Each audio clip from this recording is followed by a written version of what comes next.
For Dothraki see, Sir Jorah Mormont said as he reined to a halt beside her on the top of the ridge. Beneath them, the plain stretched out immense and empty, a vast flat expanse that reached to the distant horizon and beyond. It was a sea, Dany thought. Past here, there were no hills, no mountains, no trees, nor cities nor roads, only the endless grasses, the tall blades rippling like waves when the winds blew. It's so green, she said. Here and now, Sir Jorah agreed. You ought to see it when it blooms, all dark red flowers from horizon to horizon, like a sea of blood. Come the dry season, and the world turns the colour of old bronze. And this is only Hrana, child. There are 100 kinds of grass out there, grasses as yellow as lemon and as dark as indigo, blue grasses and orange grasses and grasses like rainbows.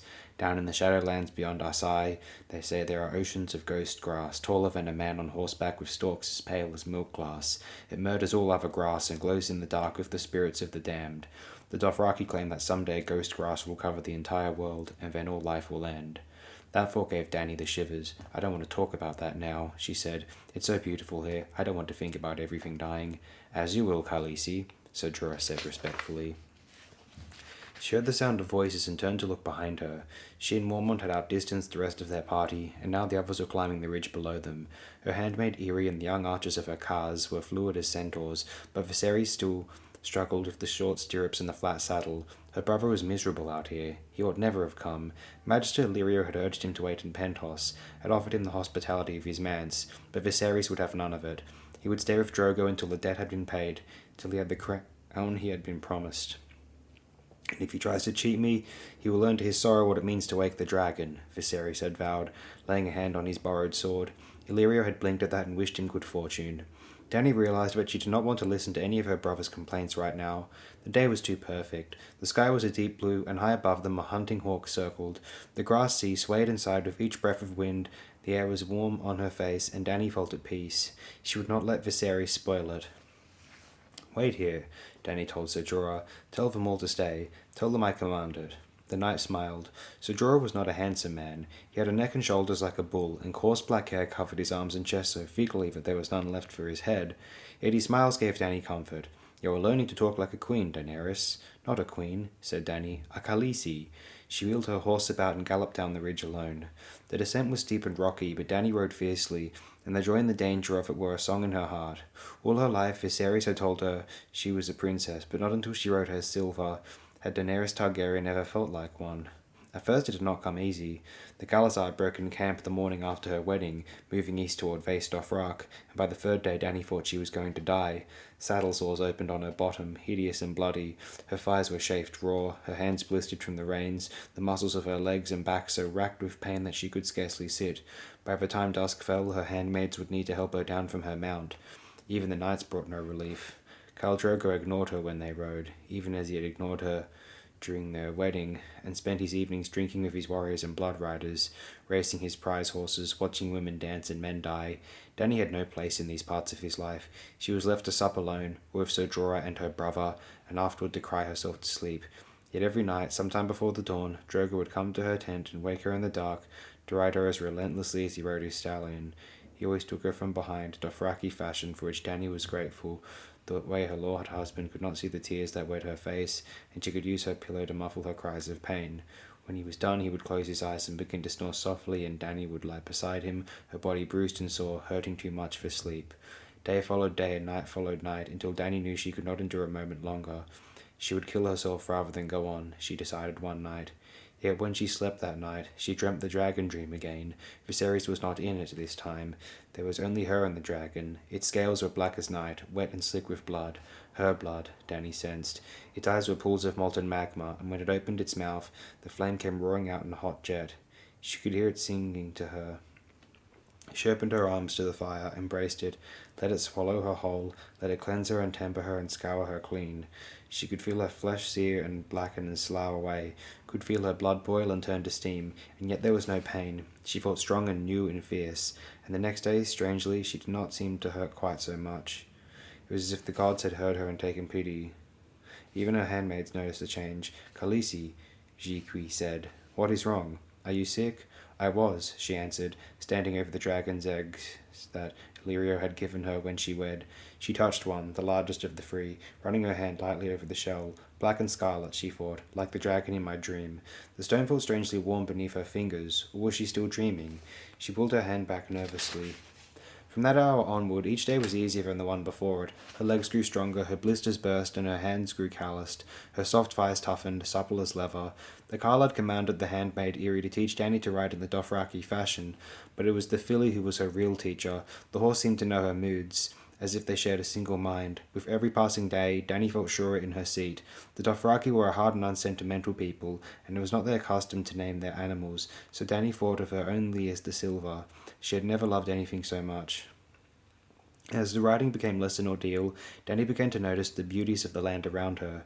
She rode at the head of the Kalazar with Drogo and his blood riders, so she came to each country fresh and unspoiled. Behind them, the great horde might tear the earth and muddy the rivers and send up clouds of choking dust, but the fields ahead of them were always green and verdant. They crossed the rolling hills of Norvos, past terraced farms and small villages where the townsfolk watched anxiously from atop white stucco walls. They forded 3 wide, placid rivers and a 4th that was swift and narrow and treacherous, camped beside a high blue waterfall, skirted the tumbled ruins of a vast dead city where ghosts were said to moan among blackened marble columns. They raced down Valyrian roads 1,000 years old and straight as a Dothraki arrow. For half a moon they rode through the forest of Quahor, where the leaves made a golden canopy high above them, and the trunks of the trees were as wide as city gates. There were great elk in that wood, and spotted tigers, and lemurs with silver fur and huge purple eyes, but all fled before the approach of the Kalazar, and Danny got no glimpse of them. By then her agony was a fading memory. She still ached after a long day's riding, yet somehow the pain had a sweetness to it now, and each morning she came willingly to her saddle, eager to know what wonders waited for her in the lands ahead. She began to find pleasure even in her nights, and if she still cried out when Drogo took her, it was not always in pain. At the bottom of the ridge, the grasses rose around her, tall and supple. Danny slowed to a trot and rode out onto the plain, losing herself in the green, blessedly alone. In the Kalazar she was never alone. Khal Drogo came to her only after the sun went down, but her handmaids fed her and bathed her and slept by the door of her tent.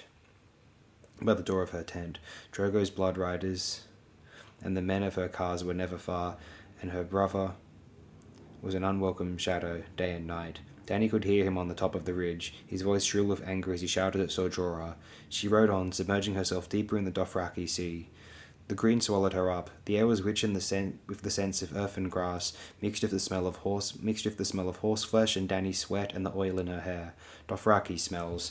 They seemed to belong here. Danny breathed it all in, laughing. She had a sudden urge to feel the ground beneath her, to curl her toes in that thick black soil. Swinging down from her saddle, she let the silver graze while she pulled off her high boots. Viserys came upon her as sudden as a summer storm, his horse rearing beneath him as he reined up too hard. "You dare!" he screamed at her. You give commands to me? To me?" He vaulted off the horse, stumbling as he landed. His face was flushed as he struggled back to his feet. He grabbed her, shook her. "Have you forgotten who you are? Look at you! Look at you!" Danny did not need to look. She was barefoot, with oiled hair, wearing Dothraki riding levers and a painted vest given her as a bride gift. She looked as though she belonged here. Viserys was soiled and stained in city silks and ring mail. He was still screaming, "You do not command the dragon. Do you understand? I am the Lord of the Seven Kingdoms. I will not hear orders from some horse-lord slut. Do you hear me?" His hand went under her vest, his fingers digging painfully into her breast. "Do you hear me?" Danny shoved him away, hard. Viserys stared at her, his lilac eyes incredulous. She had never defied him, never fought back. Rage twisted his features. He would hurt her now, and badly. She knew that. Crack. The whip made a sound like thunder. The coil took Viserys around the throat and yanked him backward. He went sprawling in the grass, stunned and choking. The Dothraki riders hooted at him as he struggled to free himself. The one with the whip, young Drogo, rasped a question. Danny did not understand his words, but by then Eerie was there, and Ser Jorah and the rest of her cars. "Drogo asks if she would have him dead, Khaleesi," Eerie said. "No," Danny replied. "No." Drogo understood that. One of the others barked out a comment, and the Dothraki laughed. Eerie told her, "Quaro thinks you should take an ear to teach him respect." Her brother was on his knees, his fingers digging under the leather coils, crying incoherently, struggling for breath. The whip was tied around his windpipe. "Tell them I do not wish him harmed," Danny said. Eerie repeated her words in Dothraki. Drogo gave a pull on the whip, yanking Viserys around like a puppet on a string. He went sprawling again, freed from the leather embrace, a thin line of blood under his chin, where the whip had cut deep. I warned him what would happen, my lady, Sir Jorah Mormont said. I told him to stay on the ridge as you commanded. I know you did, Dany replied, watching Viserys. He lay on the ground, sucking in air noisily, red-faced and sobbing. He was a pitiful thing. He had always been a pitiful thing. Why had she never seen that before? There was a hollow place inside her where her fear had been. Take his horse, Dany commanded Sir Jorah. Viserys gaped at her. He could not believe what he was hearing, nor could Dany quite believe what she was saying. Yet the words came, Let my brother walk behind us back to the Khalasar. Among the Dothraki, the man who does not ride was no man at all, the lowest of the low, without honour or pride. Let everyone see him as he is. No! Viserys screamed. He turned to Sir Jorah, pleading in the common tongue with words the horseman would not understand. Hit her, Mormont. Hurt her. Your king commands it. Kill these Dothraki dogs and teach her. The exile knight looked from Dany to her brother, she barefoot, with dirt between her toes and oil in her hair, he with his silks and steel. Dany could see the decision on his face. He shall walk, Khaleesi, he said. He took her brother's horse in hand while Dany remounted her silver. Viserys gaped at him and sat down in the dirt. He kept his silence, but he would not move, and his eyes were full of poison as they rode away. Soon he was lost in the tall grass. When they could not see him any more, Dany grew afraid. Will he find his way back? She asked Sir Jorah as they rode. Even a man as blind as your brother should be able to follow our trail, he replied. He is proud. He may be too ashamed to come back. Jorah laughed. Where else should he go? If he cannot find the Khalasar will most surely find him. It is hard to drown in the Dothraki Sea, child. Dany saw the truth of that. The Khalasar was like a city on the march, but it did not march blindly. Always scouts ranged far ahead of the main column, alert for any sign of game or prey or enemies, while outriders guarded their flanks. They missed nothing, not here, in this land, the place where they had come from. These plains were a part of them, and of her now. I hit him, she said, wonder in her voice. Now that it was over, it seemed like some strange dream they had dreamed. Sir Jorah, do you think he'll be so angry when he gets back? She shivered. I woke the dragon, didn't I? Sir Jorah snorted. Can you wake the dead girl? Your brother Rhaegar was the last dragon, and he died on the trident. Viserys is less than the shadow of a snake. His blunt words startled her. It seemed as though all the things she had always believed were suddenly called into question. You swore him your sword. That I did, girl, Sir Jorah said. And if your brother is the shadow of a snake, what does that make his servants? His voice was bitter.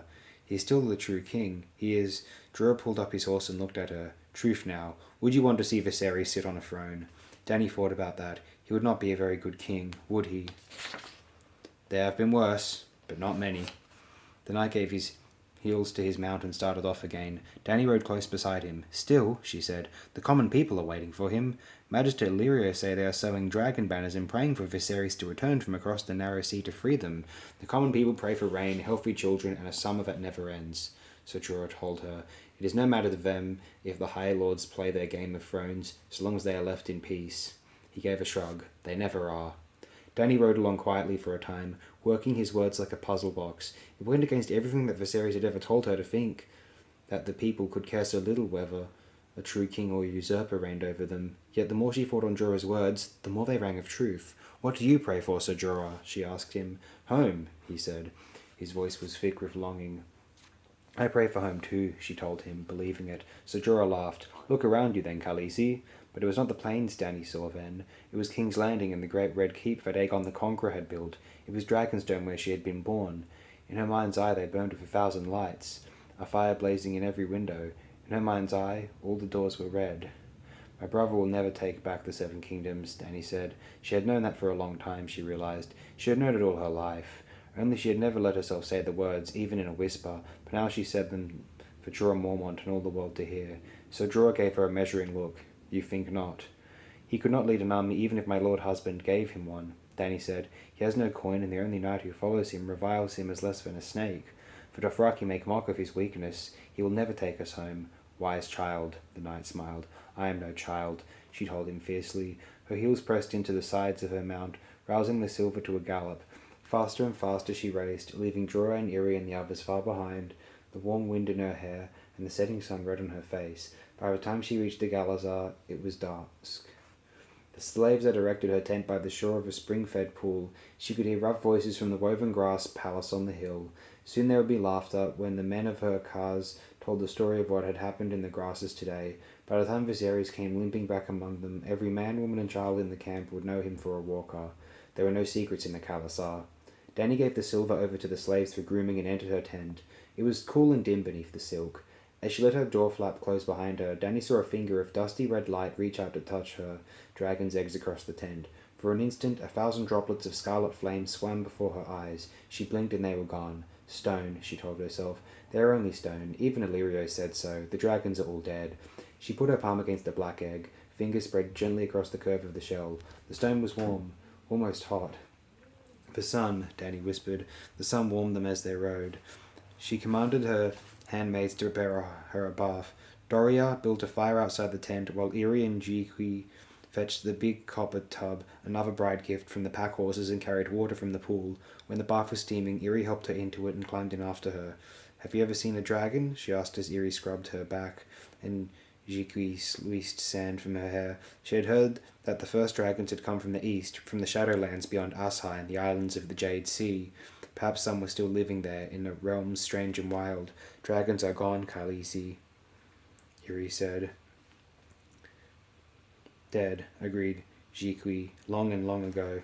Viserys had told her that the last Targaryen dragons had died no more than a century and a half ago, during the reign of Aegon III, who was called the Dragonbane. That did not seem so long ago to Dany. "Everywhere?" she said, disappointed. "Even in the east?" Magic had died in the west when the doom fell on Valyria and the lands of the long summer, and neither Spellforged steel nor Stormsingers nor dragons could hold it back. But Dany had always heard that the east was different. It was said that manticores prowled the islands of the Jade Sea, that basilisks infested the jungles of Yiti, that spellsingers, warlocks, and aeromancers practiced their arts openly in Arsai, while shadowbinders and blood mages worked terrible sorceries in the black of night. Why shouldn't there be dragons, too? "No dragon," Iri said. "Brave men killed them, for dragon terrible evil beasts. It is known, agreed Jikwi. "A trader from Karth once told me that dragons came from the moon," blonde Doria said as she warmed a towel over the fire. "Jiki and Iri were of an age with Dany, Dothraki girls taken as slaves when Drogo destroyed their father's Khalasar." Doria was older, almost 20. Magister Illyrio had found her in a pleasure house in Lys. Silvery wet hair tumbled across her eyes as Dany turned her head, curious. "The moon? He told me the moon was an egg, Khaleesi," the Lysine girl said. "Once there were 2 moons in the sky, but one wandered too close to the sun and cracked from the heat. 1,000 dragons poured forth, and drank the fire of the sun. That is why dragons breathe flame. One day the other moon will kiss the sun too, and then it will crack and the dragons will return."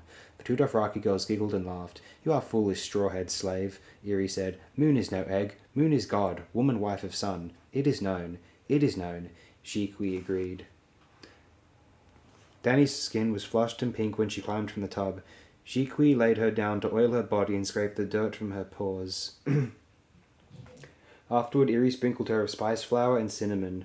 While Doria brushed her hair until it shone like spun silver, she thought about the moon and eggs and dragons. Her supper was a simple meal of fruit and cheese and fry bread, with a jug of honeyed wine to wash it down. "Doria, stay and eat with me," Dany commanded it when she sent her other handmaids away.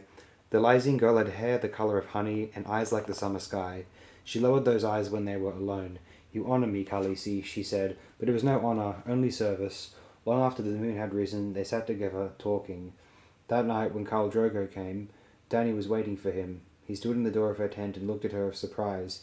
She rose slowly and opened her sleeping silks and let them fall to the ground. "This night we must go outside, my lord," she told him, for the Dothraki believed that all things of importance in a man's life must be done beneath the open sky. Khal Drogo followed her out into the moonlight, the bells in his hair tinkling softly. A few yards from her tent was a bed of soft grass, and it was there that Dany drew him down. When he tried to turn her over, she put a hand on his chest. "No," she said. "This night I would look at your face." There was no privacy in the heart of the Khalasar. Dany felt the eyes on her as she undressed him, heard the soft voices as she did the things that Doria had told her to do. It was nothing to her. Was she not Khaleesi? His were the only eyes that mattered, and when she mounted him, she saw something there that she had never seen before. She rode him as fiercely as she had ever ridden a silver, and when the moment of his pleasure came, Khal Drogo called out her name. They were on the far side of the Dothraki Sea when Jikwi brushed the soft swell of Dany's stomach with her fingers and said, "Khaleesi, you are with child." "I know," Dany told her. It was her 14th name day. In the yard below, Rickon ran with the wolves. Bran watched from his window seat. Wherever the boy went, Grey Wind was there first, loping ahead to cut him off until Rickon saw him, screamed in delight, and went pelting off in another direction. Shaggy Dog ran at his heels, snipping and snapping if the other wolves came too close. His fur had darkened until he was all black, and his eyes were green fire. Bran's summer came last. He was silver and smoke, with eyes of yellow gold that saw all there was to see. Smaller than Grey Wind and more wary, Bran thought he was the smartest of the litter. He could hear his brother's breathless laughter as Rickon dashed across the hard-packed earth on little baby legs. His eyes stung. He wanted to be down there, laughing and running.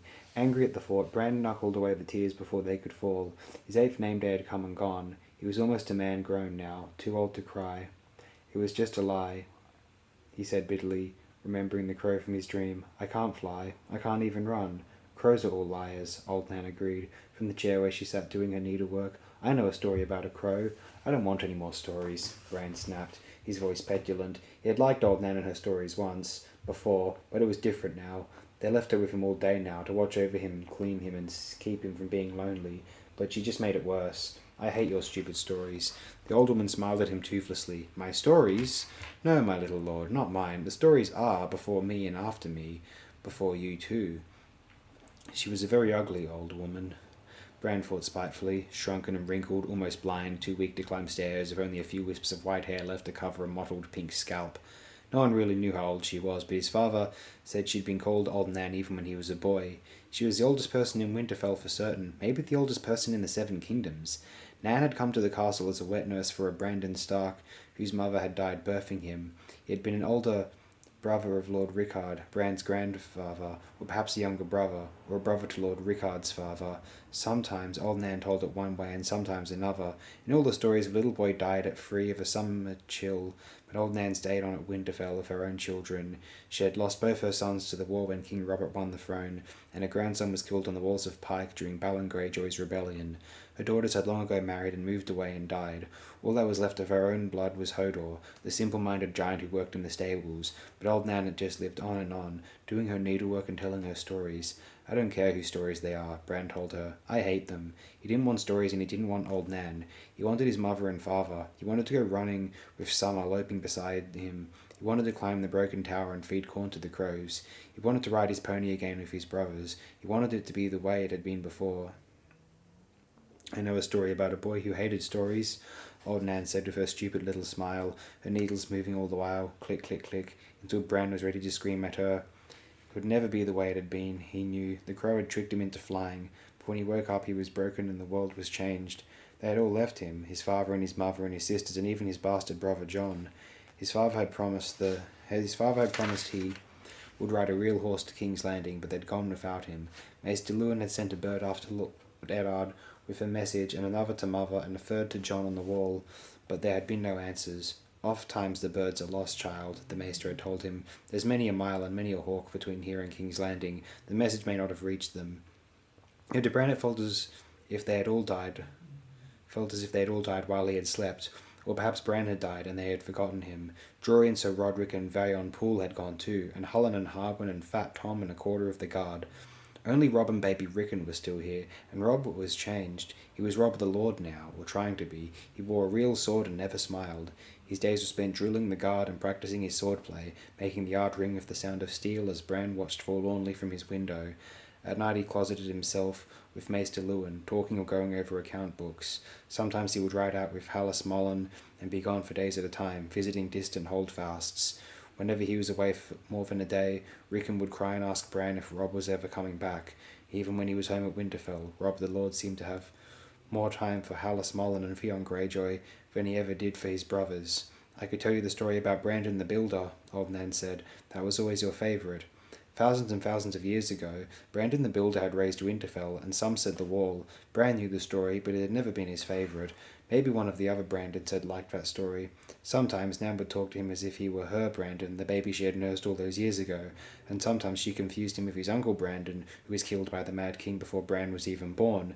She had lived so long, Mother had told him once, but all the Brandon Starks had become one person in her head. That's not my favourite, he said. My favourites are the scary ones. He heard some sort of commotion outside and turned back to the window. Rickon was running across the yard toward the gatehouse, the wolves following him, but the tower faced the wrong way for Bran to see what was happening. He smashed a fist on his thigh in frustration and felt nothing. Oh, my sweet summer child, Old Nan said quietly. What do you know of fear? Fear is for the winter, my little lord. when the snows fall 100 feet deep and the ice wind comes howling out of the north. Fear is for the long night, when the sun hides its face for years at a time, and little children are born and live and die all in darkness, while the dire wolves grow gaunt and hungry, and the white walkers move through the woods. You mean the others, Bran said querulously. The others, Old Nan agreed. Thousands and thousands of years ago, a winter fell that was cold and hard and endless beyond all memory of man. There came a night that lasted a generation, and kings shivered and died in their castles, even as the swineherds in their hovels. Women smothered their children rather than see them starve, and cried, and felt their tears freeze on their cheeks. Her voice and her needles fell silent, and she glanced up at Bran with pale, filmy eyes and asked, "So, child, this is the sort of story you like?" "Well," Bran said reluctantly, "yes, only—" Old Nan nodded. "In that darkness, the others came for the first time," she said as her needles went click, click, click. "They were cold things, dead things, that hated iron and fire and the touch of the sun, and every creature with hot blood in its veins. They swept over holdfasts and cities and kingdoms, felled heroes and armies by the score, riding their pale dead horses and leading hosts of the slain. All the swords of men could not stay their advance, and even maidens and suckling babes found no pity in them. They hunted the maids through frozen forests, and fed their dead servants on the flesh of human children." Her voice had dropped very low, almost to a whisper, and Bran found himself leaning forward to listen. Now these were the days before the Andals came, and long before the women fled across the narrow sea from the cities of the Rhoyne. And the 100 kingdoms of those times were the kingdoms of the first men, who had taken these lands from the children of the forest. Yet here and there in the fastness of the woods, the children still lived in their wooden cities and hollow hills, and the faces in the trees kept watch. So as cold and death filled the earth, the last hero determined to seek out the children, in the hopes that their ancient magics could win back what the armies of men had lost. He set out into the dead lands with a sword, a horse, a dog, and a dozen companions. For years he searched, until he despaired of ever finding the children of the forest in their secret cities. One by one his friends died, and his horse, and finally even his dog, and his sword froze so hard the blade snapped when he tried to use it.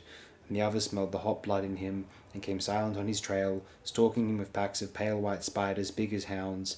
The door opened with a bang, and Bran's heart leapt up into his mouth in sudden fear, but it was only Maester Luwin, with Hodor looming in the stairway behind him. "Hodor," the stable boy announced, as was his custom, smiling hugely at them all.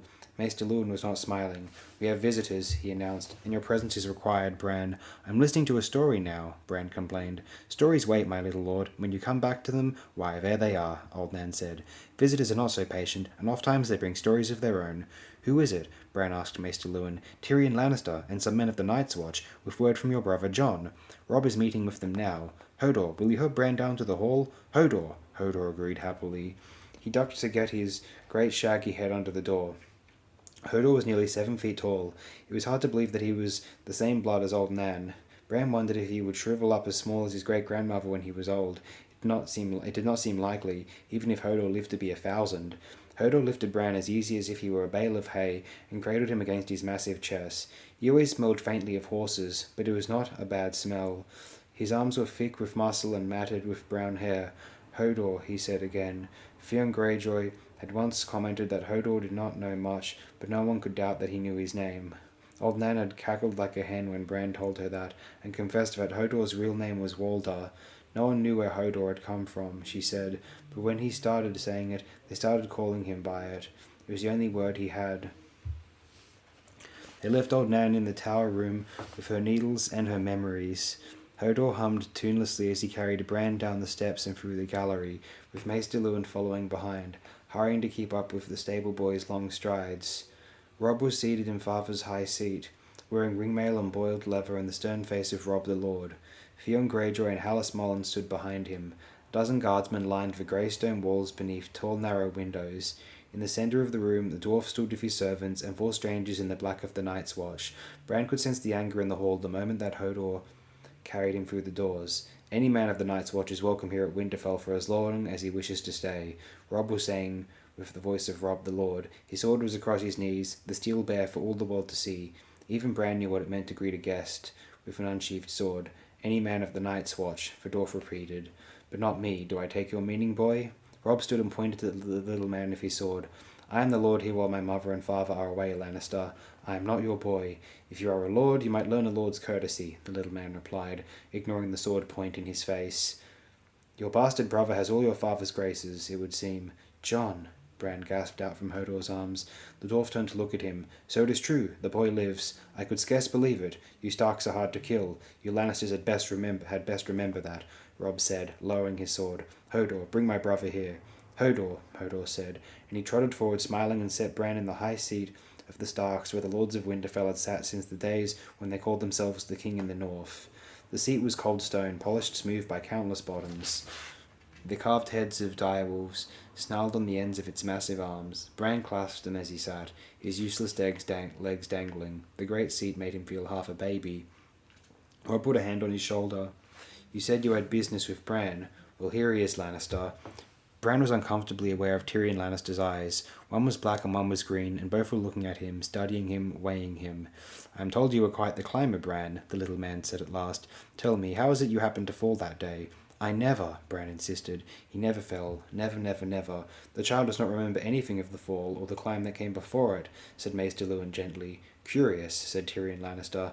My brother is not here to answer questions, Lannister, Robb said curtly. Do your business and be on your way. I have a gift for you, the dwarf said to Bran. Do you like to ride, boy? Maester Luwin came forward. My lord, the child has lost the use of his legs. He cannot sit a horse. Nonsense, said Lannister. With the right horse and the right saddle, even a cripple can ride.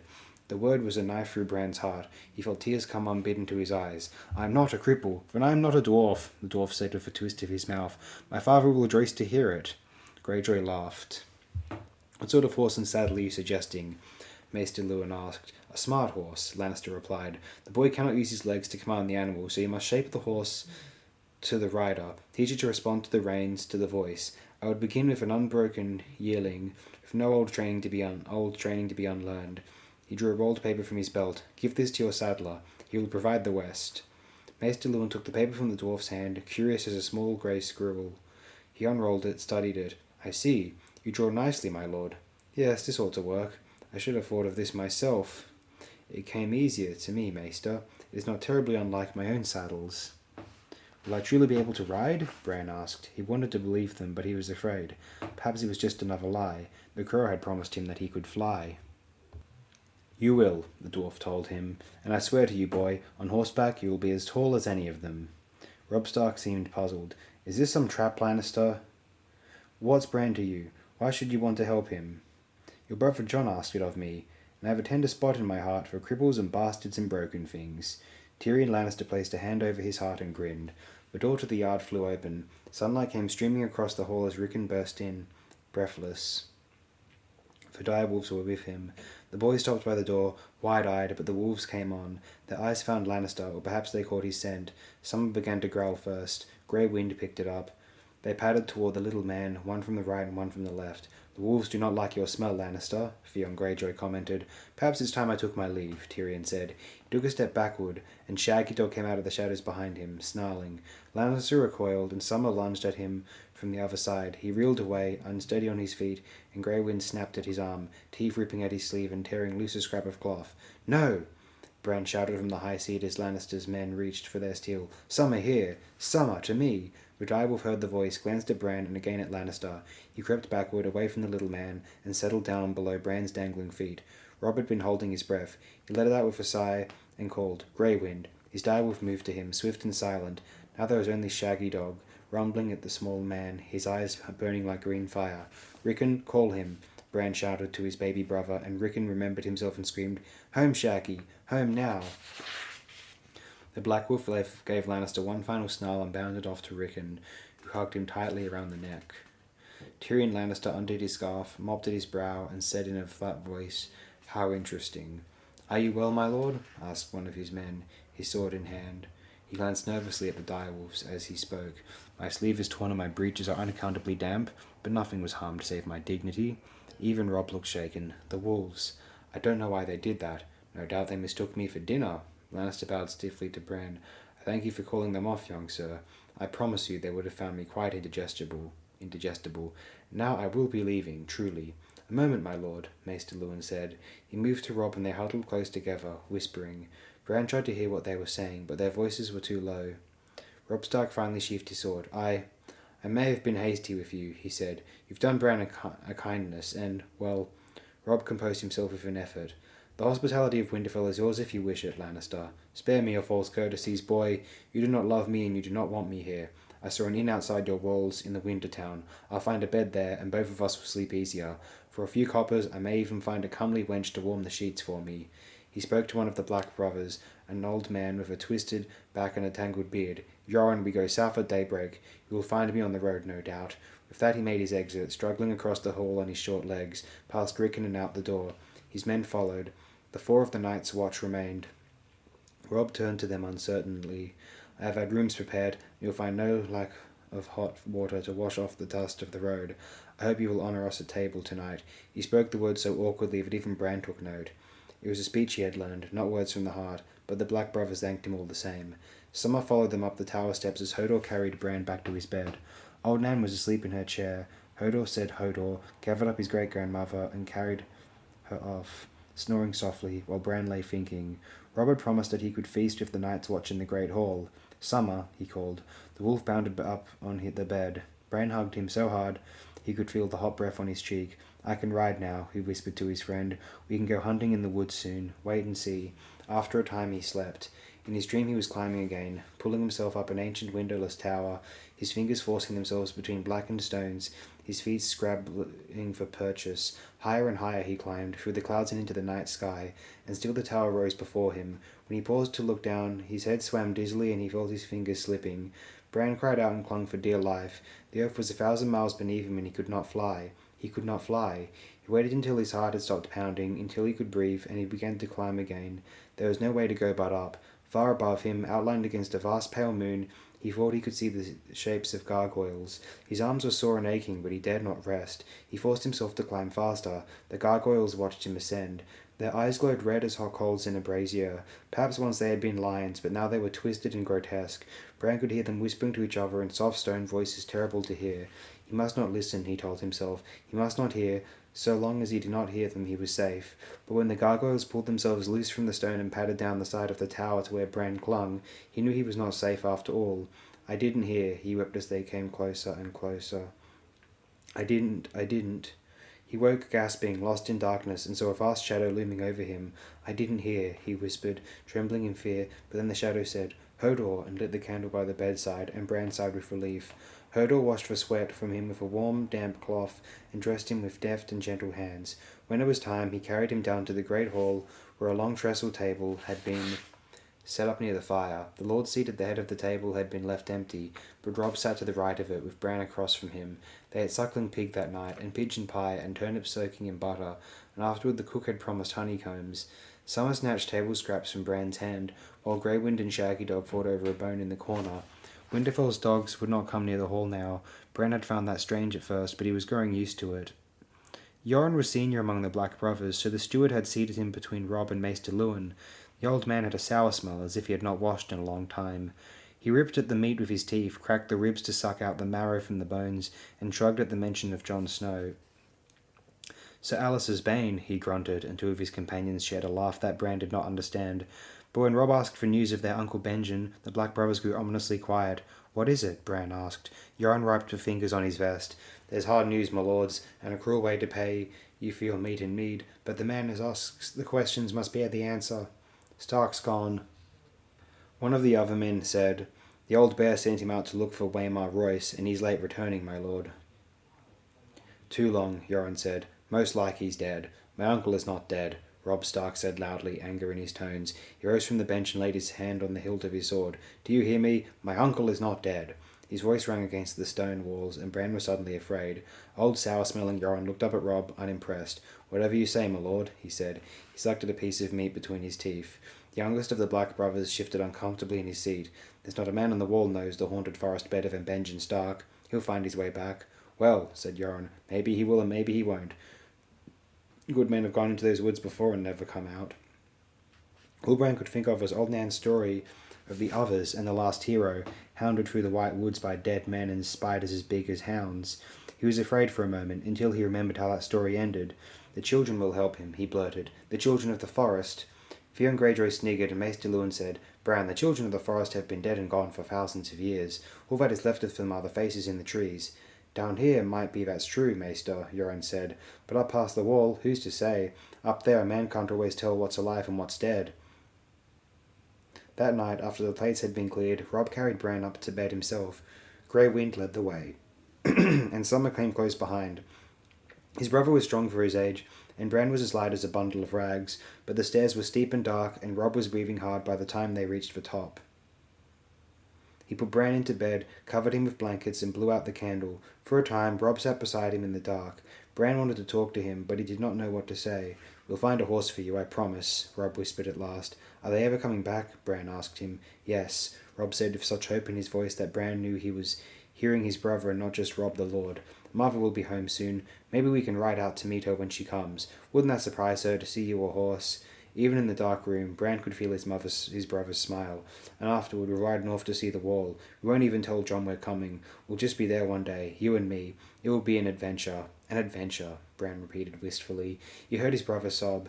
The room was so dark he could not see the tears on Robb's face, so he reached out and found his hand. Their fingers twined together. Lord Arryn's death was a great sadness for all of us, my lord, Grand Maester Pycelle said. I would be more than happy to tell you what I can of the manner of his passing. Do be seated. Would you care for refreshments? Some dates, perhaps? I have some very fine persimmons as well. Wine no longer agrees with my digestion, I fear, but I can offer you a cup of iced milk, sweetened with honey. I find it most refreshing in this heat. There was no denying the heat. Ned could feel the silk tunic clinging to his chest. Thick, moist air covered the city like a damp woolen blanket, and the riverside had grown unruly as the poor fled their hot, airless warrens to jostle for sleeping places near the water, where the only breath of wind was to be found. That would be most kind, Ned said, seating himself. Pycelle lifted a tiny silver bell with thumb and forefinger and tinkled it gently. A slender young serving girl hurried into the solar. Iced milk for the king's hand and myself, if you would be so kind, child, well sweetened. As the girl went to fetch their drinks, the Grand Maester nodded his fingers together and rested his hands on his stomach. The small folk say that the last year of summer is always the hottest. It is not so, yet oft times it feels that way, does it not? On days like this I envy you northerners your summer snows.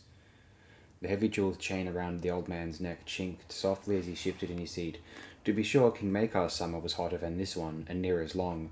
There were fools, even in the citadel, who took that to mean that the great summer had come at last, the summer that never ends, but in the 7th year it broke suddenly, and we had a short autumn and a terrible long winter. Still the heat was fierce while it lasted. Old Town steamed and sweltered by day and came alive only by night. We would walk in the gardens by the river and argue about the gods. I remember the smells of those nights, my lord. Perfume and sweat, melons ripe to bursting, peaches and pomegranates, nightshade and moonbloom. I was a young man then, still forging my chain. The heat did not exhaust me as it does now. Pycelle's eyes were so heavily lidded that he looked half asleep. My pardons, Lord Eddard. You did not come to hear foolish meanderings of a summer forgotten before your father was born. Forgive an old man his wanderings, if you would. Mines are like swords, I do fear. The old ones go to rust. Ah, and here is our milk. The serving girl placed the tray between them, and Pycelle gave her a smile. Sweet child. He lifted a cup, tasted, nodded. Thank you. You may go. When the girl had taken her leave, Pycelle peered at Ned through pale, rheumy eyes. Now where were we? Oh yes, you asked about Lord Arryn. I did. Ned sipped politely at the iced milk. It was pleasantly cold, but over-sweet to his taste. If truth be told, the hand had not seemed quite himself for some time, Pycelle said. We had sat together on council many a year, he and I, and the signs were there to read, but I put them down to the great burdens he had borne so faithfully for so long. Those broad shoulders were weighed down by all the cares of the realm, and more besides. His son was ever sickly, and his lady wife so anxious that she would scarcely let the boy out of her sight. It was enough to weary even a strong man, and the Lord John was not young. Small wonder if he seemed melancholy and tired, or so I thought at the time. Yet now I am less certain. He gave a ponderous shake of his head. What can you tell me of his final illness? The Grand Maester spread his hands in a gesture of helpless sorrow. He came to me one day asking after a certain book, as hale and healthy as ever, but it did seem to me that something was troubling him deeply. The next morning he was twisted over in pain, too sick to rise from bed. Maester Coleman thought it was a chill on the stomach. Whoever had been hot and the hand often iced his wine, which can upset the digestion. When Lord John continued to weaken, I went to him myself, but the gods did not grant me the power to save him. I have heard that thee sent Maester Coleman away. The Grand Maester's nod was as slow and deliberate as a glacier. I did, and I fear that the Lady Lisa will never forgive me that. Maybe I was wrong, but at the time I thought it best. Maester Colmon is like a son to me, and I yield to none in my esteem for his abilities. But he is young, and the young ofttimes do not comprehend the frailty of an older body. He was purging Lord Arran of wasting potions and pepper juice, and I feared he might kill him. Did Lord Arran say anything to you during his final hours? Pycelle wrinkled his brow. In the last stage of his fever, the hand called out the name Robert several times, but whether he was asking for his son or for the king I could not say. Lady Lysa would not permit the boy to enter the sick room for fear that he too might be taken ill. The king did come, and he sat beside the bed for hours, talking and joking of times long past in hopes of raising Lord John's spirits. His love was fierce to see. Was there nothing else? No final words? When I saw that all hope had fled, I gave the hand the milk of the poppy, so he should not suffer. Just before he closed his eyes for the last time, he whispered something to the king and his lady wife, a blessing for his son. The seed is strong, he said. At the end, his speech was too slurred to comprehend. Death did not come until the next morning, but Lord John was at peace after that. He never spoke again. Ned took another swallow of milk, trying not to gag on the sweetness of it. Did it seem to you that there was anything unnatural about Lord Arran's death? Unnatural? The aged maester's voice was thin as a whisper. No, I could not say. Sad, for a certainty. Yet, in its own way, death is the most natural thing of all, Lord Eddard. John Arran rests easy now, his burdens lifted at last. This illness that took him, said Ned. Had you ever seen its like before in other men? Here 40 years I have been the Grand Maester of the Seven Kingdoms, Pycelle replied, under our good King Robert, and Aerys Targaryen before him, and his father Jaehaerys II before him, and even for a few short months under Jaehaerys' father, Aegon the Fortunate, the fifth of his name. I have seen more of illness than I care to remember, my lord. I will tell you this, every case is different, and every case is alike. Lord John's death was no stranger than any other. His wife thought otherwise. The Grand Maester nodded. I recall now, the widow is sister to your own noble wife. If an old man may be forgiven his blunt speech, let me say that grief can derange even the strongest and most disciplined of minds, and the Lady Lysa was never that. Since her last stillbirth she has seen enemies in every shadow. The death of her lord husband left her shattered and lost. So you are quite certain that John Arran died of a sudden illness? I am, Pycelle replied gravely. If not illness, my good lord, what else could it be? Poison, Ned suggested quietly. Pycelle's sleepy eyes flicked open. The aged maester shifted uncomfortably in his seat. A disturbing thought. We are not the free cities, where such things are common. Grand Maester Aethelmere wrote that all men carry murder in their hearts, yet even so, the poisoner is beneath contempt. He fell silent for a moment, his eyes lost in thought. What you suggest is possible, my lord, yet I do not think it likely. Every hedge maester knows the common poisons, and Lord Arran displayed none of the signs. And the hand was loved by all. What sort of monster in man's flesh would dare to murder such a noble lord? I have heard it said that poison is a woman's weapon. Pycelle stroked his beard thoughtfully. It is said, women, cravens, and eunuchs. He cleared his throat and spat a thick glob of phlegm onto the rushes. Above them, a raven cawed loudly in the rookery. The Lord Varys was born a slave in Lys, did you know? Put not your trust in spiders, my lord. That was scarcely anything Ned needed to be told. There was something about Varys that made his flesh crawl. I will remember that, Maester, and I thank you for your help. I have taken enough of your time. He stood. Grand Maester Pycelle pushed himself up from his chair slowly and escorted Ned to the door. I hope I have helped in some small way to put your mind at ease. If there is any other service they might perform, you need only ask. One thing, Ned told him. I should be curious to examine the book that you lent John the day before he fell ill. I fear you would find it of little interest, Pycelle said. It was a ponderous tome by Grand Maester Maelion on the lineages of the great houses. Still, I should like to see it. The old man opened the door. As you wish. I have it here somewhere. When I find it, I shall have it sent to your chamber straight away. You have been most courteous, Ned told him. Then, almost as an afterthought, he said, One last question, if you would be so kind. You mentioned the king was at Lord Arran's bedside when he died. I wonder, was the queen with him? Why, no, Pycelle said. She and the children were making the journey to Casterly Rock in company with her father. Lord Tywin had brought a retinue to the city for the tourney on Prince Joffrey's name day, no doubt hoping to see his son Jaime win the champion's crown. In that he was sadly disappointed. It fell to me to send the Queen word of Lord Arran's sudden death.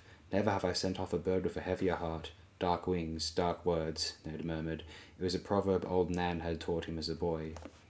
So the fishwives say, Grand Maester Pycelle agreed, but we know it is not always so. When Maester Lewin's bird brought the word about your Bran. The message lifted every true heart in the castle, did it not? As you say, Maester. The gods are merciful.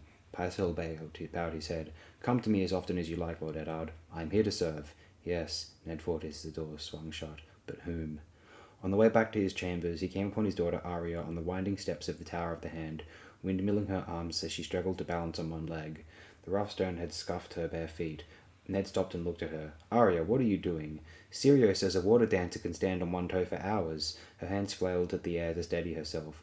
Ned had to smile. Which toe? He teased. Any toe, Arya said, exasperated with the question. She hopped from her right leg to her left, swaying dangerously before she regained her balance. Must you do your standing here? He asked. It's a long, hard fall down these steps.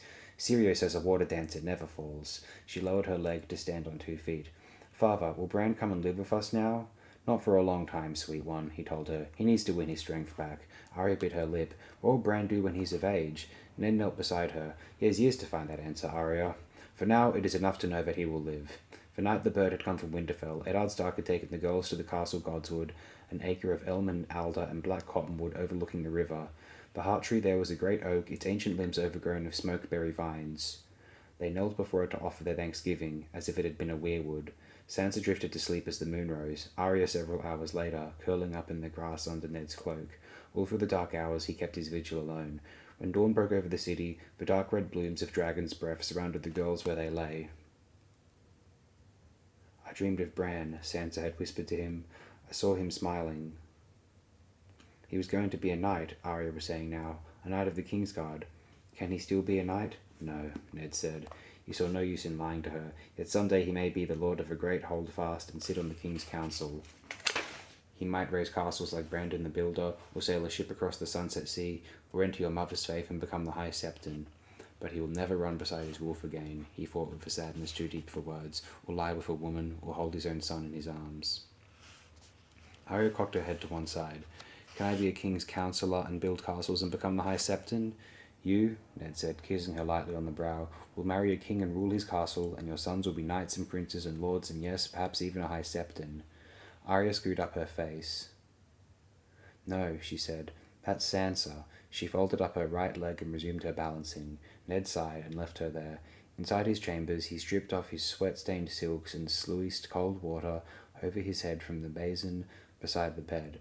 Alan entered as he was drying his face. My lord, he said, Lord Baelish is without and begs audience. Escort him to my solar, Ned said, reaching for a fresh tunic, the lightest linen he could find. I'll see him at once. Littlefinger was perched on the window seat when Ned entered, watching the knights of the Kingsguard practice at swords in the yard below. If only old Selmy's mind were as nimble as his blade, he said wistfully, our council meetings would be a good deal livelier. Sir Barristan is as valiant and honourable as any man in King's Landing. Ned had come to have a deep respect for the aged, white-haired Lord Commander of the Kingsguard, and as tiresome, Littlefinger added, for I dare say he should do well in the tourney. Last year he unhorsed the Hound, and it was only 4 years ago that he was champion. The question of who might win the tourney interested Eddard Stark not in the least. Is there a reason for this visit, Lord Peter? Or are you here simply to enjoy the view from my window? Littlefinger smiled. I promised Cat I would help you in your inquiries, and so I have.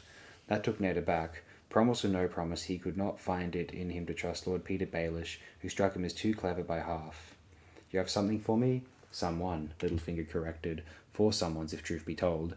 Had you thought to question the hand servants? Ned frowned. Would that I could. Lady Arryn took her household back to the Eyrie. Liza had done him no favour in that regard. All those who had stood closest to her husband had gone with her when she fled. John's maester, his steward, the captain of his guard, his knights and retainers. Most of her household, Littlefinger said. Not all. A few remain. A pregnant kitchen girl, hastily wed to one of Lord Renly's grooms, a stable hand who joined the city watch, a potboy discharged from service for theft, and Lord Arryn's squire. His squire? Ned was pleasantly surprised. A man's squire often knew a great deal of his comings and goings. Sir Hugh of the Vale, Littlefinger named him. The king knighted the boy after Lord Arryn's death. I shall send for him, Ned said, and the others. Littlefinger winced. My lord, step over here to the window, if you would be so kind. Why? Come, and I'll show you, my lord. Frowning, Ned crossed to the window. Peter Baelish made a casual gesture. There, across the yard, at the door of the armoury. Do you see the boy, squatting by the steps, honing a sword with an oilstone? What of him? He reports to Varys. The spider has taken a great interest in you and all your doings. He shifted in the window seat. Now glance at the wall. Farther west, above the stables. The guardsman leaning on the ramparts? Ned saw the man. Another of the eunuch's whisperers? No, this one belongs to the queen. Notice that he enjoys a fine view of the door to this tower, the better to note who calls on you. There are others, many unknown even to me. The Red Keep is full of eyes. Why do you think I hid Cat in a brothel? Eddard Stark had no taste for these intrigues. 7 hells, he swore. It did seem as though the man on the walls was watching him. Suddenly uncomfortable, Ned moved away from the window. Is everyone someone's informer in this cursed city? Scarcely, said Littlefinger. He counted on the fingers on his hand. Why, there's me, you, the king. Well, come to think on it, the king tells the queen much too much, and I'm less than certain about you. He stood up. Is there a man in your service that you trust utterly and completely? Yes, said Ned. In that case, I have a delightful place in Valyria that I would dearly love to send you. Littlefinger said with a mocking smile. The wiser answer was no, my lord, but be that as it may, send this paragon of yours to Sir Hugh and the others. Your own comings and goings will be noted, but even various despite, I cannot watch every man in your service every hour of the day. He started for the door. Lord Peter, Ned called after him. I am grateful for your help. Perhaps I was wrong to distrust you. Littlefinger fingered his small pointed beard. You are slow to learn, Lord Eddard. Distrusting me was the wisest thing you've done since you climbed down off your horse. John was showing Darion how best to deliver a side stroke when the new recruit entered the practice yard. Your feet should be farther apart, he urged. You don't want to lose your balance. That's good. Now pivot as you deliver the stroke. Get all your weight behind the blade. Darion broke off and lifted his visor. 7 gods, he murmured. Would you look at this, John? John turned. Through the eye slit of his helm he beheld the fattest boy he had ever seen standing in the door of the armory. By the look of him, he must have weighed 20 stone. The fur collar of his embroidered surcoat was lost beneath his chins. Pale eyes moved nervously in a great round moon of a face, and plump sweaty fingers wiped themselves on the velvet of his doublet. They told me I was to come here for training, he said to no one in particular. A lordling, Pip observed to John. Saffron, most like, near Highgarden. Pip had travelled the 7 kingdoms of a mummer's troop, and bragged that he could tell where you were and where you'd been born just from the sound of your voice. A striding huntsman had been worked in scarlet thread upon the breast of the fat boy's fur-trimmed surcoat. John did not recognise the sigil, so Alistair Thorne looked over his new charge and said, It would seem they have run short of poachers and thieves down south. Now they send up pigs to man the wall. Is fur and velvet your notion of armour, my lord of Ham? It was soon revealed that the new recruit had brought his own armour with him, padded doublet, boiled leather, mail and plate and helm, even a great wooden leather shield blazoned with the same striding huntsman he wore on his surcoat. As none of it was black, however, Sir Alistair insisted that he re-equip himself from the armoury. That took half the morning. His girth required Donald Noy to take apart a mail hauberk and refit it with leather panels at the sides. To get a helm over his head, the armourer had to detach the visor. His levers bound so tightly around his legs and under his arms that he could scarcely move. Dressed for battle, the new boy looked like an overcooked sausage about to burst its skin. Let us hope you are not as inept as you look, Sir Alistair said. Halder, see what Sir Piggy can do. Jon Snow winced. Halder had been born in a quarry and apprenticed as a stonemason. He was 16, tall and muscular, and his blows were as hard as any Jon had felt. This would be uglier than a whore's ass, Pip muttered, and it was. The fight lasted less than a minute before the fat boy was on the ground, his whole body shaking as blood leaked through his shattered helm and between his pudgy fingers. I yield, he shrilled. No more, I yield, don't hit me. Rast and some of the other boys were laughing. Even then, Sir Alistair would not call an end. On your feet, Sir Piggy, he called. Pick up your sword. When the boy continued to cling to the ground, Fawn gestured to Halder. Hit him with the flat of your blade until he finds his feet. Halder delivered a tentative smack to his foe's upraised cheeks. You can hit harder than that, Fawn taunted. Halder took hold of his longsword with both hands and brought it down so hard the blow split leather, even on the flat. The new boy screeched in pain. Jon Snow took a step forward. Pip laid a mailed hand on his arm. John, no, the small boy whispered with an anxious glance at Sir Alistair Fawn. On your feet, Fawn repeated. The fat boy struggled to rise, slipped and fell heavily again. Sir Piggy is starting to grasp the notion, Sir Alistair observed. Again. Halder lifted the sword for another blow. Cut us off a ham, Rast urged, laughing. John took off Pip's hand. Halder, enough. Halder looked at Sir Alistair. The bastard speaks and the peasants tremble, the master-at-arms said in that sharp, cold voice of his. I remind you that I am the master at arms here, Lord Snow. Look at him, Halder, John urged, ignoring Fawn as best he could. There's no honour in beating a fallen foe. He yielded. He knelt beside the fat boy. Halder lowered his sword. He yielded, he echoed. Sir Alice's onyx eyes are fixed on Jon Snow. It would seem our bastard is in love, he said as John helped the fat boy to his feet. Show me your steel, Lord Snow. John drew his long sword. He dared defy Sir Alicer only to a point, and he feared he was well beyond it now. Fawn smiled. The bastard wishes to defend his lady love, so we shall make an exercise of it. Rat, Pimple, help our stonehead here. Rastin and Albert moved to join Haldar. 3 of you ought to be sufficient to make Lady Piggy squeal. All you need to do is get past the bastard. Stay behind me, John said to the fat boy. Sir Alicer had often sent 2 foes against him, but never 3. He knew he would likely go to sleep bruised and bloody tonight. He braced himself for the assault. Suddenly Pip was behind him. 3 to 2 will make for better sport, the small boy said cheerfully. He dropped his visor and slid out his sword. Before John could even think to protest, Gren had stepped up to make a third. The yard had grown deathly quiet. John could feel Sir Alice's eyes. Why are you waiting? He asked Rast and the others in a voice gone deceptively soft. But it was John who moved first. Halder barely got his sword up in time. John drove him backward, attacking with every blow, keeping the older boy on the heels. Know your foe, Sir Roderick had taught him once. John knew Halder, brutally strong but short of patience, with no taste for defence. Frustrate him, and he would leave himself open, as certain as sunset. The clang of steel echoed through the yard as the others joined battle around him. John blocked a savage cut at his head, the shock of impact running up his arm as the swords crashed together. He slammed a side stroke into Halder's ribs and was rewarded with a muffled grunt of pain. The counterstroke caught John on the shoulder. Chainmail crunched and pain flared up his neck, but for an instant, Halder was unbalanced. John cut his left leg from under him, and he fell with a curse and a crash. Gran was standing his ground as John had taught him, giving Albert more than he cared for, but Pip was hard-pressed. Rast had 2 years and 40 pounds on him. John stepped up behind him and rang the raper's helm like a bell. As Rast went reeling, Pip slid in under his guard, knocked him down, and levelled a blade at his throat. By then, John had moved on. Facing 2 swords, Albert backed away. I yield, he shouted. Salister Fawn surveyed the scene with disgust. The mum as fast has gone on long enough for today. He walked away. The session was at an end. Darion helped Halder to his feet. The quarryman's son wrenched off his helm and threw it across the yard. For an instant, I thought I finally had you, Snow. For an instant you did, John replied. Under his mail and leather, his shoulder was throbbing. He sheathed his sword and tried to remove his helm, but when he raised his arm, the pain made him grit his teeth. Let me, a voice said. Thick-fingered hands unfastened helm from gorget and lifted it off gently. Did he hurt you? I've been bruised before. He touched his shoulder and winced. The yard was emptying around them. Blood matted the fat boy's hair, where Halder had split his helm asunder. My name is Samuel Tarley, of Horn. He stopped and licked his lips. I was of Horn Hill until I left. I've come to take the Black. My father is Lord Randall, a bannerman to the Tyrells of Highgarden.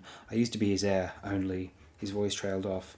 I'm Jon Snow, Ned Stark's bastard, of Winterfell. Samuel Tarley nodded. If you want, you can call me Sam. My mother calls me Sam. You can call him Lord Snow, Pip said, as he came up to join them. You don't want to know what his mother calls him. These 2 are Gren and Piper, John said. Gren's the ugly one, Pip said. Gren scowled. You're uglier than me. At least I don't have ears like a bat. My thanks to all of you, the fat boy said, gravely. Why didn't you get up and fight? Gren demanded. I wanted to, truly. I couldn't. I didn't want him to hit me any more. He looked at the ground. I fear I'm a coward. My lord father always said so. Gren looked thunderstruck. Even Pip had no words to say to that, and Pip had words for everything. What sort of man would proclaim himself a coward? Samuel Tarley must have read their thoughts on their faces. His eyes met John's and darted away, quick as frightened animals. I'm sorry, he said. I didn't mean to be like I am. He walked heavily toward the armory. John called after him. You were hurt, he said. Tomorrow you'll do better. Sam looked mournfully back over one shoulder.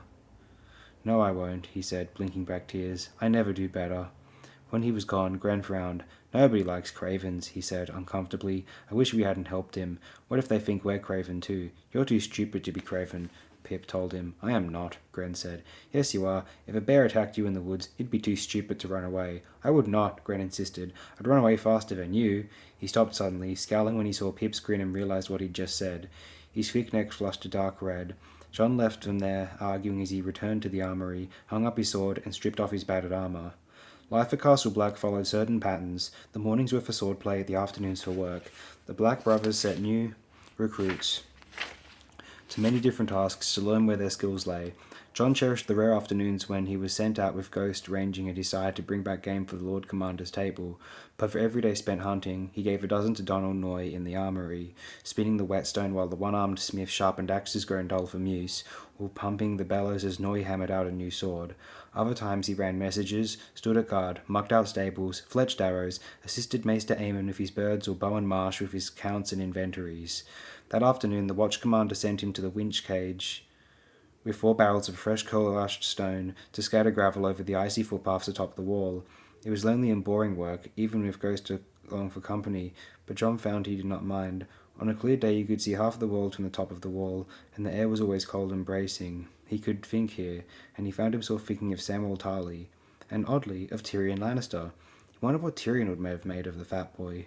Most men would rather deny a hard truth than to face it, the dwarf had told him, grinning. The world was full of cravens who pretended to be heroes. It took a queer sort of courage to admit to cowardice as Samwell Tarly had. His sore shoulder made the work go slowly. It was late afternoon before John finished gravelling the paths. He lingered on high to watch the sun go down, turning the western sky the colour of blood. Finally, as dusk was settling over the north, John rolled the empty barrels back into the cage and signalled the winchmen to lower him. The evening meal was almost done by the time he and Ghost reached the common hall. A group of the Black brothers were dicing over mulled wine near the fire. His friends were at the bench nearest the west wall, laughing. Pip was in the middle of a story. The mum's boy with the big ears was a born liar of 100 different voices, and he did not tell his tales so much as live them, playing all the parts as needed, a king one moment and a swineherd the next. When he turned into an alehouse girl or a virgin princess, he used a high falsetto voice that reduced them all to tears of helpless laughter, and his eunuchs were always eerily accurate caricatures of Sir Alistair. John took as much pleasure from Pip's antics as anyone, yet that night he turned away and went instead to the end of the bench, where Samwell Tarly sat alone, as far from the others as he could get. He was finishing the last of the pork pie the cooks had served up for supper, when Sam sat down across from him.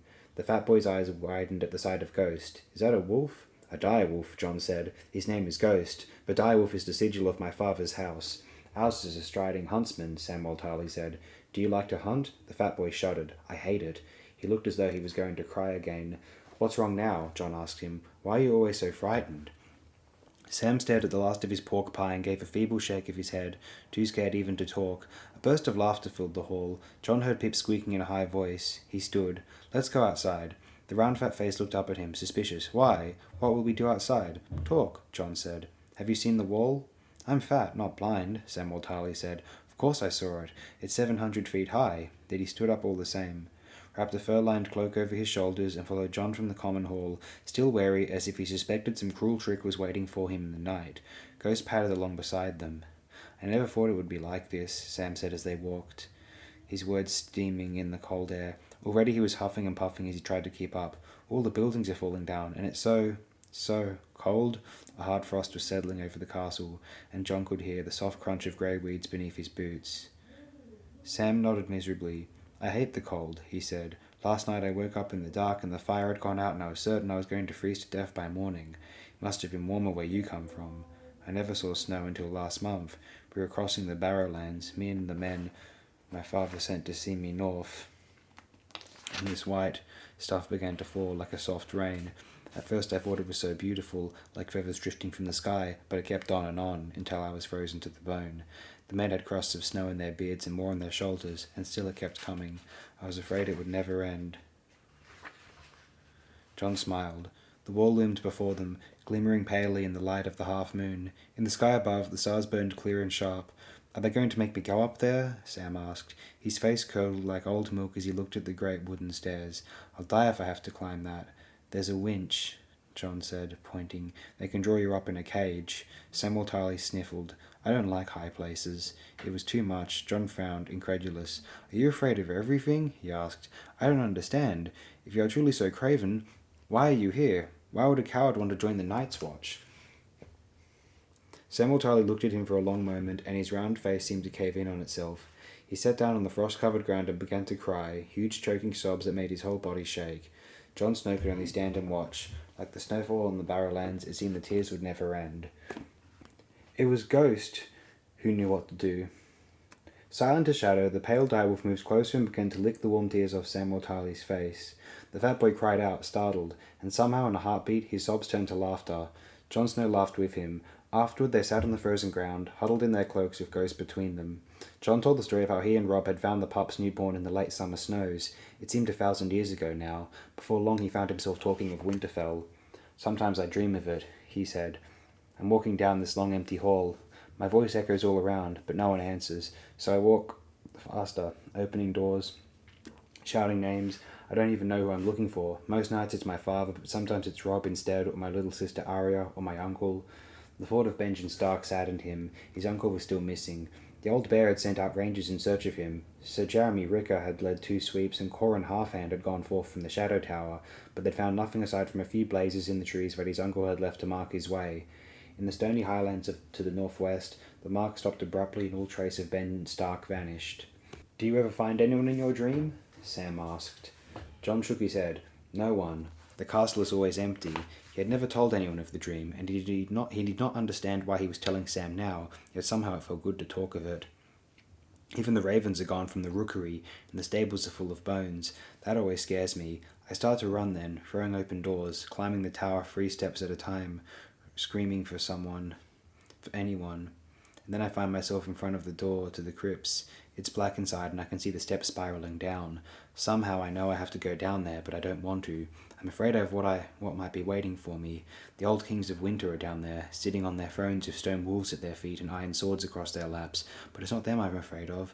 I scream that I'm not a Stark, but this isn't my place. But it's no good. I have to go anyway, so I start down, feeling the walls as I descend, with no torch to light the way. It gets darker and darker until I want to scream." He stopped, frowning, embarrassed. "That's when I always wake. His skin cold and clammy, shivering in the darkness of his cell. Ghost would leap up beside him, his warmth as comforting as daybreak. He would go back to sleep with his face pressed into the direwolf's shaggy white fur. "Do you dream of Horn Hill?" Jon asked. "No." Sam's mouth grew tight and hard. "I hated it there." He scratched Ghost behind the ear, brooding, and Jon let the silence breathe. After a long while, Samwell Tarly began to talk, and Jon Snow listened quietly, and learned how it was that a self-confessed coward found himself on the wall. The Tarlys were a family old in honour, bannermen to Mace Tyrell, Lord of Highgarden and Warden of the South. The eldest son of Lord Randall Tarly, Samwell was born heir to rich lands, a strong keep, and a storied 2-handed greatsword named Heartsbane, forged of Valyrian steel and passed down from father to son near 500 years. Whatever pride his lord father might have felt at Samwell's birth vanished as the boy grew up plump, soft, and awkward. Sam loved to listen to music and make his own songs, to wear soft velvets, to play in the castle kitchen beside the cooks, drinking in the rich smells as he snitched lemon cakes and blueberry tarts. His passions were books and kittens and dancing, clumsy as he was, but he grew ill at the sight of blood and wept to see even a chicken slaughtered. A dozen masters-at-arms came and went at Hornhill, trying to turn Samwell into the knight his father wanted. The boy was cursed and caned, slapped and starved. One man had him sleep in his chainmail to make him more martial. Another dressed him in his mother's clothing and paraded him through the bailey to shame him into valour. He only grew fatter and more frightened, until Lord Randall's disappointment turned to anger and then to loathing. One time, Sam confided, his voice dropping from a whisper, 2 men came to the castle, warlocks from Carth with white skin and blue lips. They slaughtered a bull aurochs and made me bathe in the hot blood, but it didn't make me brave as they'd promised. I got sick and wretched. Father had them scourged. Finally, after 3 girls and as many years, Lady Tarly gave her lord husband a second son. From that day, Lord Randall ignored Sam, devoting all his time to the younger boy, a fierce, robust child more to his liking. Samwell had known several years of sweet peace with his music and his books, till the dawn of his 15th name day, when he had been awakened to find his horse saddled and ready. 3 men-at-arms had escorted him into a wood near Hornhill, where his father was skinning a deer. "You are almost a man grown now, and my heir," Lord Randall Tarly had told his eldest son, his long knife laying bare the carcass as he spoke. "You have given me no cause to disown you, but neither will I allow you to inherit the land and title that should be Dickon's. Heartsbane must go to a man strong enough to wield her, and you are not worthy to touch her hilt. So I have decided that you shall this day announce that you wish to take the Black. You will forsake all claim to your brother's inheritance and start north before evenfall. If you do not, then on the morrow we shall have a hunt, and somewhere in these woods your horse will stumble, and you will be thrown from the saddle to die. Or so I will tell your mother. She has a woman's heart and finds it in her to cherish even you, and I have no wish to cause her pain. Please do not imagine that it will truly be that easy, should you think to defy me. Nothing would please me more than to hunt you down like the pig you are." His arms were red to the elbow as he laid the skinning knife aside. "So, there is your choice. For Night's Watch," he reached inside the deer, ripped out its heart, and held it in his fist, red and dripping. "Or this." Sam told the tale in a calm, dead voice, as if it was something that had happened to someone else, not to him. And strangely, John thought, he did not weep, not even once. When he was done, they sat together and listened to the wind for a time. There was no other sound in all the world. Finally, John said, "We should go back to the common hall." "Why?" Sam asked. John shrugged. "There's hot cider to drink, or mulled wine if you prefer. Some nights, Darion sings for us, or if the mood is on him. He was a singer before. Well, not truly, but almost, an apprentice singer." "How did he come here?" Sam asked. "Lord Rowan of Goldengrove found him in bed with his daughter. The girl was 2 years older, and Darion swears she helped him through her window, but under her father's eye she named it rape, so here he is. When Maester Aemon heard him sing, he said his voice was honey poured over thunder." John smiled. "Toad sometimes sings too, if you call it singing, drinking songs he learned in his father's wine sink. Pip says his voice is piss poured over a fart." They laughed at that together. "I should like to hear them both," Sam admitted, "but they would not want me there." His face was troubled. "He's going to make me fight again on the morrow, isn't he?" "He is," John was forced to say. Sam got awkwardly to his feet. "I'd better try to sleep." He huddled down in his cloak and plodded off.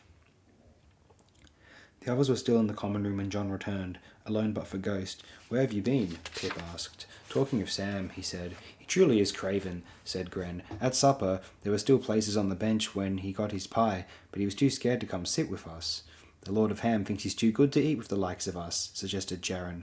"I saw him eat a pork pie," Toad said, smirking. "Do you think it was a brother?" He began to make oinking noises. "Stop it!" John snapped angrily. The other boys fell silent, taken aback by his sudden fury. "Listen to me," John said into the quiet, and he told them how it was going to be. Pip backed him, as he'd known he would, but when Huldah spoke up, it was a pleasant surprise. Gren was anxious at the first, but John knew the words to move him. One by one, the rest fell in line. John persuaded some, cajoled some, shamed the others, made threats where threats were required. At the end they had all agreed, all but Rast. "You girls do as you please," Rast said, "but if Fawn sends me against Lady Piggy, I'm going to slice me off a rasher of bacon." He laughed in John's face and left them there. Hours later, as the castle slept, 3 of them paid a call on his cell. Gren held his arms while Pip sat on his legs. John could hear Rast's rapid breathing as Ghost leapt onto his chest. The direwolf's eyes burned red as embers as his teeth nipped lightly at the soft skin of the boy's throat, just enough to draw blood. "Remember, we know where you sleep," John said softly. The next morning, John heard Rast tell Albert and Toad how his razor had slipped while he shaved. From that day forth, neither Rast nor any of the others would hurt Samwell Tarly. When Sir Alister matched them against him, they would stand their ground and swat aside his slow, clumsy strokes. If the Master-at-Arms screamed for an attack, they would dance in and tap Sam lightly on breastplate or helm or leg. Sir Alister raged and threatened and called them all cravens and women and worse, yet Sam remained unhurt. A few nights later, at John's urging, he joined them for the evening meal, taking a place on the bench beside Haldar. It was another fortnight before he found the nerve to join their talk, but in time he was laughing at Pip's faces and teasing Gren with the best of them. Fat and awkward and frightened he might be, but Samwell Tarly was no fool. One night he visited John in his cell. "I don't know what you did," he said, "but I know you did it." He looked away shyly. "I've never had a friend before." "We're not friends," John said. He put a hand on Sam's broad shoulder. "We're brothers." And so they were, he thought to himself after Sam had taken his leave. Robin, Bran and Rickon were his father's sons, and he loved them still. Yet John knew that he had never truly been one of them. Catelyn Stark had seen to that. The grey walls of Winterfell might still haunt his dreams, but Castle Black was his life now, and his brothers were Sam and Gren and Huldah and Pip and the other cast-outs who wore the black of the Night's Watch. "My uncle spoke truly," he whispered to Ghost. He wondered if he would ever see Benjen Stark again, to tell him. "It's the hand's tourney that's the cause of all the trouble, my lords," the commander of the City Watch complained to the King's Council. "The King's tourney," Ned corrected, wincing. "I assure you the hand wants no part of it. Call it what you will, my lord. Knights have been arriving from all over the realm, and for every night we get 2 free riders, 3 craftsmen, 6 men-at-arms, a dozen merchants, 2 dozen whores, and more thieves than I dare guess. This cursed heat had half the city in a fever to start, and now with all these visitors, Last night we had a drowning, a tavern riot, 3 knife fights, a rape, 2 fires, robberies beyond count, and a drunken horse race down the Street of the Sisters. The night before, a woman's head was found in the Great Sept, floating in the Rainbow Pool. No one seems to know how it got there or who it belongs to. How dreadful, Varys said, with a shudder. Lord Renly Baratheon was less sympathetic. If you cannot keep the king's peace, Janos, perhaps the city watch should be commanded by someone who can. Stout, jowly Janos Slynt puffed himself up like an angry frog, his bald pate reddening. Aegon the Dragon himself could not keep the peace, Lord Renly. I need more men. How many? Ned asked, leaning forward. As ever, Robert had not troubled himself to attend the council session, so it fell to his hand to speak for him. As many as can be gotten, Lord Hand. Hire 50 new men, Ned told him. Lord Baelish will see that you get the coin. I will, Littlefinger said. You will. You found 40,000 golden dragons for a champion's purse. Surely you can scrape together a few coppers to keep the king's peace. Ned turned back to Janos Slynt. I will also give you 20 good swords from my own household guard to serve with the watch until the crowds have left. All thanks, Lord Hand, Slynt said, bowing. I promise you they shall be put to good use. When the commander had taken his leave, Eddard Stark turned to the rest of the council. The sooner this folly is done with, the better I shall like it. As if the expense and trouble were not irksome enough, all and sundry insisted on salting Ned's wound by calling it the Hand's tourney, as if he were the cause of it. And Robert honestly seemed to think he should feel honoured. The realm prospers from such events, my lord, Grand Maester Pycelle said. They bring the great the chance of glory, and the lowly a respite from their woes, and put coins in many a pocket, Littlefinger added. Every inn in the city is full, and the whores are walking bow-legged and jingling with each step. Lord Renly laughed. We're fortunate my brother Stannis is not with us.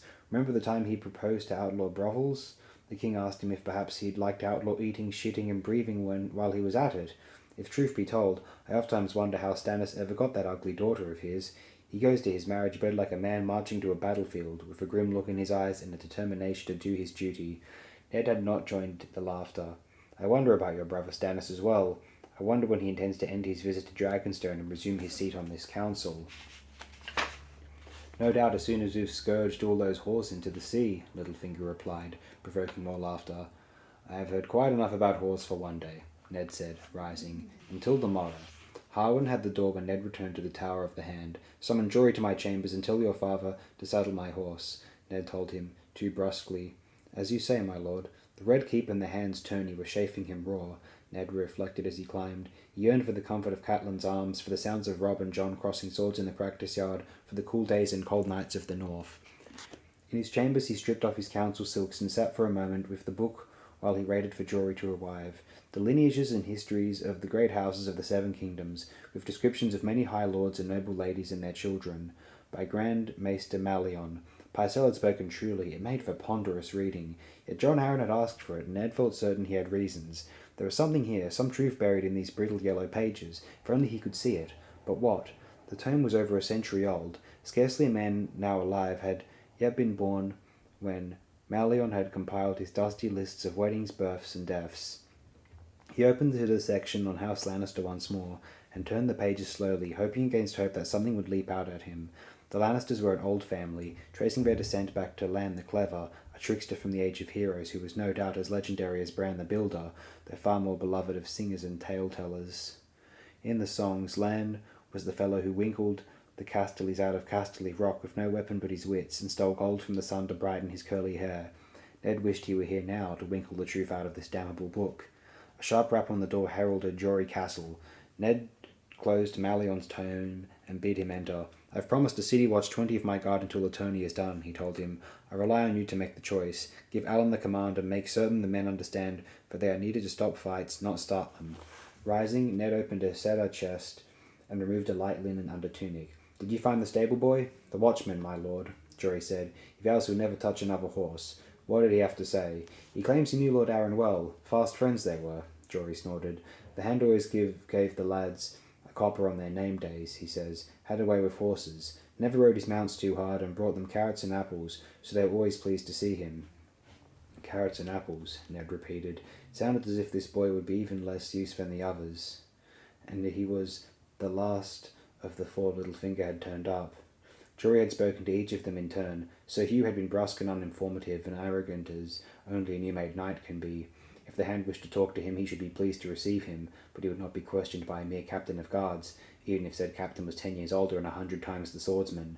The serving girl had at least been pleasant. She said Lord John had been reading more than was good for him, that he was troubled and melancholy over his young son's frailty, and gruff with his lady wife. The pot-boy, now cordwainer, had never exchanged so much as a word with Lord John, but he was full of oddments of Christian gossip. The Lord had been quarrelling with the king. The Lord only picked at his food. The Lord was sending his boy to be fostered on Dragonstone. The Lord had taken a great interest in the breeding of hunting hounds. The Lord had visited a master armourer to commission a new suit of plate, wrought it all in pale silver with a blue jasper falcon and a mother-of-pearl moon on the breast. The king's own brother had gone with him to help choose the design. The pot-boy said, "No, not Lord Renly, the other one, Lord Stannis. Did our watchman recall anything else of note? The lad swears Lord John was as strong as a man half his age. Often went riding with Lord Stannis, he says." Stannis again, Ned thought. He found that curious. Jon Arryn and he had been cordial, but never friendly. And while Robert had been riding north to Winterfell, Stannis had removed himself to Dragonstone, the Targaryen island fastness he had conquered in his brother's name. He had given no word as to when he might return. "Where did they go on these rides?" Ned asked. "The boy says that they visited a brothel." "A brothel?" Ned said. "The Lord of the Eyrie and Hand of the King visited a brothel with Stannis Baratheon?" He shook his head, incredulous, wondering what Lord Renly would make of this tidbit. Robert's lusts were the subject of ribald drinking songs throughout the realm, but Stannis was a different sort of man, a bare year younger than the king, yet utterly unlike him, stern, humourless, unforgiving, grim in his sense of duty. The boy insists it's true. The Hand took 3 guardsmen with him, and the boy says they were joking of it when he took their horses afterward. "Which brothel?" Ned asked. The boy did not know. The guards would. "A pity Lysa carried them off to the Vale," Ned said dryly. "The gods are doing their best to vex us. Lady Lysa, Maester Colmon, Lord Stannis. Anyone who might actually know the truth of what happened to Jon Arryn is 1,000 leagues away. Will you summon Lord Stannis back from Dragonstone?" "Not yet," Ned said. "Not until I have a better notion of what this is all about and where he stands." The matter nagged at him. Why did Stannis leave? Had he played some part in Jon Arryn's murder? Or was he afraid? Ned found it hard to imagine what could frighten Stannis Baratheon, who had once held Storm's End for a year of siege, swerving on rats and boot leather while the Lords Tyrell and Redwyne sat outside with their hosts, banqueting inside of his walls. "Bring me my doublet, if you would. The grey, with the dial sigil. I want this armourer to know who I am. It might make him more forthcoming." Jory went to the wardrobe. Lord Renly is brother to Lord Stannis, as well as the king. Yet it seems that he was not invited on these rides. Ned was not sure what to make of Renly, with all his friendly ways and easy smiles. A few days past, he had taken Ned aside to show him an exquisite rose-gold locklet. Inside was a miniature painted in the vivid, Meerish style of a lovely young girl with doe's eyes and a cascade of soft brown hair. Renly had seemed anxious to know if the girl reminded him of anyone, and when Ned had no answer but a shrug, he had seemed disappointed. The maid was Loras Tyrell's sister Marjorie, he had confessed, but there were those who said she looked like Lyanna. No, Ned had told him, bemused. Could it be that Lord Renly, who looked so like a young Robert, had conceived a passion for a girl he fancied to be a young Lyanna? That struck him as more than passing queer. Jory held out the doublet, and Ned slid his hands through the armholes. "Perhaps Lord Stannis will return for Robert's tourney," he said as Jory laced the garment up the back. "That would be a stroke of fortune, my lord," Jory said. Ned buckled on a longsword. In other words, not bloody likely. His smile was grim. Jory draped Ned's cloak across his shoulders and clasped it at the throat with the hand's badge of office. "The armourer lives above his shop, in a large house at the top of the Street of Steel. Alan knows the way, my lord." Ned nodded. "The gods help this potboy if he's sent me off harrying after shadows." It was a slim enough staff to lean on, but the Jon Arryn that Ned Stark had known was not one to wear jewelled and silvered plate. Steel was steel. It was meant for protection, not ornament. He might have changed his views, to be sure. He would scarcely have been the first man who came to look on things differently after a few years at court, but the change was marked enough to make Ned wonder. "Is there any other service I might perform? I suppose you'd best begin visiting whorehouses." "Hard duty, my lord," Jory grinned. "The men will be glad to help. Porfa has made a fair start already." Ned's favourite horse was saddled and waiting in the yard. Varley and Jax fell in beside him as he rode through the yard. Their steel caps and shirts of mail must have been sweltering, yet they said no word of complaint. As Lord Eddard passed beneath the King's Gate into the stink of the city, his grey and white cloak streaming from his shoulders, he saw eyes everywhere and kicked his mount into a trot. His guard followed. He looked behind him frequently as they made their way through the crowded city streets. Tomard and Desmond had left the castle early this morning to take up positions on the route they must take and watch for anyone following them. But even so, Ned was uncertain. The shadow of the king's spider and his little birds had him fretting like a maiden on her wedding night. The Street of Steel began at the market square beside the river gate, as it was named on maps, or the mud gate, as it was commonly called. A mummer on stilts was striding through the throngs like some great insect, with a horde of barefoot children trailing behind him, hooting. Elsewhere, 2 ragged boys no older than Bran were dueling with sticks, to the loud encouragement of some and the furious curses of others. An old woman ended the contest by leaning out of her window and emptying a bucket of slops on the heads of the combatants. In the shadow of the wall, farmers stood beside their wagons, bellowing out, "Apples, the best apples, cheap at twice the price," and "Blood melons, sweet as honey," and "Turnips, onions, roots, here you go, here you go, turnips, onions, roots, here you go, here."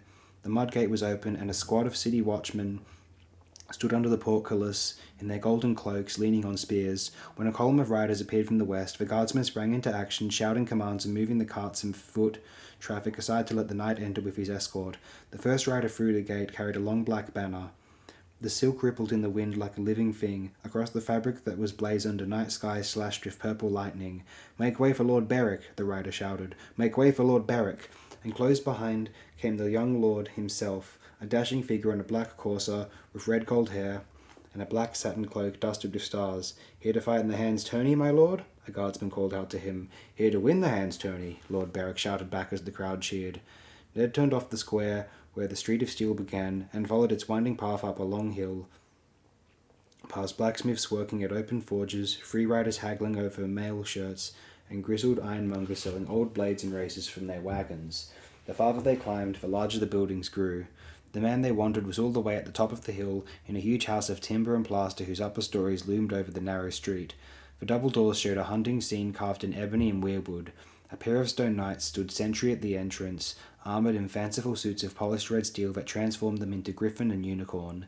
Ned left his horse with Jax and shouldered his way inside.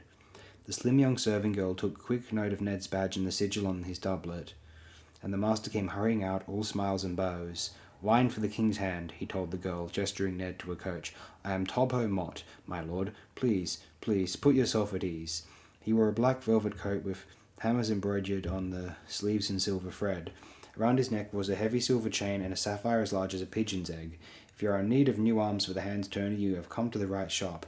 Ned did not bother to correct him. "My work is costly, and I make no apologies for that, my lord," he said as he filled 2 matching silver goblets. "You will not find craftsmanship equal to mine anywhere in the 7 kingdoms, I promise you. Visit every forge in King's Landing if you like, and compare for yourself. Any village smith can hammer out a shirt of mail. My work is art." Ned sipped his wine and let the man go on. "The Knight of Flowers bought all his armour here," Tobho boasted, "and many high lords, the ones who knew fine steel, and even Lord Renly, the king's own brother. Perhaps the hand had seen Lord Renly's new armour, the green plate with the golden antlers. No other armour in the city could get that deeper green. He knew the secret of putting colour in the steel itself. Paint and enamel were the crutches of a journeyman. Or mayhaps the hand wanted a blade. Tobho had learned to work Valyrian steel at the forges of Qohor as a boy. Only man who knew the spells could take old weapons and forge them anew. The direwolf is the sigil of House Stark, is it not? I could fashion a direwolf helm so real that children will run from you in the street," he vowed. Ned smiled. "Did you make a falcon helm for Lord Arryn?" Tobho Mott paused a long moment and set aside his wine. "The hand did call upon me with Lord Stannis, the king's brother. I regret to say they did not honour me with their patronage." Ned looked at the man evenly, saying nothing, waiting. He had found over the years that silence sometimes yielded more than questions. And so it was this time. "They asked to see the boy," the armourer said, "so I took them back to the forge." "The boy," Ned echoed. He had no notion who the boy might be. "I should like to see the boy as well." Tobho Mott gave him a cool, careful look. "As you wish, my lord," he said with no trace of his former friendliness. He let Ned out a rear door and across a narrow yard, back to the cavernous stone barn where the work was done. When the armourer opened the door, the blast of hot air that came through made Ned feel as though he were walking into a dragon's mouth. Inside, a forge blazed in each corner, and the air stank of smoke and sulphur. Journeyman armourers glanced up from the hammers and tongs just long enough to wipe the sweat from their brows, while bare-chested apprentice boys worked for bellows. The master called over a tall lad about Rob's age. his arms and chest corded with muscle. "This is Lord Stark, the new hand of the king," he told him as the boy looked at Ned through sullen blue eyes and pushed back sweat-soaked hair with his fingers. Thick hair, shaggy and unkempt and black as ink. The shadow of a new beard darkened his jaw. "This is Gendry, strong for his age, and he works hard. Show the hand that helmet you made, lad." Almost shyly, the boy led them to his bench, and a steel helm shaped like a bull's head, with two great curving horns. Ned turned the helm over in his hands. It was raw steel, unpolished but expertly shaped. "This is fine work. I would be pleased if you would let me buy it." The boy snatched it out of his hands. "It's not for sale." Topo Mott looked horror-struck. "Boy, this is the king's hand. If his lordship wants this helm, make him a gift of it. He honours you by asking." "I made it for me," the boy said stubbornly. "100 pardons, my lord," his master said hurriedly to Ned. "The boy is crude as new steel, and like new steel would profit from some beating. That helm is journeyman's work at best. Forgive him, and I promise I will craft you a helm like none you have ever seen." "He's done nothing that requires my forgiveness." "Gendry, when Lord Arryn came to see you, what did you talk about?" "He asked me questions is all, my lord." "What sort of questions?" The boy shrugged. "How was I? And was I well treated? And if I liked the work, and stuff about my mother, who she was and what she looked like and all." "What did you tell him?" Ned asked. The boy shoved a fresh fall of black hair off his forehead. "She died when I was little. She had yellow hair, and sometimes she used to sing to me, I remember. She worked in a nail house. Did Lord Stannis question you as well? The bald one? No, not him. He never said no word, just glared at me, like I was some raper who done for his daughter." "Mind your filthy tongue," the master said. "This is the king's own hand." The boy lowered his eyes. A smart boy, but stubborn. "That helm. The others call him bull-headed, so he threw it in their teeth." Ned touched the boy's head, fingering the thick black hair. "Look at me, Gendry." The apprentice lifted his face. Ned studied the shape of his jaw, the eyes like blue eyes. "Yes," he thought, "I see it. Go back to your work, lad. I'm sorry to have bothered you." He walked back to the house of the master. "Who paid the boy's apprentice fee?" he asked lightly. Mott looked fretful. "You saw the boy. Such a strong boy. Those hands of his, those hands were made for hammers. He had such promise. I took him on without a fee." "The truth now," Ned urged. "The streets are full of strong boys. The day you take on an apprentice without a fee will be the day the wall comes down. Who paid for him?" "A lord," the master said reluctantly. "He gave no name and wore no sigil on his coat. He paid in gold, twice the customary sum, and said he was paying once for the boy and once for my silence. Describe him." "He was stout, round of shoulder, not so tall as you. Brown beard, but there was a bit of red in it, I'll swear. He wore a rich cloak that I do remember, heavy purple velvet, worked with silver threads, but the hood shadowed his face, and I never did see him clear." He hesitated a moment. "My lord, I want no trouble." "None of us wants trouble, but I fear these are troubled times, Master Mott," Ned said. "You know who the boy is." "I'm only an armourer, my lord. I know what I'm told." "You know who the boy is," Ned repeated patiently. "That is not a question." "The boy is my apprentice," the master said. He looked Ned in the eye, stubborn as old iron. "Who he was before he came to me, that's none of my concern." Ned nodded. He decided that he liked Topo Mott, master armourer. "If the day ever comes when Gendry would rather wield a sword than forge one, send him to me. He has the look of a warrior. Until then, you have my thanks, Master Mott, and my promise. Should I ever want a helm to frighten children, this would be the first place I visit." His guard was waiting outside with the horses. "Did you find anything, my lord?" Jax asked, as Ned mounted up. "I did," Ned told him, wondering. What had Jon Arryn wanted with a king's bastard, and why was it worth his life? "My lady, you ought cover your head," Sir Roderick told her as their horses plodded north. "You will take a chill." "It is only water, Sir Roderick," Catelyn replied. Her hair hung wet and heavy, a loose strand stuck to her forehead, and she could imagine how ragged and wild she must look, but for once she did not care. The southern rain was soft and warm. Catelyn liked the feel of it on her face, gentle as a mother's kisses. It took her back to her childhood, to her long grey days at River Run. She remembered the godswood, drooping branches heavy with moisture, and the sound of her brother's laughter as he chased her through piles of damp leaves. She remembered making mud pies of Lysa, the weight of them, the mud slick and brown beaten between her fingers.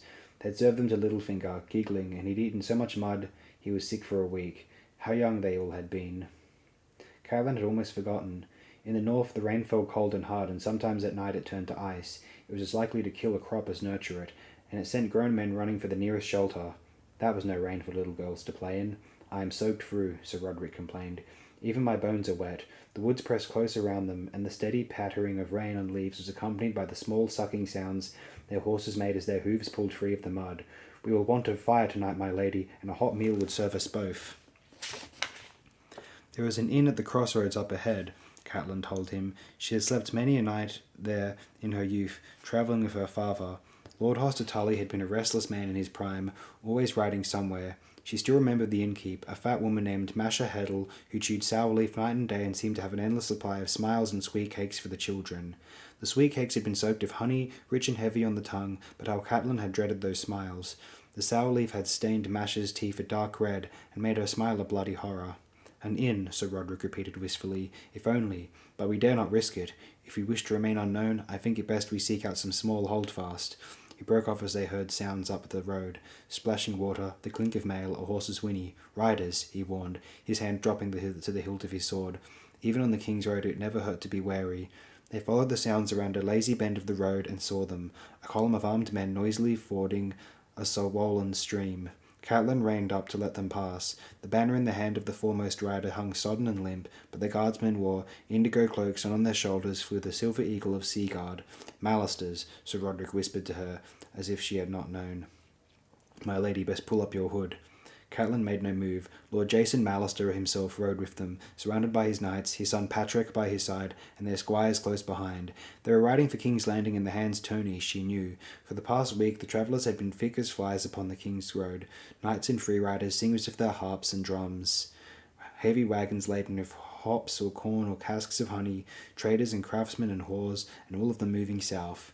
She studied Lord Jason boldly. The last time she had seen him he had been jesting with her uncle at her wedding feast. The Mallisters stood bannermen to the Tullys, and his gifts had been lavish. His brown hair was salted with white now, his face chiselled gaunt by time, yet the years had not touched his pride. He rode like a man who feared nothing. Catelyn envied him that. She had come to fear so much. As the riders passed, Lord Jason nodded a curt greeting, but it was only a high lord's courtesy to strangers chance met on the road. There was no recognition in those fierce eyes, and his son did not even waste to look. He did not know you, Sir Roderick said after, wondering. He saw a pair of mud-spattered travellers by the side of the road, wet and tired. It would never occur to him to suspect that one of them was the daughter of his liege lord. I think we shall be safe enough at the inn, Sir Roderick.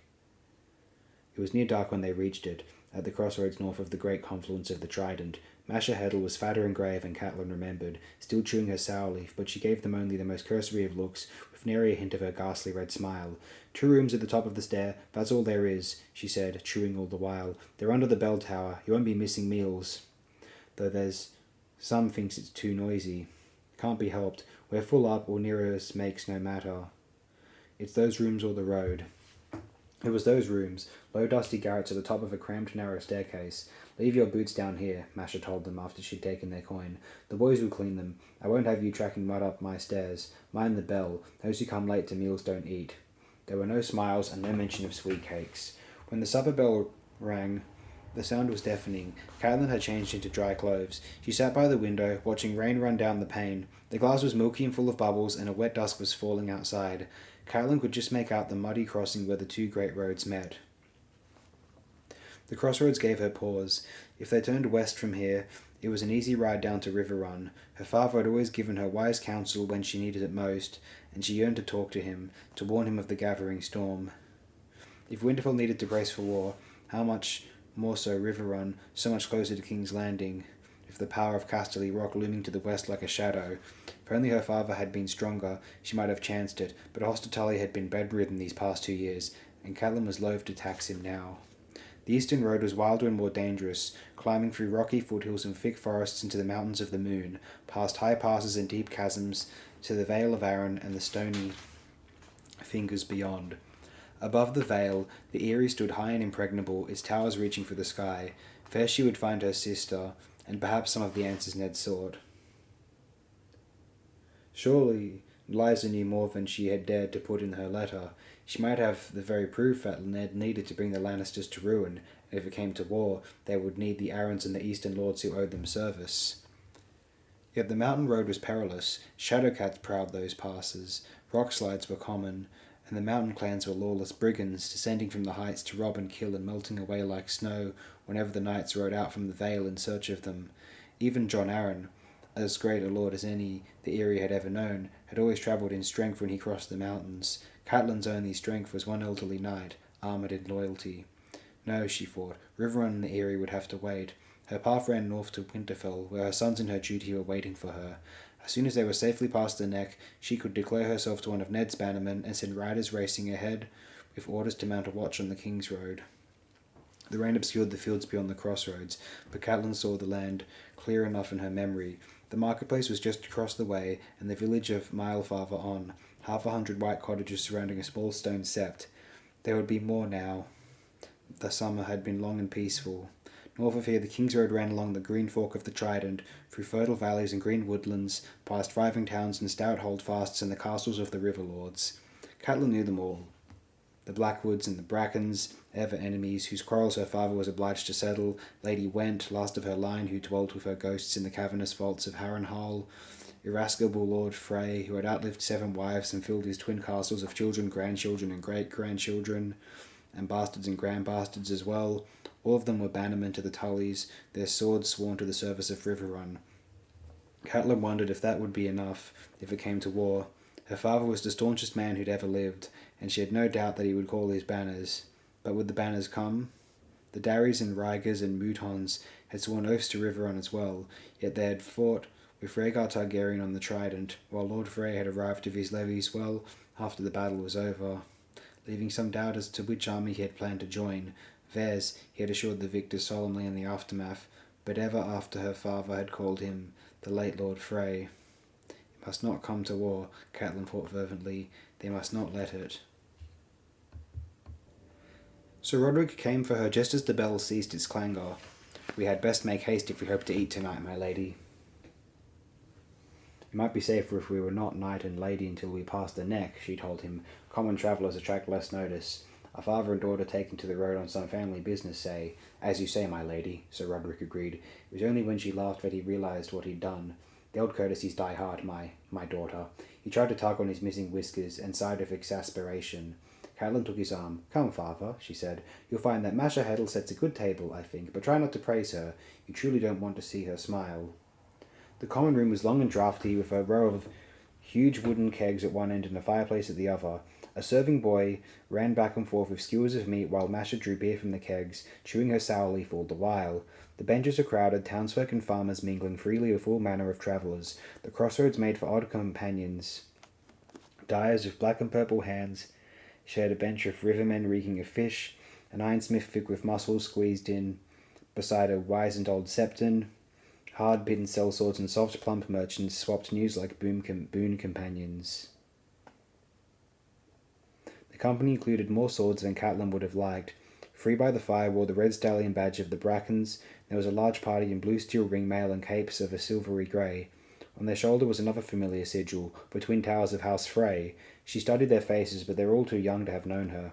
The senior among them would have been no older than Bran when she went north. Sir Roderick found them an empty place on the bench near the kitchen. Across the table a handsome youth was fingering a wood harp. "7 blessings to you, good folk," he said as they sat. An empty wine cup stood on the table before him. "And to you, singer," Catelyn returned. Sir Roderick called for bread and meat and beer in a tone that meant now. The singer, a youth of some 18 years, eyed them boldly and asked where they were going and from whence they had come, what news they had, letting the questions fly as quick as arrows and never pausing for an answer. "We left King's Landing a fortnight ago," Catelyn replied, answering the safest of his questions. "That's where I'm bound," the youth said. As she had suspected, he was more interested in telling his own story than in hearing theirs. Singers loved nothing half so well as the sound of their own voices. The hand's tourney means rich lords with fat purses. "The last time I came away with more silver than I could carry, or would have if I hadn't lost it all betting on the Kingslayer to win that day." "The gods frown on the gambler," Sir Roderick said sternly. He was of the north and shared the Stark views on tournaments. "They frowned on me, for certain," the singer said. "Your cruel gods and the Knight of Flowers altogether did me in." "No doubt that was a lesson for you," Sir Roderick said. "It was. This time my coin will champion Sir Loras." Sir Roderick tried to tug at whiskers that were not there, but before he could frame a rebuke, the serving boy came scurrying up. He laid trenchers of bread before them and filled then with chunks of browned meat off a skewer, dripping with hot juice. Another skewer held tiny onions, fire peppers, and fat mushrooms. Sir Roderick said to lustily as the lad ran back to fetch them beer. "My name is Marillion," the singer said, plucking a string on his wood harp. "Doubtless you've heard me play somewhere." His manner made Catelyn smile. Few wandering singers ever ventured as far north as Winterfell, but she knew his like from her girlhood in Riverrun. "I fear not," she told him. He drew a plaintive chord from the wood harp. "That is your loss," he said. "Who is the finest singer you've ever heard?" "Alia of Bravos," Sir Roderick answered at once. "Oh, I am much better than that old stick," Marillion said. "If you have the silver for a song, I'll gladly show you. I might have a copper or two, but I'd sooner toss it down a well than pay for your howling," Sir Roderick goused. His opinion of the singers was well known. Music was a lovely thing for girls, but he could not comprehend why any healthy boy would fill his hand with a harp when he might have had a sword.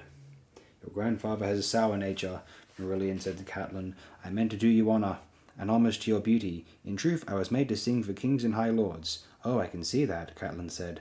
"Lord Tully is fond of a song, I hear. No doubt you've been to Riverrun." "100 times," the singer said airily. "They keep a chamber for me, and the young lord is like a brother." Catelyn smiled, wondering what Edmure would think of that. Another singer had once bedded a girl her brother fancied. He had hated the breed ever since. "And Winterfell?" she asked him. "Have you travelled north?" "Why would I?" Marillion asked. "It's all blizzards and bearskins up there, and the Starks know no music but the howling of wolves." Distantly she was aware of the door banging open at the far end of the room. "Innkeep," a servant's voice called out behind her. "We have horses that want stabling, and my Lord of Lannister requires a room and a hot bath." "Oh gods," Sir Roderick said before Catelyn reached out to silence him, her fingers tightening hard around his forearm. Masha Heddle was bowing and smiling her hideous red smile. "I'm sorry, my lord, truly, we're full up, every room." There were 4 of them, Catelyn saw. An old man in the black of the Night's Watch, 2 servants, and him, standing there small and bold as life. "My men will sleep in your stable, and as for myself, well, I do not require a large room, as you can plainly see." He flashed a mocking grin. "So long as the fire's warm and the straw reasonably free of fleas, I am a happy man." Masha Heddle was beside herself. "Oh Lord, there's nothing. It's the tourney. There's no help for it. Oh." Tyrion Lannister pulled a coin from his purse and flicked it up over his head, caught it, tossed it again. Even across the room where Catelyn sat, the wink of gold was unmistakable. A free rider in a faded blue cloak lurched to his feet. "You're welcome to my room, my lord." "Oh, there's a clever man," Lannister said as he sent the coin spinning across the room. The free rider snatched it from the air. "And a nimble one to boot." The dwarf turned back to Masha Heddle. "You will be able to manage food, I trust." "Anything you like, my lord, anything at all," the innkeep promised. And may he choke on it, Catelyn thought, but it was Bran she saw choking, drowning on his own blood. Lannister glanced at the nearest tables. "My men will have whatever you're serving these people. Double portions. We've had a long hard ride. I'll take a roast fowl, chicken, duck, pigeon, it makes no matter. And set up a flagon of your best wine. Yoren, will you sup with me?" "Aye, my lord, I will," the black brother replied. The dwarf had not so much as glanced toward the far end of the room, and Catelyn was thinking how grateful she was for the crowded benches between them when suddenly Marillion bounded to his feet. "My Lord of Lannister," he called out, "I would be pleased to entertain you while you eat. Let me sing you the lay of your father's great victory at King's Landing." "Nothing would be more likely to ruin my supper," the dwarf said, dryly. His mismatched eyes considered the singer briefly, started to move away, and found Catelyn. He looked at her for a moment, puzzled. She turned her face away, but too late. The dwarf was smiling. "Lady Stark, what an unexpected pleasure," he said. "I was sorry to miss you at Winterfell." Marillion gaped at her, confusion giving way to chagrin as Catelyn rose slowly to her feet. She heard Sir Roderick curse. If only the man had lingered at the wall, she thought. If only. "Lady Stark?" Masha Heddle said thickly. "I was still Catelyn Tully the last time I bedded here," she told the innkeep. She could hear the muttering, feel the eyes upon her. Catelyn glanced around the room at the faces of the knights and sworn swords, and took a deep breath to slow the frantic beating of her heart. Did she dare take the risk? There was no time to think it through, only the moment and the sound of her own voice ringing in her ears. "You in the corner," she said to an older man she had not noticed until now. "Is that the black bat of Harrenhal I see embroidered on your surcoat?" "Sir?" The man got to his feet. "It is my lady. And his lady went a true and honest friend to my father, Lord Hoster Tully of Riverrun?" "She is," the man replied stoutly. Sir Roderick rose quietly and loosened his sword in its scabbard. The dwarf was blinking at them, blank-faced, with puzzlement in his mismatched eyes. The red stallion was ever a welcome sight in Riverrun, she said to the trio by the fire. My father counts Jonas Bracken among his oldest and most loyal bannermen. The three men at arms exchanged uncertain looks. Our lord is honoured by his trust, one of them said hesitantly. I envy your father all these fine friends, Lannister quipped, but I do not quite see the purpose of this, Lady Stark. She ignored him, turning to the large party in blue and grey. They were the heart of the matter. There were more than 20 of them. I know your sigil as well. Between towers of Frey, how fares your good lord, sirs? Their captain rose. Lord Walder is well, my lady. He plans to take a new wife on his 90th name day, and has asked your lord father to honour the wedding with his presence. Tyrion Lannister sniggered. That was when Catelyn knew he was hers. This man came a guest into my house, and they conspired to murder my son, a boy of 7, she proclaimed to the room at large, pointing. Sir Roderick moved to her side, his sword in hand. In the name of King Robert and the good lords you serve, I call upon you to seize him and help me return him to Winterfell to await the king's justice. She did not know what was more satisfying, the sound of a dozen swords drawn as one, or the look on Tyrion Lannister's face. Sansa rode to the hand's tourney with Septa Mordane and Jane Poole, in a litter with curtains of yellow silk so fine she could see right through them. They turned the whole world gold. Beyond the city walls, 100 pavilions had been raised beside the river, and the common folk came out in the thousands to watch the games.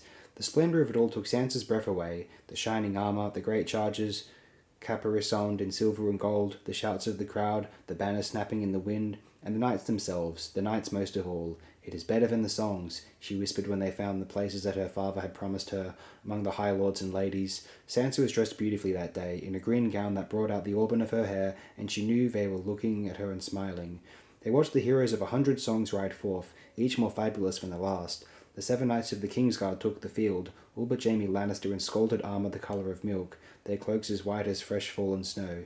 So Jaime wore the white cloak as well, but beneath it he was shining gold from head to foot, with a lion's head helm and a golden sword. Sir Gregor Clegane, the mountain that rides, thundered past them like an avalanche. Sansa remembered Lord Jon Royce, who had guested at Winterfell 2 years before. His armour is bronze, thousands and thousands of years old, engraved with magic runes that ward him against harm, she whispered to Jane. Septa Mordane pointed out Lord Jason Mallister, in indigo chased with silver, the wings of an eagle on his helm. That he had cut down 3 of Rhaegar's bannermen on the Trident. The girls giggled over the warrior priest Forrest of Myr, with his flapping red robes and shaven head, till the Septa told them that he had once scaled the walls of Pike with a flaming sword in hand. Other riders Sansa did not know. Hedge knights from the Fingers and Highgarden and the Mountains of Dawn, unsung free riders and new-made squires, the younger sons of high lords and the heirs of lesser houses, younger men, most had done no great deeds as yet. But Sansa and Jane agreed that one day the 7 kingdoms would resound to the sound of their names. Sir Balon Swan, Lord Bryce Caron of the Marches, Bronze Yon's heir, Sir Andar Royce, and his younger brother Sir Robar, their silvered steel plate filigreed in bronze of the same ancient runes that warded their father, the twins Sir Horace and Sir Hobbar, whose shields displayed the grape cluster sigil of the red wines, burgundy on blue, Patrick Mallister, Lord Jason's son, 6 Freys of the Crossing, Sir Jared, Sir Hostine, Sir Danwell, Sir Aemon, Sir Theo, Sir Perwyn, sons and grandsons of old Lord Walder Frey, and his bastard son Martin Rivers as well.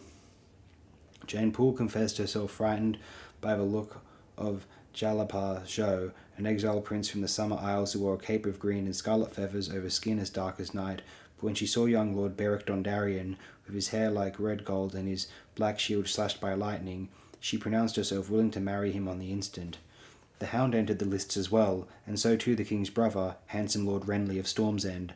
Jory, Allen and Harwin rode for Winterfell in the north. Jory looks a beggar among these others, Septa Mordane sniffed when he appeared. Sansa could only agree. Jory's armour was blue-grey plate without device or ornament, and a thin grey cloak hung from his shoulders like a soiled rag. Yet he acquitted himself well, unhorsing Horace Redwine in his first joust and one of the Freys in his second. In his third match, he rode 3 passes at a free rider named Lothor Brune, whose armour was as drab as his own. Neither man lost his seat, but Brune's lance was steadier and his blows better placed, and the king gave him the victory. Allen and Harwin fared less well. Harwin was unhorsed in his first tilt by Sir Meryn of the Kingsguard, while Allen fell to Sir Balon Swan. The jousting went all day and into the dusk, the hooves of the great war horses pounding down the lists until the field was a ragged wasteland of torn earth. A dozen times Jane and Sansa cried out in unison as riders crashed together, lances exploding into splinters while the commons screamed for their favourites. Jane covered her eyes whenever a man fell, like a frightened little girl, but Sansa was made of sterner stuff. A great lady knew how to behave at tournaments. Even Septim Ordain noted her composure and nodded in approval. The Kingslayer rode brilliantly. He overthrew Sir Andar Royce and the Marcher Lord Bryce Caron as easily as if he were riding at rings, and then took a hard-fought match from white-haired Barristan Selmy, who had won his first 2 tilts against men 30 and 40 years his junior. Sandor Clegane and his immense brother, Sir Gregor the Mountain, seemed unstoppable as well, riding down one foe after the next in ferocious style. The most terrifying moment of the day came during Sir Gregor's second joust, when his lance rode up and struck a young knight from the Vale under the gorget with such force that it had drove through his throat, killing him instantly. The youth fell not 10 feet from where Sansa was seated. The point of Sir Gregor's lance had snapped off in his neck, and his life's blood flowed out in slow pulses, each weaker than the one before. His armour was shiny new. A bright streak of fire ran down his outstretched arm as the steel caught the light. Then the sun went behind a cloud, and it was gone. His cloak was blue, the colour of the sky on a clear summer's day, trimmed with a border of crescent moons, but as his blood seeped into it, the cloth darkened and the moons turned red, one by one. Jane Poole wept so hysterically that Septim Ordain finally took her off to regain her composure, but Sansa sat with her arms folded in her lap, watching with a strange fascination. She had never seen a man die before. She ought to be crying too, she thought, but the tears would not come. Perhaps she had used up all her tears for Lady and Bran. It would be different if it had been Sir Jory or Sir Roderick or father, she told herself. The young knight in the blue cloak was nothing to her, some stranger from the Vale of Arryn whose name she had forgotten as soon as she heard it. And now the world would soon forget his name too, Sansa realised. There would be no song sung for him. That was sad. And they carried off the body. A boy with a spade ran onto the field and shoveled dirt over the spot where he had fallen to cover up the blood. Then the joust resumed. Sir Balon Swan also fell to Gregor, and Lord Renly to the Hound. Renly was unhorsed so violently that he seemed to fly backward off his charger, legs in the air. His head hit the ground with an audible crack that made the crowd gasp, but it was just the golden antler on his helm. One of the tines had snapped off beneath him. When Lord Renly climbed to his feet, the commons cheered wildly, for King Robert's handsome young brother was a great favourite. He handed the broken tine to his conqueror with a gracious bow. The hound snorted and tossed a broken antler into the crowd, where the commons began to punch and claw over the little bit of gold, till Lord Renly walked out among them and restored the peace. By then Septim Ordain had returned, alone. Jane had been feeling ill, she explained. She had helped her back to the castle. Sansa had almost forgotten about Jane. Later, a hedge knight in a checkered cloak disgraced himself by killing Beric Dondarrion's horse, and was declared forfeit. Lord Beric shifted his saddle to a new mount, only to be knocked right off it by Forrest of Mere.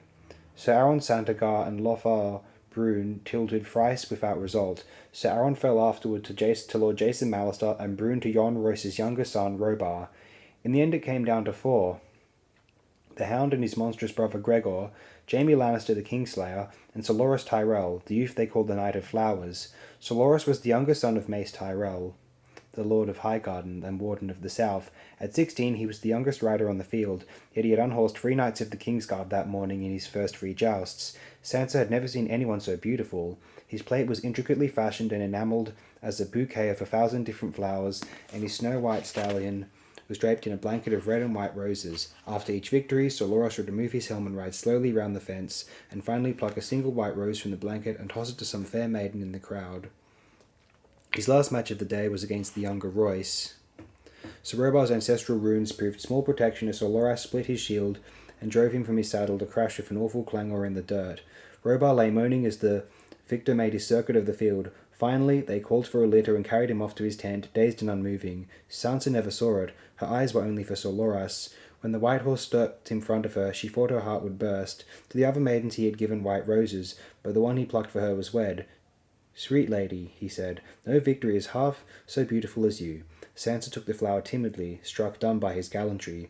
His hair was a mass of lazy brown curls, his eyes like liquid gold. She inhaled the sweet fragrance of the rose and sat clutching it long after Sir Loras had ridden off. When Sansa finally looked up, a man was standing over her, staring. He was short, with a pointed beard and a silver streak in his hair, almost as old as her father. "You must be one of her daughters," he said to her. He had grey-green eyes that did not smile when his mouth did. "You have the Tully look." "I am Sansa Stark," she said, ill at ease. The man wore a heavy cloak with a fur collar, fastened with a silver mockingbird, and he had the effortless manner of a high lord, but she did not know him. I have not had the honour, my lord. Septim Ordain quickly took a hand. Sweet child, this is Lord Peter Baelish of the King's Small Council. Your mother was my queen of beauty once, the man said quietly. His breath smelt of mint. You have her hair. His fingers brushed against her cheek as he stroked one auburn lock. Quite abruptly he turned and walked away. By then the moon was well up and the crowd was tired, so the king decreed that the last 3 matches would be fought the next morning, before the melee. While the commons began their walk home, talking of the day's jousts and the matches to come on the morrow, the court moved to the riverside to begin the feast. 6 monstrous huge aurochs had been roasting for hours, turning slowly on wooden spits, while kitchen boys basted them with butter and herbs until the meat crackled and spit. Tables and benches had been raised outside the pavilions, piled high with sweetgrass and strawberries and fresh-baked bread. Sansa and Septim Ordain were given places of high honour to the left of the raised dais where the king himself sat beside his queen. When Prince Joffrey seated himself to her right, she felt her throat tighten. He had not spoken a word to her since the awful thing had happened, and she had not dared to speak to him. At first she thought she hated him for what they'd done to Lady. But after Sansa had wept her eyes dry, she told herself that it had not been Joffrey's doing, not truly. The queen had done it. She was the one to hate. Her and Arya. Nothing bad would have happened except for Arya. She could not hate Joffrey tonight. He was too beautiful to hate. He wore deep blue doublet studded with a double row of golden lions' heads, and around his brow a slim coronet made of gold and sapphires. His hair was as bright as the metal. Sansa looked at him and trembled, afraid that he might ignore her, or worse, turn hateful again and send her weeping from the table. Instead, Joffrey smiled and kissed her hand, handsome and gallant as any prince in the songs, and said, Sir Loras has a keen eye for beauty, sweet lady. He was too kind, she demurred, trying to remain modest and calm, though her heart was singing. Sir Loras is a true knight. Do you think he will win tomorrow, my lord? No, Joffrey said. My dog will do for him, or perhaps my Uncle Jamie, and in a few years, when I am old enough to enter the lists, I shall do for them all. He raised his hand to summon a servant with a flagon of iced summer wine, and poured her a cup. She looked anxiously at Septim Ordain until Joffrey leaned over and filled the scepter's cup as well, so she nodded and thanked him graciously and said not another word. The servants kept the cups filled all night, yet afterwards Sansa could not recall ever tasting the wine. She needed no wine. She was drunk on the magic of the night, giddy with glamour, swept away by beauties she had dreamt of all her life and never dared hope to know. Singers sat before the king's pavilion, filling the dusk with music. A juggler kept a cascade of burning clubs spinning through the air. The king's own fool, the pie-faced simpleton called Moonboy, danced about on stilts, all in motley, making mock of everyone with such deft cruelty that Sansa wondered if he was simple after all. Even Septim Ordain was helpless before him. When he sang his little song about the High Septon, she laughed so hard she spilled wine on herself. And Joffrey was the soul of courtesy. He talked to Sansa all night, showering her of compliments, making her laugh, sharing little bits of court gossip, explaining Moonboy's japes. Sansa was so captivated that she quite forgot all her courtesies and ignored Septim Ordain, seated to her left. All the while the courses came and went, a thick soup of barley and venison, salads of sweetgrass and spinach and plums, sprinkled with crushed nuts, snails in honey and garlic. Sansa had never eaten snails before. Joffrey showed her how to get the snail out of the shell, and fed her the first sweet morsel himself. Then came trout fresh from the river, baked in clay. Her prince helped her crack open the hard casing to expose the flaky white flesh within. And when the meat course was brought out, he served her himself, slicing a queen's portion from the joint, smiling as he laid it on her plate. She could see from the way he moved that his right arm was still troubling him, yet he uttered not a word of complaint. Later came sweet breads and pigeon pie and baked apples fragrant with cinnamon and lemon cakes frosted in sugar, but by then Sansa was so stuffed that she could not manage more than 2 little lemon cakes, as much as she loved them. She was wondering whether she might attempt a third when the king began to shout. King Robert had grown louder with each course. From time to time, Sansa could hear him laughing or roaring a command over the music and the clangor of plates and cutlery, but they were too far away for her to make out his words. Now everybody heard him. No, he thundered in a voice that drowned out all other speech. Sansa was shocked to see the king on his feet, red of face, reeling. He had a goblet of wine in one hand, and he was drunk as a man could be. You do not tell me what to do, woman, he screamed at Queen Cersei. I am king here. Do you understand? I rule here, and if I say that I will fight tomorrow, I will fight. Everyone was staring. Sansa saw Sir Barristan and the king's brother Renly, and the short man who had talked to her so oddly and touched her hair, but no one made a move to interfere. The queen's face was a mask, so bloodless that it might have been sculpted from snow. She rose from the table, gathered her skirts around her, and stormed off in silence, servants trailing behind. Jaime Lannister put a hand on the king's shoulder, but the king shoved him away hard. Lannister stumbled and fell. The king guffawed. "The great knight, I can still knock you in the dirt. Remember that, Kingslayer." He slapped his chest with the jeweled goblet, splashing wine all over his satin tunic. "Give him my hammer, and not a man in the realm can stand before me." Jaime Lannister rose and brushed himself off.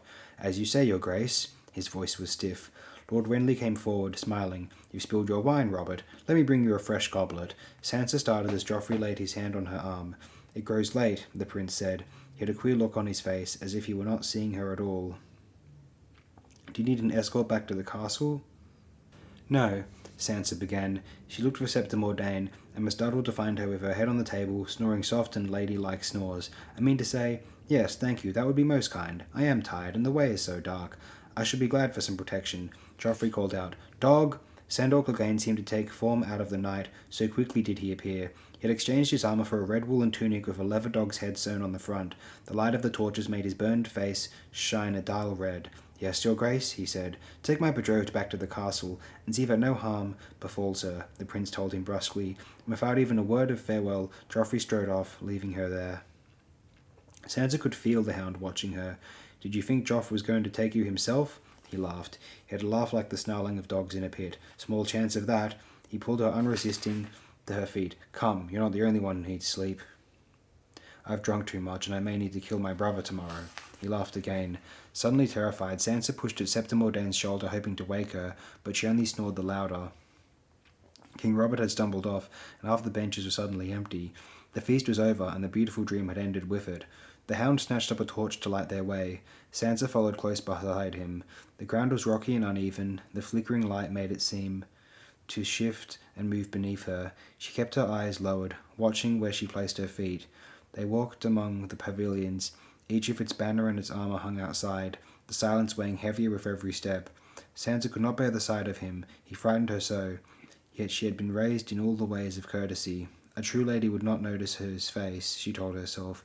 "You rode gallantly today, Sir Sandor," she made herself say. Sandor Clegane snarled at her. "Spare me your empty little compliments, girl." "And your sirs. I am no knight. I spit on them today and their vows. My brother is a knight. Did you see him ride today?" "Yes," Sansa whispered, trembling. "He was gallant," the hound finished. He was mocking her, she realized. No one could withstand him, she managed at last, proud of herself. It was no lie. Sandor Clegane stopped suddenly in the middle of a dark and empty field. She had no choice but to stop beside him. "Some Septa trained you well. You're like one of those birds from the Summer Isles, aren't you? A pretty little talking bird, repeating all the pretty little words they taught you to recite." "That's unkind." Sansa could feel her heart fluttering in her chest. "You're frightening me. I want to go now." "No one could withstand him," the hound rasped. "That's truth enough. No one could ever withstand Gregor. That boy today, his second joust, oh, that was a pretty bit of business. You saw that, did you? Fool boy, he had no business riding in this company. No money, no squire, no one to help him with that armour. That gorget wasn't fastened proper. You think Gregor didn't notice that? You think Sir Gregor's lance rode up by chance, do you? Pretty little talking girl, you believe that? You're empty-headed for as a bird for true. Gregor's lance goes where Gregor wants it to go. Look at me. Look at me." Sandor Clegane put a huge hand under her chin and forced her face up. He squatted in front of her and moved the torch close. "There's a pretty for you. Take a good long stare. You know you want to. I've watched you turning away all the way down the King's Road. Piss on that. Take your look." His fingers held her jaw as hard as an iron trap. His eyes watched hers, drunken eyes, sullen with anger. She had to look. The right side of his face was gaunt, with sharp cheekbones and a grey eye beneath a heavy brow. His nose was large and hooked, his hair thin, dark. He wore it long and brushed it sideways, because no hair grew on the other side of that face. The left side of his face was a ruin. His ear had been burned away. There was nothing left but a hole.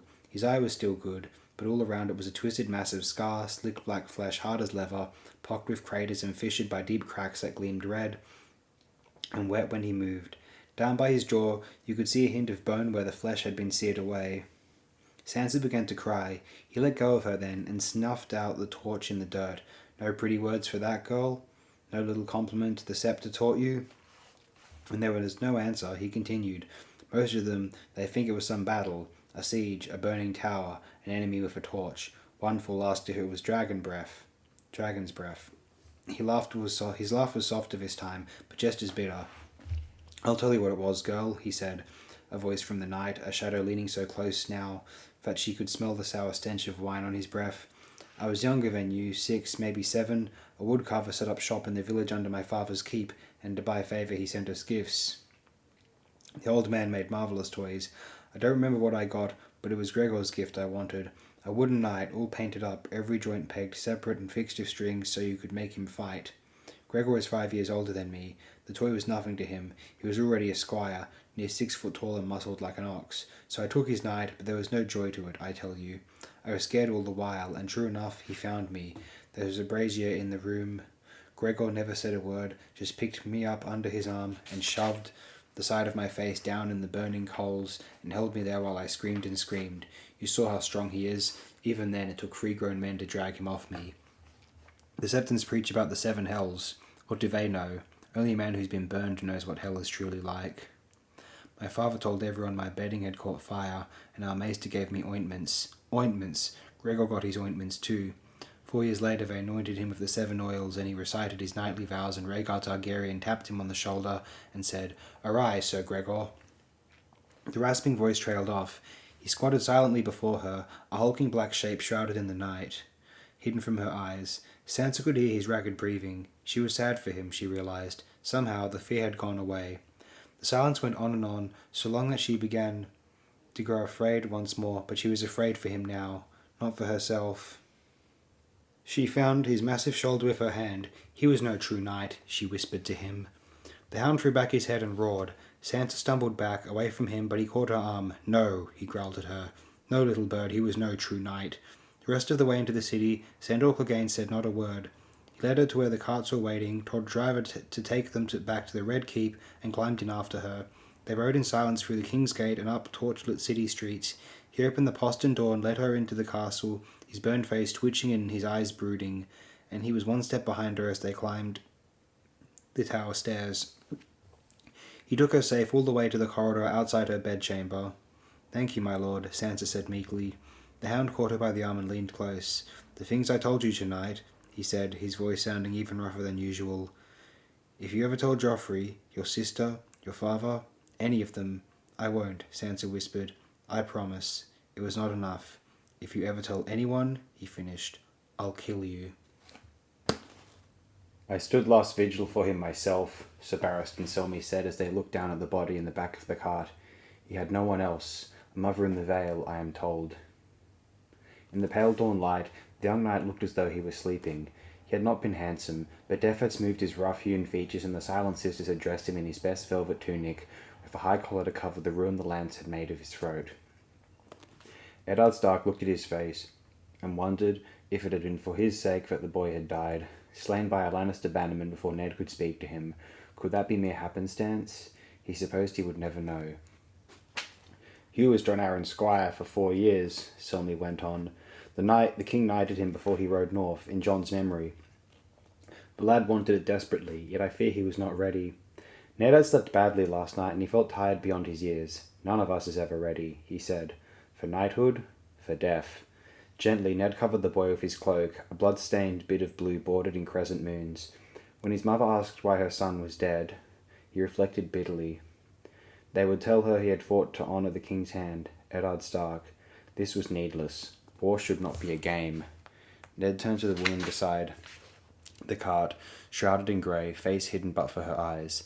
The Silent Sisters prepared men for the grave, and it was ill fortune to look on the face of death. "Send his armour home to the Vale. The mother will want to have it." "It is worth a fair piece of silver," Sir Barristan said. "The boy had it forged special for the tourney. Plain work, but good. I do not know if he had finished paying the smith."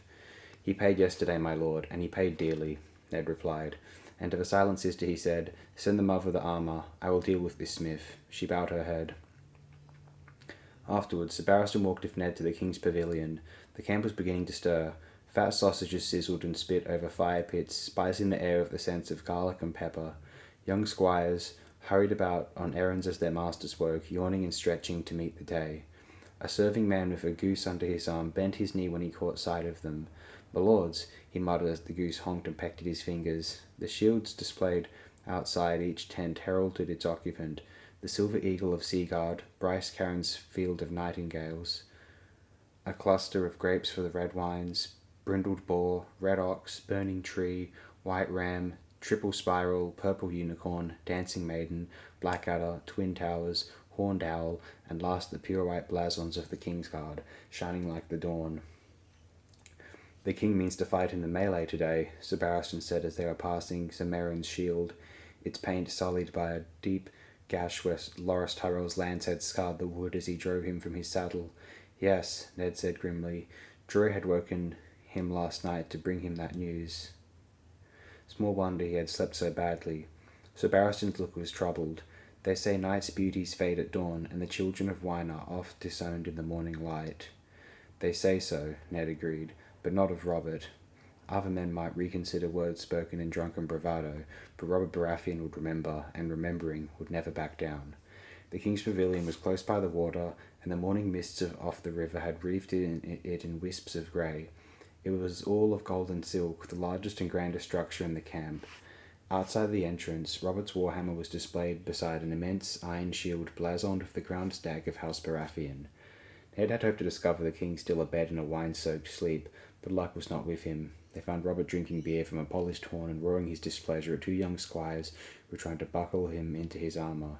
"Your Grace," one was saying, almost in tears, "it's made too small. It won't go."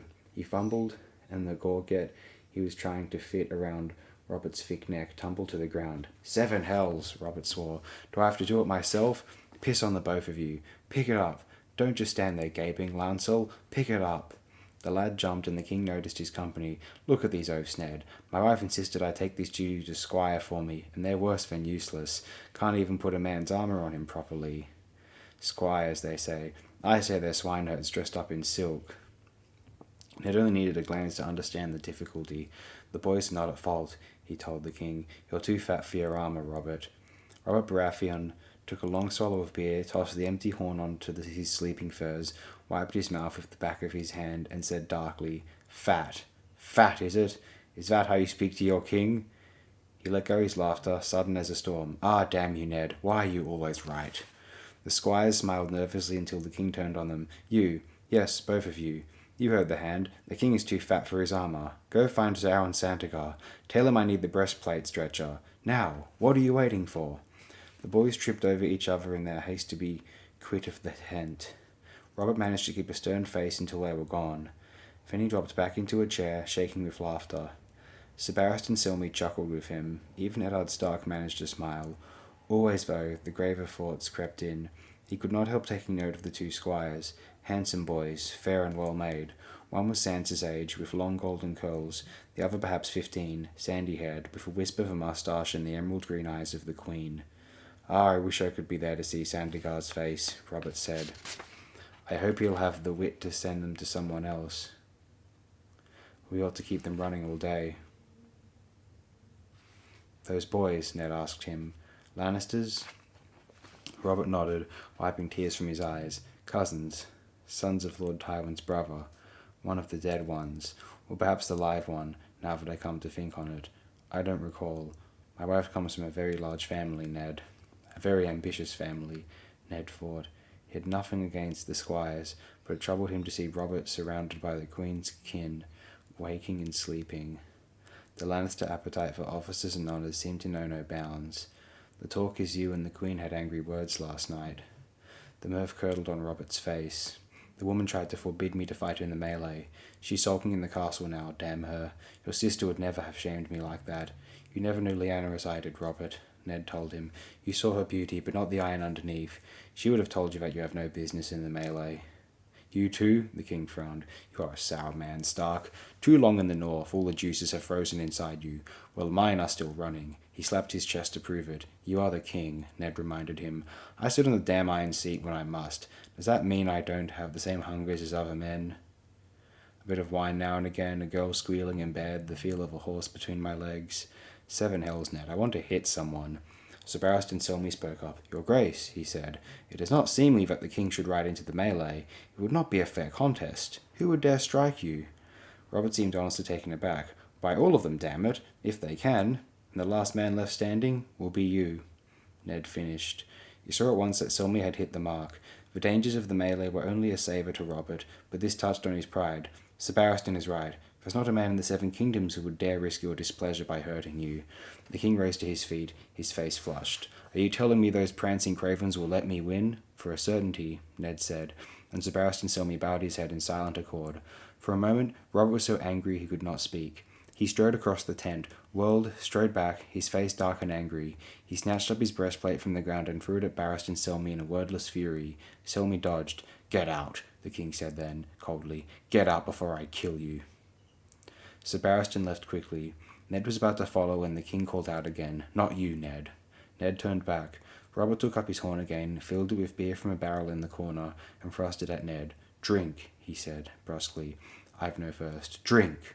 Your king commands it. Ned took the horn and drank. The beer was black and thick, so strong it stung the eyes. Robert sat down again. Damn you, Ned Stark. You and John Arryn, I loved you both. What have you done to me? You were the one should have been king. You or John. You had the better claim, your grace. I told you to drink, not to argue. You made me king. You could at least have the courtesy to listen when I talk, damn you. Look at me, Ned. Look at what king has done to me. God, it's too fat for my armour. How did it ever come to this? Robert, drink and stay quiet. The king is talking. I swear to you, I was never so alive as when I was winning this throne, or so dead as now that I've won it. And Cersei, I have John Arryn to thank for her. I had no wish to marry after Lyanna was taken from me, but John said the realm needed an heir. Cersei Lannister would be a good match, she told me. She would bind Lord Tywin to me should Viserys Targaryen ever try to win back his father's throne. The king shook his head. I loved that old man, I swear it, but now I think he was a bigger fool than Moonboy. Oh, Cersei is lovely to look at, truly, but cold. The way she guards her cunt, you think she had all the gold of Casterly Rock between her legs. Hey, give me that beer, if you won't drink it. He took the horn, upended it, belched, wiped his mouth. I am sorry for your girl, Ned, truly. About the wolf, I mean. My son was lying, I had to stake my soul on it. My son. You love your children, don't you? With all my heart, Ned said. Let me tell you a secret, Ned. More than once I have dreamed of giving up the crown. Take ship for the free cities with my horse and my hammer, spend my time warring and whoring. That's what I was made for. The sellsword king, how the singers would love me. You know what stops me? The thought of Joffrey on the throne, with Cersei standing behind him, whispering in his ear, my son. How could I have made a son like that, Ned? He's only a boy, Ned said awkwardly. He had small liking for Prince Joffrey, but he could hear the pain in Robert's voice. Have you forgotten how wild you were at his age? It would not trouble me if the boy was wild, Ned. You don't know him as I do. He sighed and shook his head. Ah, perhaps you are right. John despaired of me often enough, yet I grew into a good king. Robert looked at Ned and scowled at his silence. You might speak up and agree now, you know. Your Grace, Ned began carefully. Robert slapped Ned on the back. Ah, say that I'm a better king than Aerys and be done with it. You never could lie for love nor honour, Ned Stark.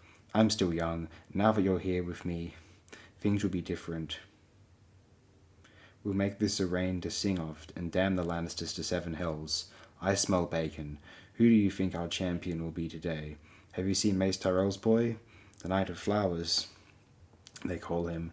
Now there's a son any man would be proud to own to. Last tourney he dumped the Kingslayer on his golden rump. You ought to have seen the look on Cersei's face. I laughed till my sides hurt. Renly says he has this sister, a maid of 14, lovely as a dawn. They broke their fast on black bread and boiled goose eggs and fish fried up with onions and bacon at a trestle table by the river's edge. The king's melancholy melted away with the morning mist, and before long Robert was eating an orange and waxing fond about a morning at the Eyrie when they had been boys. Had given John a barrel of oranges, remember? Only the things had gone rotten, so I flung mine across the table and hit Dax right in the nose.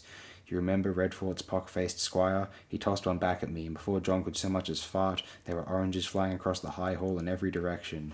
He laughed uproariously, and even Ned smiled, remembering. This was the boy he had grown up with, he thought. This was the Robert Baratheon he'd known and loved. If he could prove that the Lannisters were behind the attack on Bran, prove that they had murdered John Arryn, this man would listen. Cersei would fall, and the Kingslayer with her, and if Lord Tywin dared to rouse the West, Robert would smash him as he had smashed Rhaegar Targaryen on the Trident. He could see it all so clearly. That breakfast tasted better than anything Eddard Stark had eaten in a long time, and afterward his smiles came easier and more often, till it was time for the tournament to resume. Ned walked with the king to the jousting field. He had promised to watch the final tilts with Sansa. Septim Mordain was ill today, and his daughter was determined not to miss the end of the jousting. As he saw Robert to his place, he noted that Cersei Lannister had chosen not to appear. The place beside the king was empty. That too gave Ned cause to hope. He shouldered his way to where his daughter was seated and found her as the horns blew for the day's first joust. Sansa was so engrossed she scarcely seemed to notice his arrival. Sandor Clegane was the first rider to appear. He wore an olive-green cloak over his suit-grey armour. Fat and his hound's head helm were his only concession to ornament. 100 golden dragons on the Kingslayer, Littlefinger announced loudly as Jaime Lannister entered the lists, riding an elegant blood-bayed destrier. The horse wore a blanket of gilded ringmail, and Jaime glittered from head to heel. Even his lance was fashioned from the golden wood of the Summer Isles. "Done!" Lord Renly shouted back. "The hound has a hungry look about him this morning." "Even hungry dogs know better than to bite the hand that feeds them," Littlefinger called dryly. Sandor Clegane dropped his visor with an audible clang and took up his position. So Jaime tossed a kiss to some woman in the commons, gently lowered his visor, and rode to the end of the lists. Both men couched their lances. Ned Stark would have loved nothing so well as to see them both lose, but Sansa was watching it all, moist-eyed and eager. The hastily erected gallery trembled as the horses broke into a gallop. The hound leaned forward as he rode, his lance rock steady, but Jaime shifted his seat deftly in the instant before impact.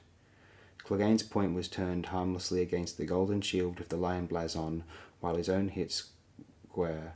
Wood shattered, and the hound reeled, fighting to keep his seat. Sansa gasped. A ragged cheer went up from the commons.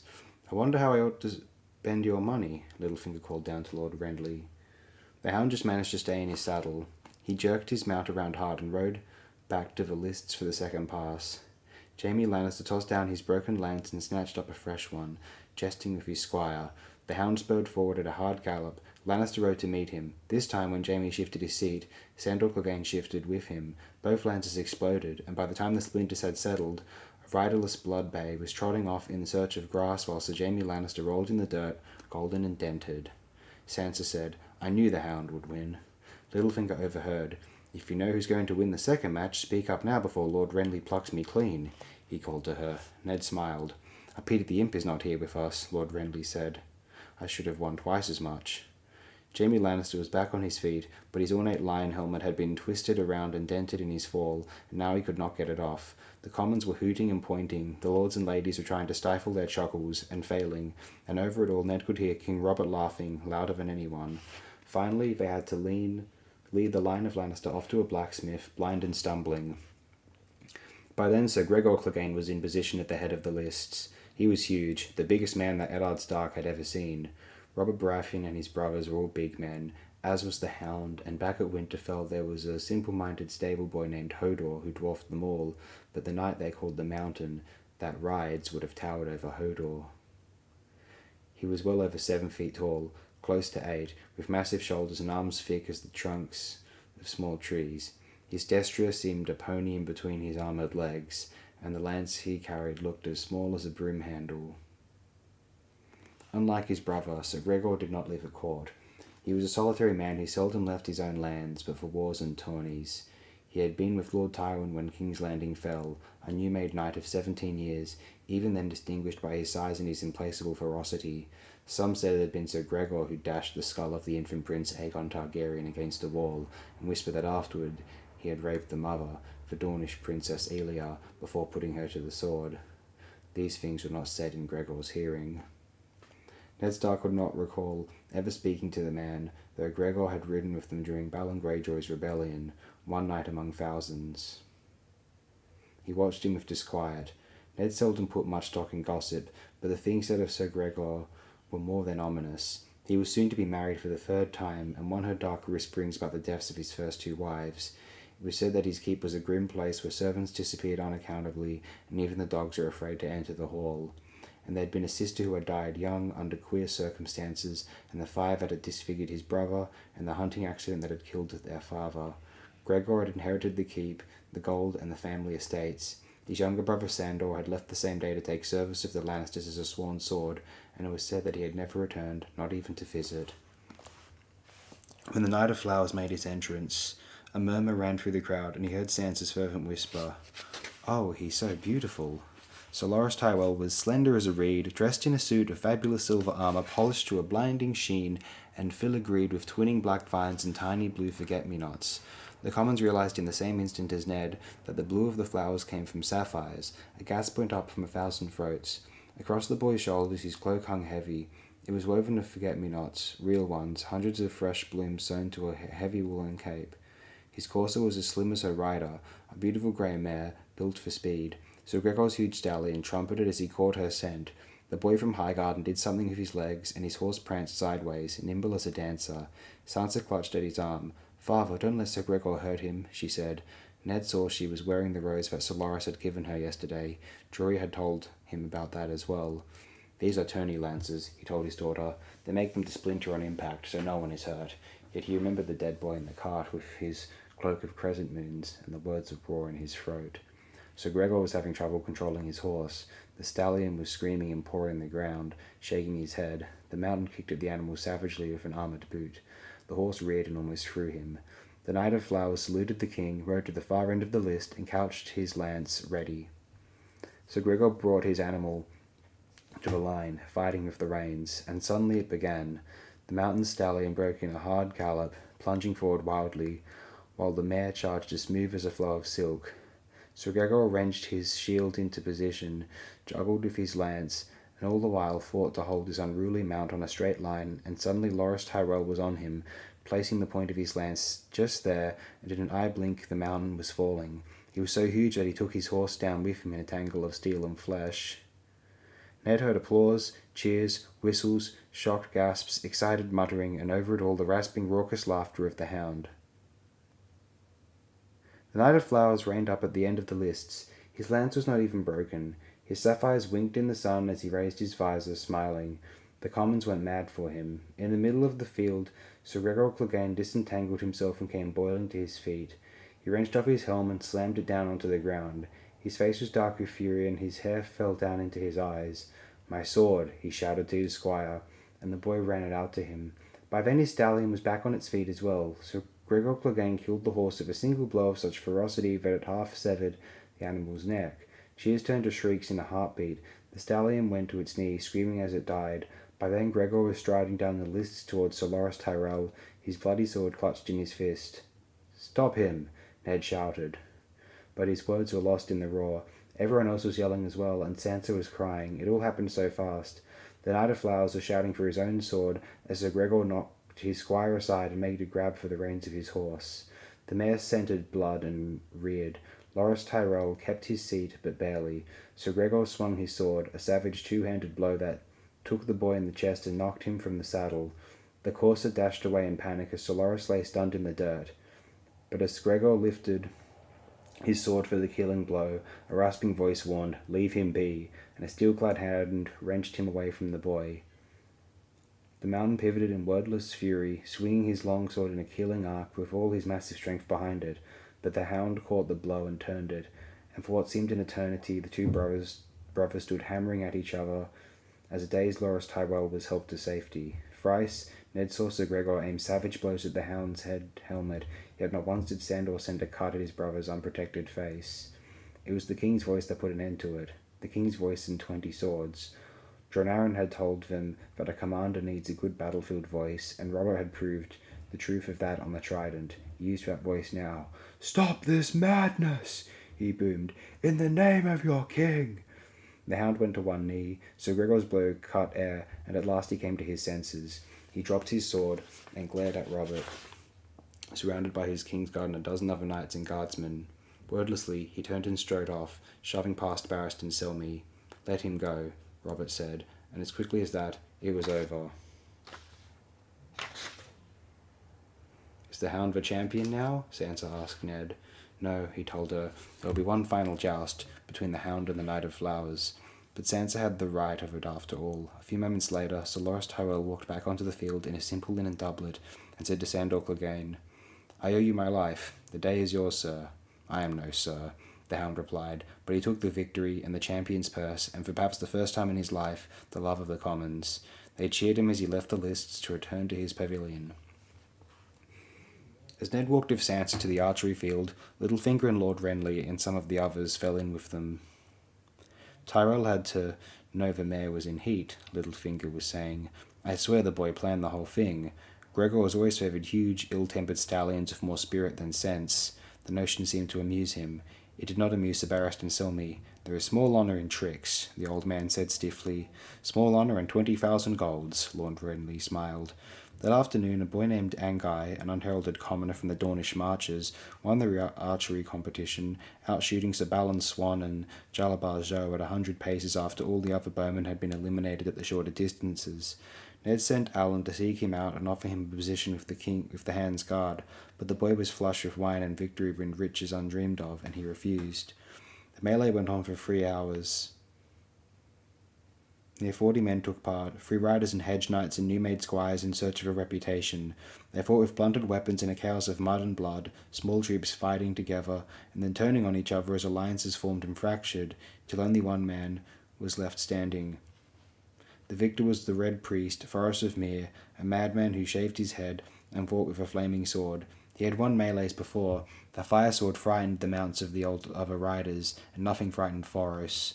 The final tally was 3 broken limbs, a shattered collarbone, a dozen smashed fingers, 2 horses that had to be put down, and more cuts, sprains, and bruises than anyone cared to count. Ned was desperately pleased that Robert had not taken part. That night at the feast, Eddard Stark was more hopeful than he had been in a great while. Robert was in high good humour, the Lannisters were nowhere to be seen, and even his daughters were behaving. Jory had brought Arya down to join them, and Sansa spoke to her sister pleasantly. The tournament was magnificent, she sighed. You should have come. How was your dancing? I'm sore all over, Arya reported happily, proudly displaying a huge purple bruise on her leg. You must be a terrible dancer, Sansa said doubtfully. Later, while Sansa was off listening to a troupe of singers perform the complex round of interwoven ballads called The Dance of the Dragons, Ned inspected the bruise himself. I hope Farrell is not being too hard on you, he said. Arya stood on one leg. She was getting much better at that of late. Sirio says that every hurt is a lesson, and every lesson makes you better. Ned frowned. The man Sirio Farrell had come with an excellent reputation, and his flamboyant bravosy style was well suited to Arya's slender blade, yet still, a few days ago, she had been wandering around with a swatch of black silk tied over her eyes. Sirio was teaching her to see with her eyes and her nose and her skin, she told him. Before that, he had her doing spins and backflips. Arya, are you certain you want to persist in this? She nodded. Tomorrow we're going to catch cats. Cats, Ned sighed. Perhaps it was a mistake to hire this Bravosi. If you like, I will ask Jory to take over your lessons, or I might have a quiet word with Sir Barristan. He was the finest sword in the 7 Kingdoms in his youth. I don't want them, Arya said. I want Sirio. Ned ran his fingers through her hair. Any decent master-at-arms could give Arya the rudiments of slash and parry without this nonsense of blindfolds, cartwheels, and hopping about on one leg, but he knew his youngest daughter well enough to know there was no arguing with that stubborn jut of jaw. As you wish, he said. Surely she would grow tired of this soon. Try to be careful. I will, she promised solemnly, as she hopped smoothly from her right leg to her left. Much later, after he had taken the girls back through the city and seen them both safe in bed, Sansa with her dreams and Arya with her bruises, Ned ascended to his own chambers atop the Tower of the Hand. The day had been warm and the room was close and stuffy.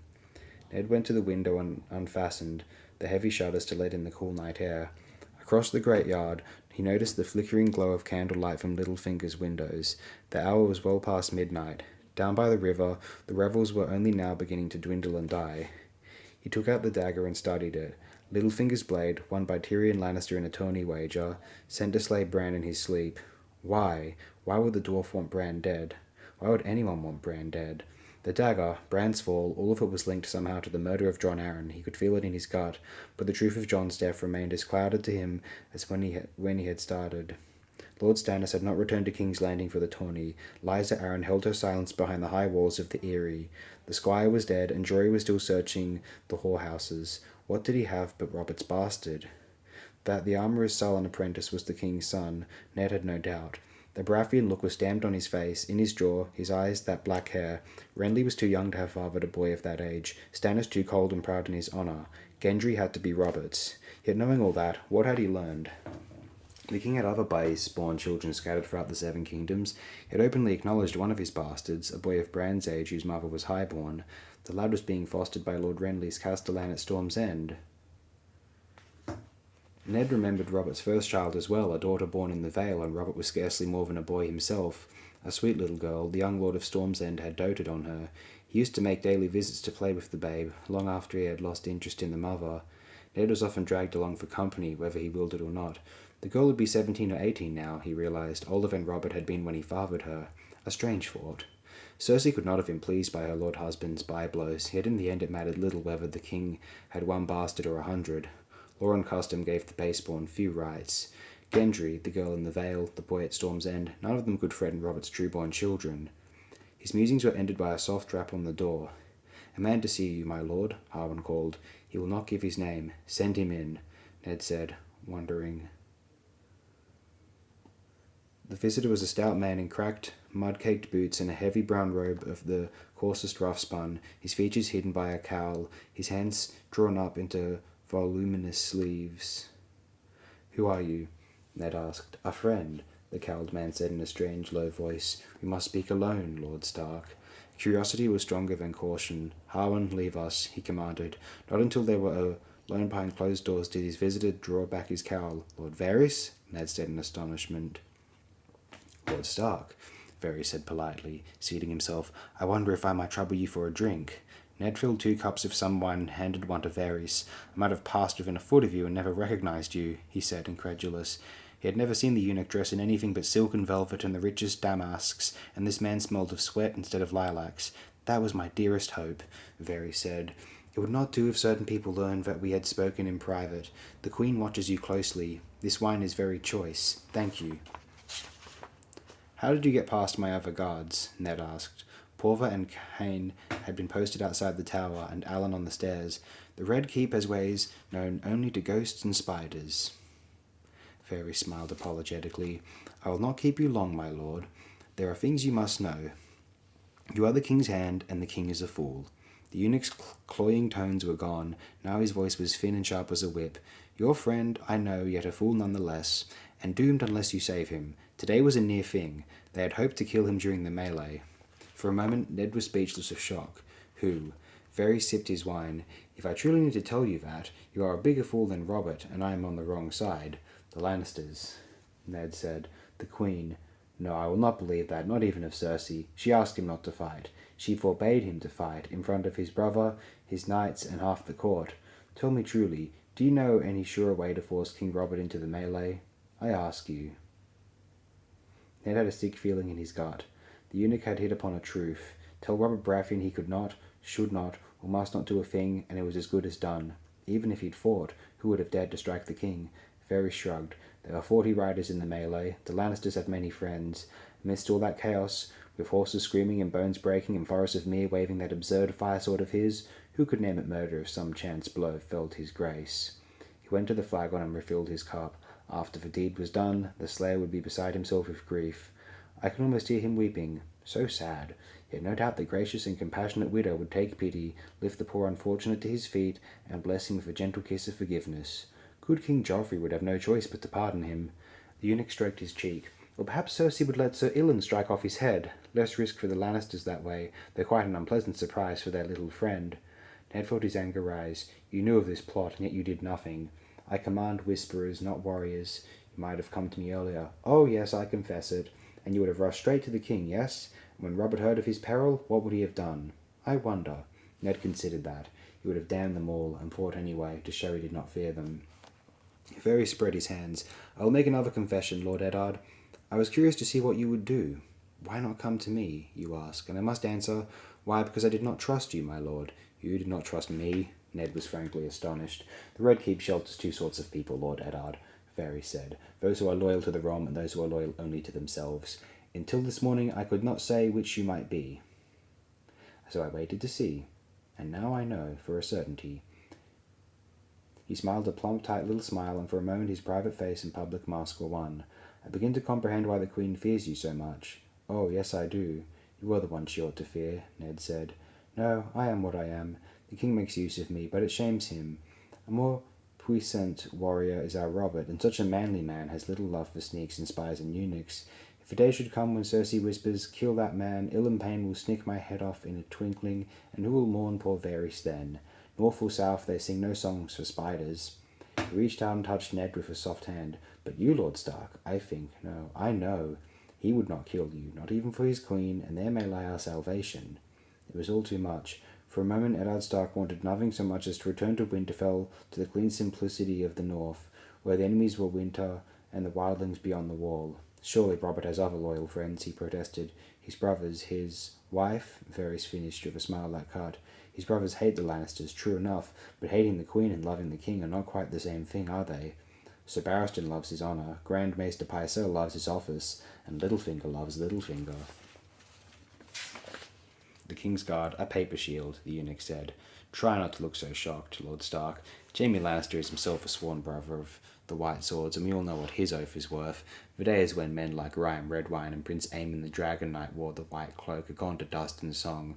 Of these 7, only Sir Barristan Selmy is made of the true steel, and Selmy is old. Sir Boris and Sir Meryn are the Queen's creatures to the bone, and I have deep suspicions of the others.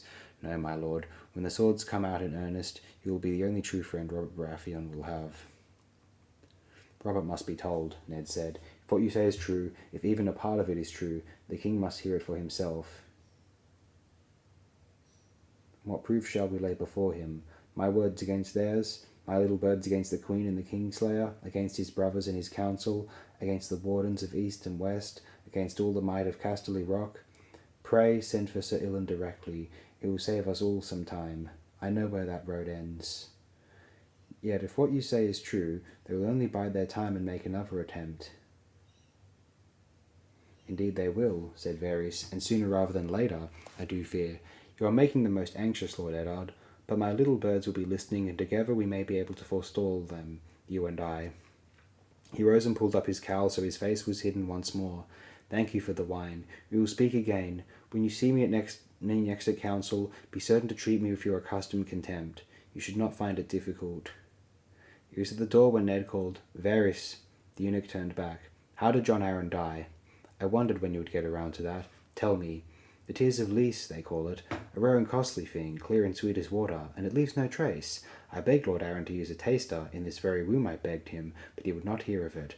Only one who is less than a man would ever even think of such a thing, he told me. Ned had to know the rest. Who gave him the poison? Some dear sweet friend who often shared meat and mead with him, no doubt. Oh, but which one? There were many such. Lord Arryn was a kindly, trusting man, the eunuch sighed. There was one boy. All he was, he owed Jon Arryn, but when the widow fled to the Eyrie with her household, he stayed in King's Landing and prospered. It always gladdens my heart to see the young rise in the world. The whip was in his voice again, every word a stroke. He must have cut a gallant figure in the tourney, him in his bright new armour, with those crescent moons on his cloak. A pity he died so untimely, before you could talk to him. Ned felt half-poisoned himself. The squire, he said. Sir Hugh. Wheels within wheels within wheels. Ned's head was pounding. Why? Why now? Jon Arryn had been hanged for 14 years. What was he doing that they had to kill him? Asking questions, Varys said, slipping out the door.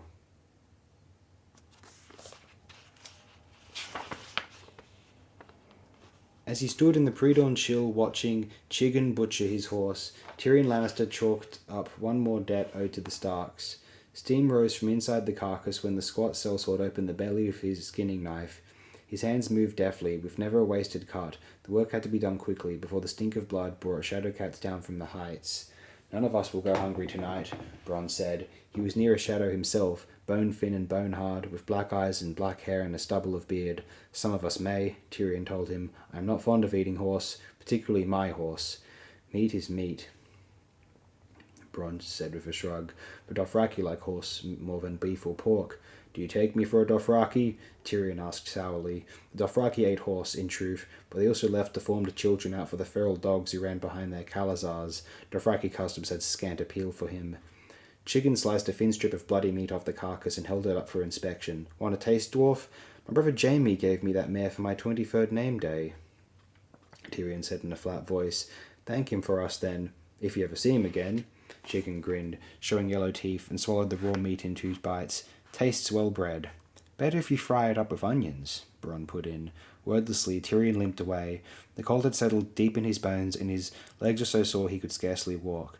Perhaps his dead mare was the lucky one. He had hours more riding ahead of him, followed by a few mouthfuls of food and a short, cold sleep on hard ground, and then another night of the same, and another, and another. The gods only knew how it would end. Damn her, he muttered, as he struggled up the road to rejoin his captors, remembering, damn her and all the Starks. The memory was still bitter. One moment he'd been ordering supper, and an eye blink later he was facing a room of armed men, with Jick reaching for a sword and the fat innkeep shrieking, "No swords, not here, please, my lords." Tyrion wrenched down Jick's arm hurriedly before he got them both hacked to pieces. "Where are your courtesies, Jick?" Our good hostess said no swords. Do as she asks. He forced a smile that must have looked as queasy as it felt. You're making a sad mistake, Lady Stark. I had no part in any attack on your son. On my honour, Lannister honour, was all she said. She held up her hands for all the room to see. His dagger left these scars, the blade he sent to open my son's throat. Tyrion felt the anger all around him, thick and smoky, fed by the deep cuts in the Stark woman's hands. Kill him, hissed some drunken slattern from the back, and other voices took up the call, faster than he would have believed. Strangers all, friendly enough only a moment ago, yet now they cried for his blood like hounds on a trail. Tyrion spoke up loudly, trying to keep the quaver from his voice. If Lady Stark believes I have some crime to answer for, I will go with her and answer for it. It was the only possible course. Trying to cut their way out of this was a sure invitation to an early grave. A good dozen swords had responded to the Stark woman's plea for help.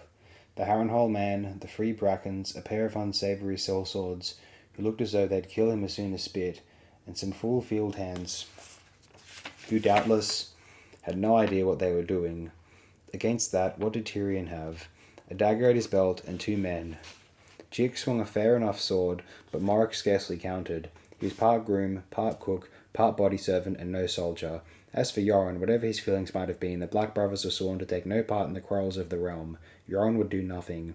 And indeed the Black Brother stepped aside silently when the old knight by Catelyn Stark's side said, "Take their weapons," and the sellsword Bronn stepped forward to pull the sword from Jick's fingers and relieve them of all of their daggers. "Good," the old man said as attention in the common room ebbed palpably. "Excellent." Tyrion recognised the gruff voice. Winterfell's master-at-arms, shorn of his whiskers. Scarlet-tinged spittle flew from the fat innkeep's mouth as she begged of Catelyn Stark. "Don't kill him here. Don't kill him anywhere," Tyrion urged.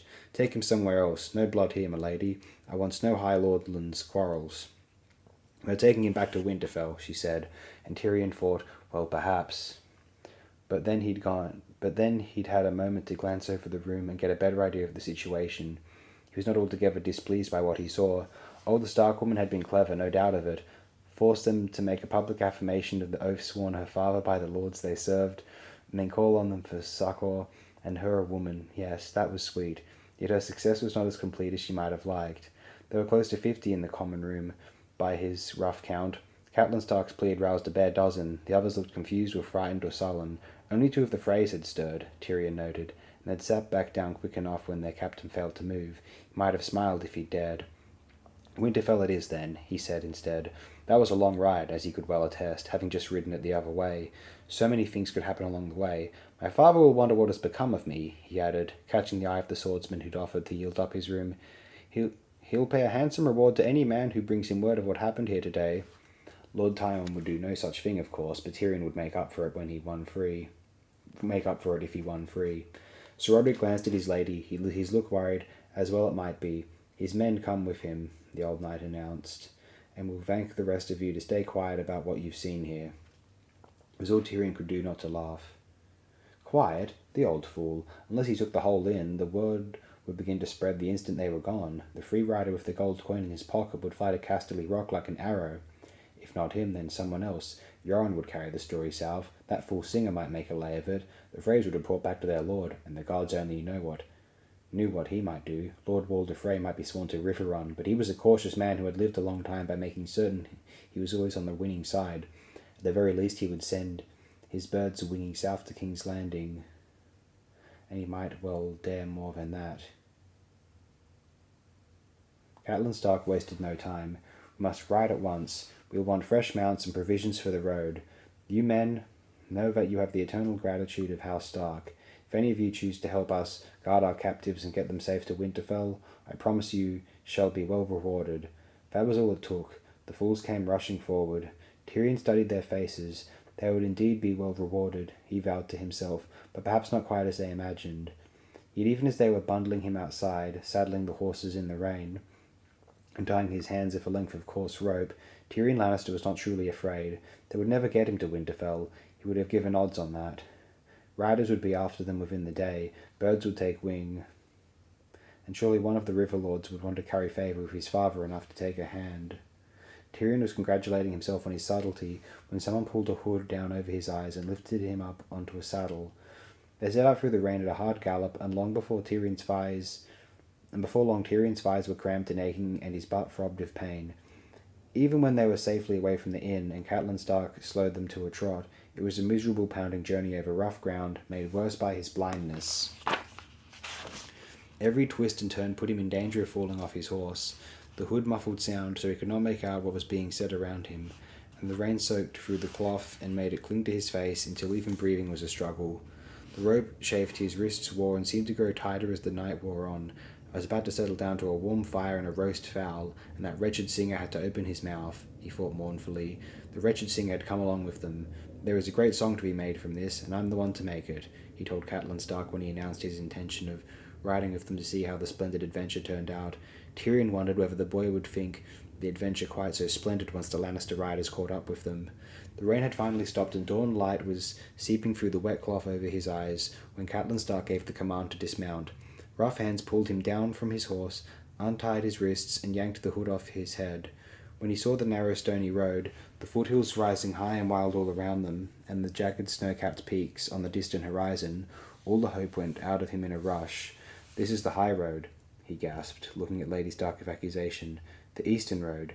You said we were riding for Winterfell." Catelyn Stark favoured him with the faintest of smiles. "Often and loudly," she agreed. "No doubt your friends will ride that way when they come after us. I wish them good speed."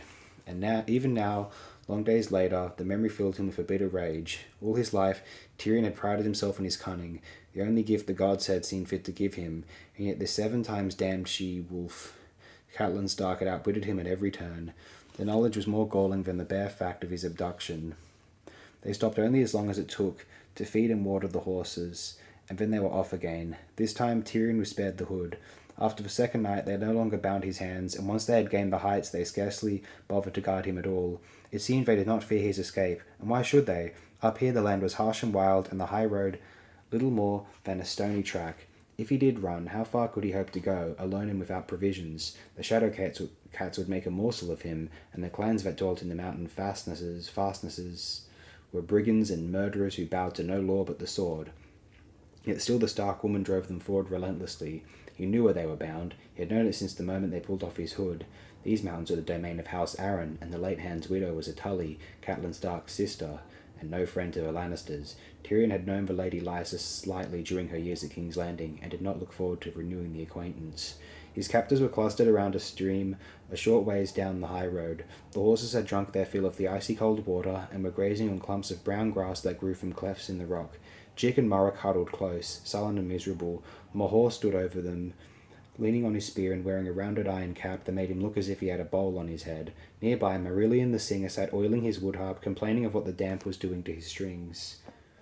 "We must have some rest, my lady," the hedge knight Sir Willis Woad was saying to Catelyn Stark as Tyrion approached. He was Lady Went's man, stiff-necked and stolid, and the first to rise to aid Catelyn Stark back at the inn. "Sir Willis speaks truly, my lady," Sir Roderick said. "This is the 3rd horse we have lost. We will lose more than horses if we're overtaken by the Lannisters," she reminded them. Her face was windburnt and gaunt, but it had lost none of its determination. "Small chance of that here," Tyrion put in. "The lady did not ask your views, dwarf," snapped Curlicat, a great fat oaf with short-cropped hair and a pig's face. He was one of the Brackens, a man-at-arms in the service of Lord Jonos. Tyrion had made a special effort to learn all their names, so he might thank them later for their tender treatment of him. A Lannister always paid his debts.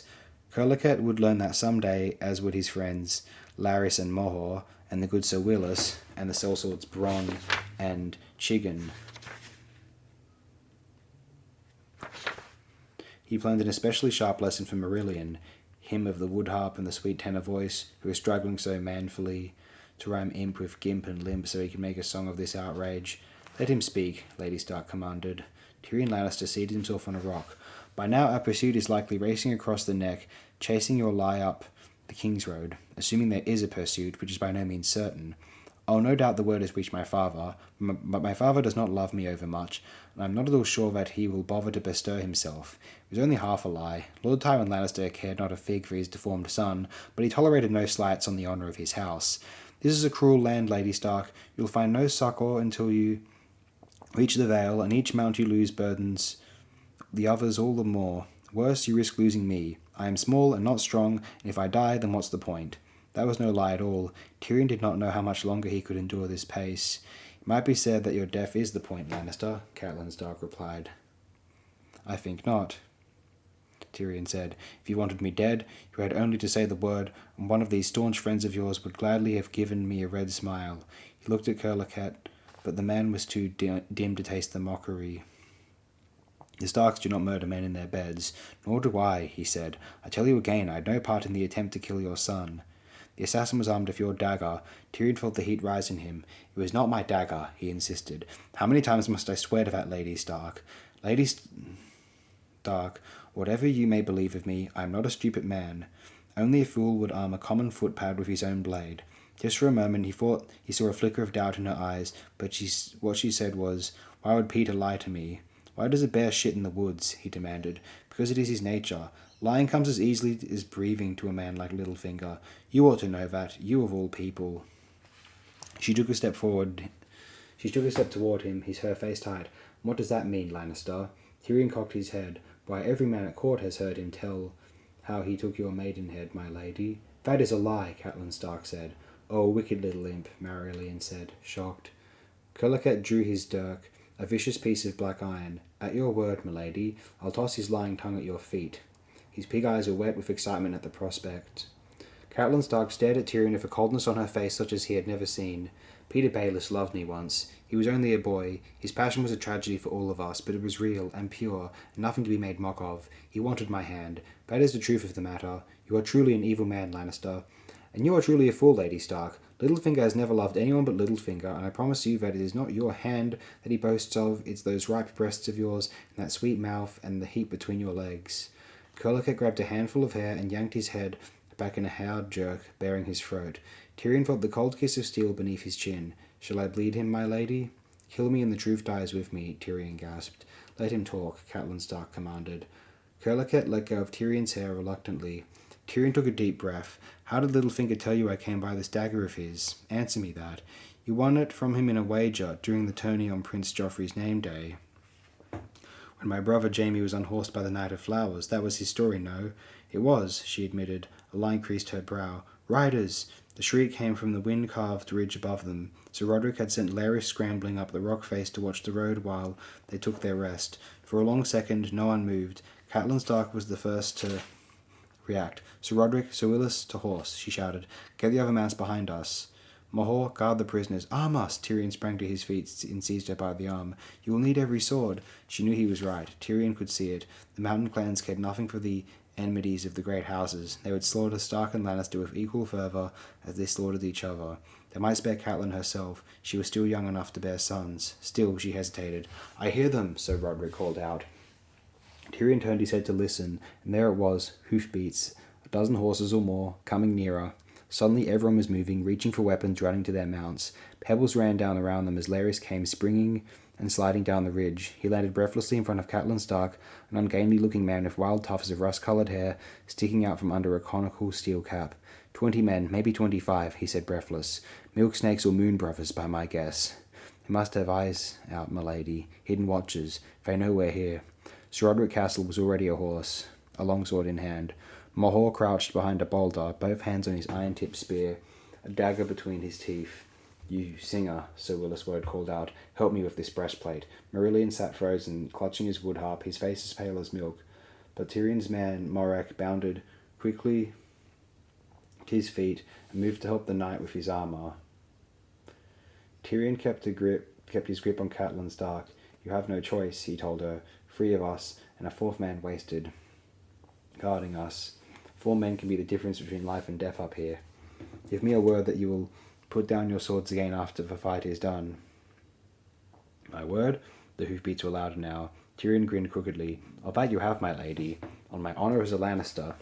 For a moment he thought she would spit at him, but instead she snapped, "Arm them," and as quick as that she was pulling away. Sir Roderick tossed Chick his sword and scabbard and wheeled to meet the foe. Morag helped himself to a bow and quiver and went to one knee beside the road. He was a better archer than swordsman, and Bronn rode up to offer Tyrion a double-bladed axe. I have never fought with an axe. The weapon felt awkward and unfamiliar in his hands. It had a short haft, a heavy head, a nasty spike on top. "Pretend you're splitting logs," Bronn said, drawing his long sword from the scabbard across his back. He spat and trotted off to form up beside Chigan and Sir Roderick. Sir Willis mounted up to join them, fumbling with his helmet, a metal pot with a thin slit for his eyes and a long black silk plume. "Logs don't bleed," Tyrion said to no one in particular. He felt naked without armour. He looked around for a rock and ran over to where Marillion was hiding. "Move over." "Go away," the boy screamed back at him. "I'm a singer. I want no part of this fight." "What, lost your taste for adventure?" Tyrion kicked at the youth until he slid over. Not a moment too soon. A heartbeat later, the riders were on them. There were no heralds, no banners, no horns nor drums, only the twang of bowstrings as Morag and Larys let fly, and suddenly the clansmen came thundering out of the dawn, lean dark men in boiled leather and mismatched armour, faces hidden behind barred half-helms. In gloved hands were clutched all manner of weapons, long swords and lances and sharpened scythes, spiked clubs and daggers and heavy iron mauls. At their head rode a big man in a striped shadowskin cloak, armed with a two-handed greatsword. Sir Roderick shouted, "Winterfell!" and rode to meet him, with Bronn and Chigan beside him, screaming some wordless battle cry. Sir Willis Woad followed, swinging a spiked morning star around his head. "Harrenhal! Harrenhal!" he sang. Tyrion felt a sudden urge to leap up, brandish his axe, and boom out, "Casterly Rock!" but the insanity passed quickly and he crouched down lower. He heard the screams of frightened horses and the crash of metal on metal. Chigan's sword raked across the naked face of a mailed rider, and Bronn plunged through the clansmen like a whirlwind, cutting down foes right and left. Sir Roderick hammered at the big man in the shadowskin cloak, their horses dancing round each other as they traded blow for blow. Chick vaulted onto a horse and galloped bareback into the fray. Tyrion saw an arrow sprout from the throat of the man in the shadowskin cloak. When he opened his mouth to scream, only blood came out. By the time he fell, Sir Roderick was fighting someone else. Suddenly Marillion shrieked, covering his head with his woodharp as a horse leapt over their rock. Tyrion scrambled to his feet as the rider turned to come back at them, hefting a spiked maul. Tyrion swung his axe with both hands. The blade caught the charging horse in the throat with a meaty thunk, angling upward, and Tyrion almost lost his grip as the animal screamed and collapsed. He managed to wrench the axe free and lurched clumsily out of the way. Marillion was less fortunate. Horse and rider crashed to the ground in a tangle on top of the singer. Tyrion danced back in while the brigand's leg was still pinned beneath his fallen mount and buried the axe in the man's neck, just above the shoulder blades. As he struggled to yank the blade loose, he heard Marillion moaning under the bodies. "Someone help me," the singer gasped. "Gods have mercy, I'm bleeding." "I believe that's horse's blood," Tyrion said. The singer's hand came sprawling out from beneath the dead animal, scrabbling in the dirt like a spider with 5 legs. Tyrion put his heel on the grasping fingers and felt a satisfying crunch. "Close your eyes and pretend you're dead," he advised the singer before he hefted the axe and turned away. After that, things ran together. The dawn was full of shouts and screams and heavy with the scent of blood, and the world had turned to chaos. Arrows hissed past his ear and clattered off the rocks. He saw Bronn unhorsed, fighting with a sword in each hand. Tyrion kept on the fringes of the fight, sliding from rock to rock, and darting out of the shadows to hew at the legs of passing horses. He found a wounded clansman and left him dead, helping himself to the man's half-helm. It fit too snugly, but Tyrion was glad of any protection at all. Jick was cut down from behind while he sliced at a man in front of him, and later Tyrion stumbled over Curliket's body. The pig face had been smashed in with a mace, but Tyrion recognized the dirk as he plucked it from the man's dead fingers. He was sliding it through his belt when he heard a woman scream. Catelyn Stark was trapped against the stone face of the mountain, with 3 men around her, one still mounted and the other 2 on foot. She had a dagger clutched awkwardly in her maimed hands, but her back was to the rock now, and they had penned her on 3 sides. Let them have the bitch, Tyrion thought, and welcome to her, yet somehow he was moving. He caught the first man in the back of the knee before they even knew he was there, and the heavy axe head split flesh and bone like rotten wood. Logs that bleed, Tyrion fought inanely as the second man came for him.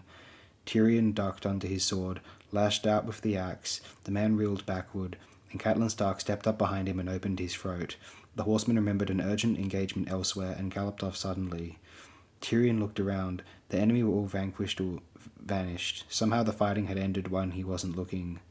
Dying horses and wounded men lay all around, screaming or moaning. To his vast astonishment, he was not one of them. He opened his fingers and let the axe funk to the ground. His hands were sticky with blood. He could have sworn they had been fighting for half a day, but the sun seemed scarcely to have moved at all.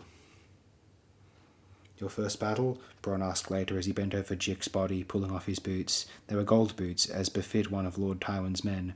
Heavy leather, oiled and supple, much finer than what Bronn was wearing.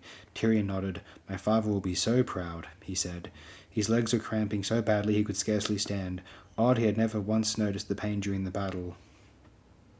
"You need a woman now," Bronn said, with a glint in his black eyes. He shoved the boots into his saddlebag. "Nothing like a woman after a man's been blooded, take my word." Chiggins stopped looting the corpses of the brigands long enough to snort and lick his lips. Tyrion glanced over to where Lady Stark was dressing Sir Roderick's wounds. "I am willing if she is," he said. The Free Riders broke into laughter, and Tyrion grinned and thought, "There's a start." Afterward, he knelt by the stream and washed the blood off his face in water cold as ice. As he limped back to the others, he glanced again at the slain. The dead clansmen were thin, ragged men, their horses scrawny and undersized, with every rib showing. What weapons Bronn and Chiggin had left them were none too impressive. Mauls, clubs, a scythe. He remembered the big man in the shadow-skinned cloak who had duelled Sir Roderick with a two-handed greatsword, but when he found his corpse sprawled on the stony ground, the man was not so big after all. The cloak was gone, and Tyrion saw that the blade was badly notched, his cheap steel spotted with rust. Small wonder the clansmen had left 9 bodies on the ground. They had only 3 dead, 2 of Lord Bracken's men-at-arms, Coleket and Mohor, and his own man, Jick, who had made such a bold show of his bareback charge. A fool to the end, Tyrion thought. "Lady Stark, I urge you to press on, with all haste," Sir Willis Woad said, his eyes scanning the ridge-tops warily through the slit in his helm. "We drove them off for the moment, but they will not have gone far." "We must bury our dead, Sir Willis," she said. "These are brave men. I'll not leave them to the crows and shadow cats." "This soil is too stony for digging," Sir Willis said. "And we shall gather stones for cairns." "Gather all the stones you want," Bronn told her, "but do it without me, or Chiggin. I've better things to do than pile rocks on dead men." Breathing for one. He looked over the rest of the survivors. "Any of you who hope to be alive come nightfall, ride with us." "My lady, I fear he speaks the truth," Sir Roderick said warily. The old knight had been wounded in the fight, a deep gash in his left arm and a spear thrust that grazed his neck, and he sounded his age. "If we linger here, they will be on us again for a certainty, and we may not live for a second attack." Tyrion could see the anger in Catelyn's face, but she had no choice. "May the gods forgive us then. We will ride at once." There was no shortage of horses now. Tyrion moved his saddle to Jick's spotted gelding, who looked strong enough to last another 3 or 4 days at least. He was about to mount when Larry stepped up and said, "I'll take that dirk now, dwarf. Let him keep it." Catelyn Stark looked down from her horse. "And see that he has his axe back as well. We may need of it if we are attacked again. We may have need of it if we are attacked again." "You have my thanks, my lady," Tyrion said, mounting up. "Save them," she said curtly. "I trust you no more than I did before." She was gone before he could frame a reply. Tyrion adjusted his stolen helm and took the axe from Bronn. He remembered how he had begun the journey, with his wrists bound and a hood pulled down over his head, and decided that this was a definite improvement. Lady Stark would keep her trust, as so long as he could keep the axe, he would count himself ahead in the game. Sir Willis Woad led them out. Bronn took the rear, with Lady Stark safely in the middle, Sir Roderick a shadow beside her. Marillion kept throwing sullen looks back at Tyrion as they rode. The singer had broken several ribs, his wood harp and all 4 fingers on his playing hand, yet they had not been an utter loss to him. Somewhere he had acquired a magnificent shadow-skin cloak, thick black fur slashed by stripes of white. He huddled beneath its folds silently, and for once had nothing to say. They heard the deep growls of shadow cats behind them before they had gone half a mile, and later the wild snarling of the beasts fighting over the corpses they had left behind. Marillion grew visibly pale. Tyrion trotted up beside him. "Craven," he said. "Rhymes nicely with raven." He kicked his horse and moved past the singer, up to Sir Roderick and Catelyn Stark. She looked at him, lips pressed tightly together. "As I was saying before you were so rudely interrupted," Tyrion began, "there is a serious flaw in Littlefinger's fable. Whatever you may believe of me, Lady Stark, I promise you this. I never bet against my family." The one-eared black Tom arched his back and hissed at her. Arya padded down the alley, balanced lightly on the balls of her bare feet, listening to the flutter of her heart, breathing slow, deep breaths. Quiet as a shadow, she told herself, light as a feather. The tomcat watched her come, his eyes wary. Catching cats was hard. Her hands were covered with half-healed scratches, and both knees were scabbed over where she had scraped them raw in tumbles. At first even the cook's huge fat kitchen cat had been able to elude her, but Syrio had kept her at it day and night. When she'd run to him with her hands bleeding, he had said, "So slow? Be quicker, girl. Your enemies will give you more than scratches." He had dabbed her wounds with Mirish fire, which burned so bad she had to bite her lip to keep from screaming. Then he sent her out after more cats. The Red Keep was full of cats, lazy old cats dozing in the sun, cold-eyed mouses twitching their tails, quick little kittens with claws like needles, ladies' cats all combed and trusting, ragged shadows prowling the maiden heaps. One by one Arya chased them down and snatched them up and brought them proudly to Syrio Forel. All but this one-eared black devil of a tomcat. "That's the real king of this castle right there," one of the gold cloaks had told her, older than sin and twice as mean. One time the king was feasting the queen's father, and that black bastard hopped up on the table and snatched a roast quail right out of Lord Tywin's fingers. Robert laughed so hard he liked to burst. "You stay away from that one, child."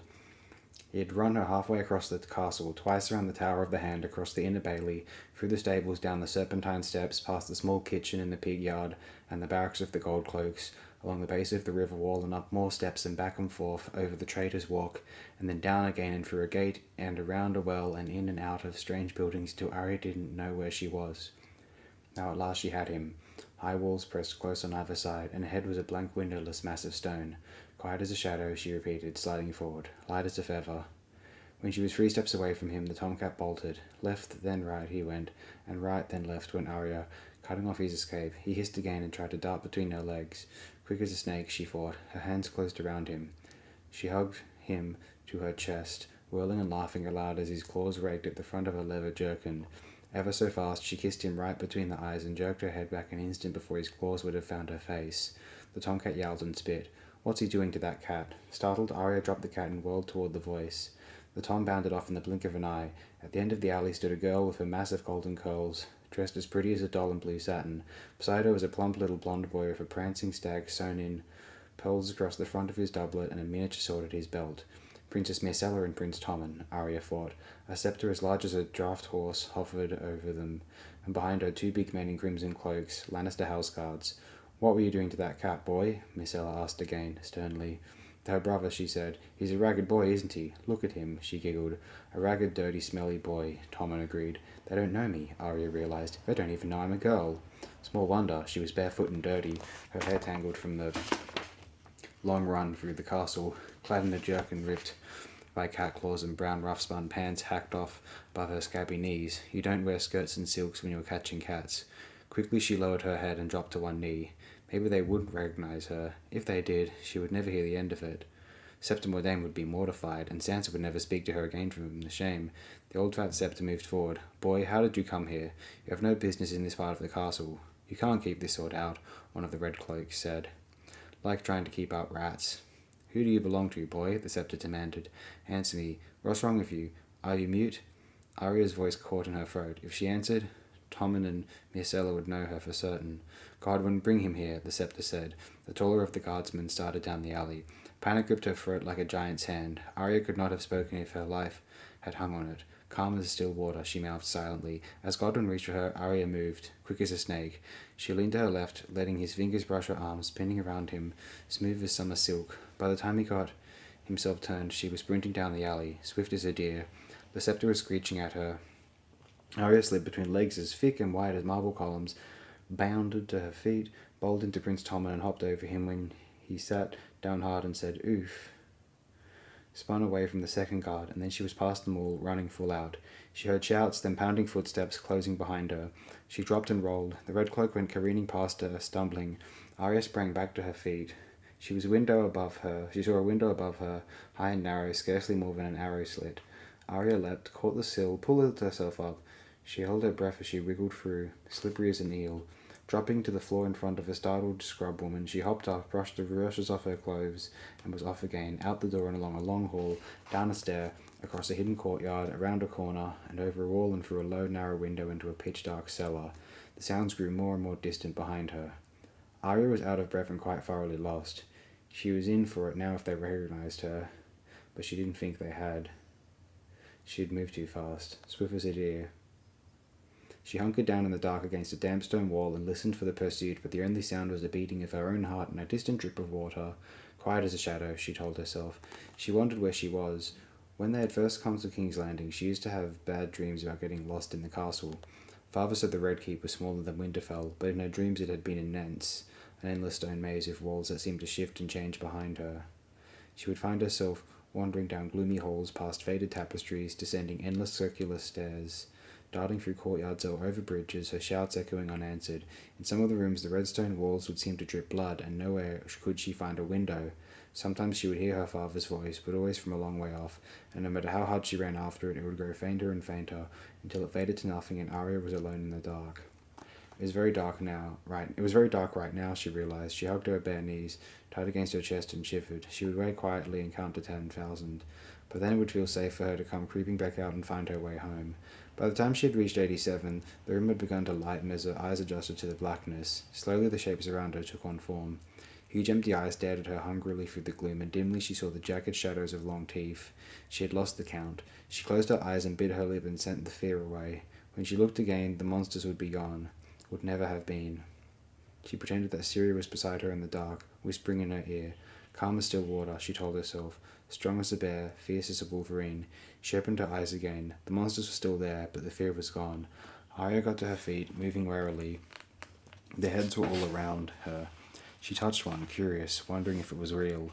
Her fingers brushed a massive jaw. It felt real enough. The bone was smooth beneath her hand, cold and hard to the touch. She ran her fingers down a tooth, black and sharp, a dagger made out of darkness. It made her shiver. It's dead, she said aloud. It's just a skull. It can't hurt me. Yet somehow the monster seemed to know she was there. She could feel its empty eyes watching her through the gloom, and there was something in that dim, cavernous room that did not love her. She edged away from the skull and backed into a second larger than the first. For an instant she could feel its teeth digging into her shoulder, as if it wanted a bite of her flesh. Arya whirled, felt leather catch and tear as a huge fang nipped at her jerkin, and then she was running. Another skull loomed ahead, the biggest monster of all. But Arya did not even slow. She leapt over a ridge of black teeth as tall as swords, dashed through hungry jaws, and threw herself against the door. Her hands found a heavy iron ring set in the wood, and she yanked at it. The door resisted a moment before it slowly began to swing inward, with a creak so loud Arya was certain it could be heard all through the city. She opened the door just far enough to slip through into the hallway beyond. If the room of the monsters had been dark, the hall was the blackest pit in the seven hells. Calm as still water, Arya told herself, but even when she gave her eyes a moment to adjust, there was nothing to see but the vague grey outline of the door she had come through. She wiggled her fingers in front of her face, felt the air move, saw nothing. She was blind. A water dancer sees of all her senses, she reminded herself. She closed her eyes and steadied her breathing. 1, 2, 3. Drank in the quiet, reached out with her hands. Her fingers brushed against rough, unfinished stone to her left. She followed the wall, her hands skimming along the surface, taking small, gliding steps through the darkness. All halls lead somewhere. Where there is a way in, there is a way out. Fear cuts deeper than swords. Arya would not be afraid. It seemed as if she had been walking a long ways when the wall ended abruptly and a draught of cold air blew past her cheek. Loose hairs stirred faintly against her skin. From somewhere far below her she heard noises, the scrape of boots, the distant sound of voices. A flickering light brushed the wall ever so faintly, and she saw that she stood at the top of a great black well, a shaft 20 feet across, plunging deep into the earth. Huge stones had been set into the curving walls as steps, circling down and down, dark as the steps to hell that old Nan used to tell them of, and something was coming up out of the darkness, out of the bowels of the earth. Arya peered over the edge and felt the cold black breath on her face. Far below she saw the light of a single torch, small as the flame of a candle. 2 men, she made out. Their shadows writhed against the sides of the well, tall as giants. She could hear their voices, echoing up the shaft. Found one bastard, one said. The rest will come soon. A day, 2 days, a fortnight. And when he learns the truth, what will he do? A second voice asked in the liquid accents of the free cities. The gods alone know, the first voice said. Arya could see a wisp of grey smoke drifting up off the torch, writhing like a snake as it rose. The fools tried to kill his son, and what's worse, they made a mummer's farce of it. He's not a man to put that aside. I warn you, the wolf and the lion will soon be at each other's throats, whoever we will it will know. Too soon, the voice of the accent complained. What good is war now? We are not ready. Delay. As well bid me stop time. Do you take me for a wizard? The other chuckled. No less. Flames licked at the cold air. The tall shadows were almost on top of her. An instant later, the man holding the torch climbed into her side, his companion beside him. Arya crept back away from the well, dropped to her stomach, and flattened herself against the wall. She held her breath as the men reached the top of the steps. What would you have me do? Asked the torchbearer, a stout man in a leather half-cape. Even in heavy boots, his feet seemed to glide soundlessly over the ground. A round scarred face and a stubble of dark beard showed under his steel cap, and he wore mail over boiled leather and a dirk and short sword at his belt. It seemed to Arya there was something oddly familiar about him. If one hand can die, why not a second? Replied the man with the accent and the forked yellow beard. You have danced the dance before, my friend. He was no one Arya had ever seen before, she was certain of it. Grossly fat, yet he seemed to walk lightly, carrying his weight on the balls of his feet as a water dancer might. His rings glimmered in the torchlight, red gold and pale silver, crusted with rubies, sapphires, slitted yellow tiger eyes. Every finger wore a ring, some had two. Before is not now, and this hand is not the other, the scarred man said as they stepped out into the hall. Still as stone, Arya told herself, quiet as a shadow. Blinded by the blaze of their own torch, they did not see her pressed flat against the stone, only a few feet away. Perhaps so, the forked beard replied, pausing to catch his breath after the long climb. Nonetheless, we must have time. The princess is with child. The Khal will not bestow himself until his son is born. You know how they are, these savages. The man with the torch pushed at something. Arya heard a deep rumbling. A huge slab of rock, red in the torchlight, slid down out of the ceiling with a resounding crash that almost made her cry out. Where the entry to the well had been, there was nothing but stone, solid and unbroken. If he does not bestow himself soon, it may be too late, the stout man in the steel cap said. This is no longer a game for two players, if ever it was. Stannis Baratheon and Lysa Arryn have fled beyond my reach, and the whispers say they are gathering swords around them. The Knight of Flowers rides Highgarden, urging his lord father to send his sister to court.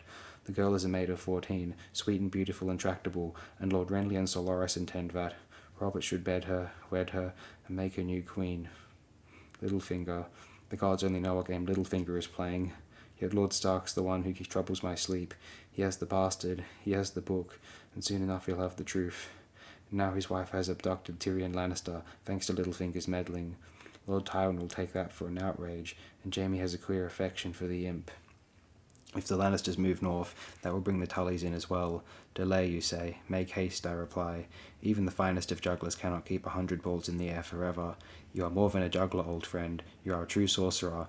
All I ask is that you work your magic a while longer.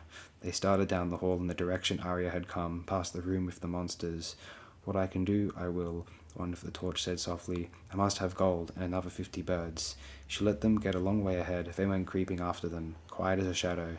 So many? The voices were fainter, as the light dwindled ahead of her. The ones you need are hard to find, so young to know their letters.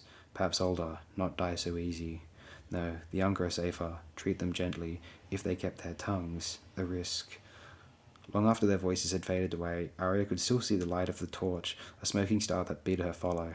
Twice it seemed to disappear, but she kept on straight, and both times she found herself at the top of steep, narrow stairs, the torch glimmering far below her. She hurried after it, down and down. Once she stumbled over a rock and fell against the wall, and her hand found raw earth supported by timbers, whereas before the tunnel had been dressed stone. She must have crept after them for miles. Finally they were gone, but there was no place to go but forward.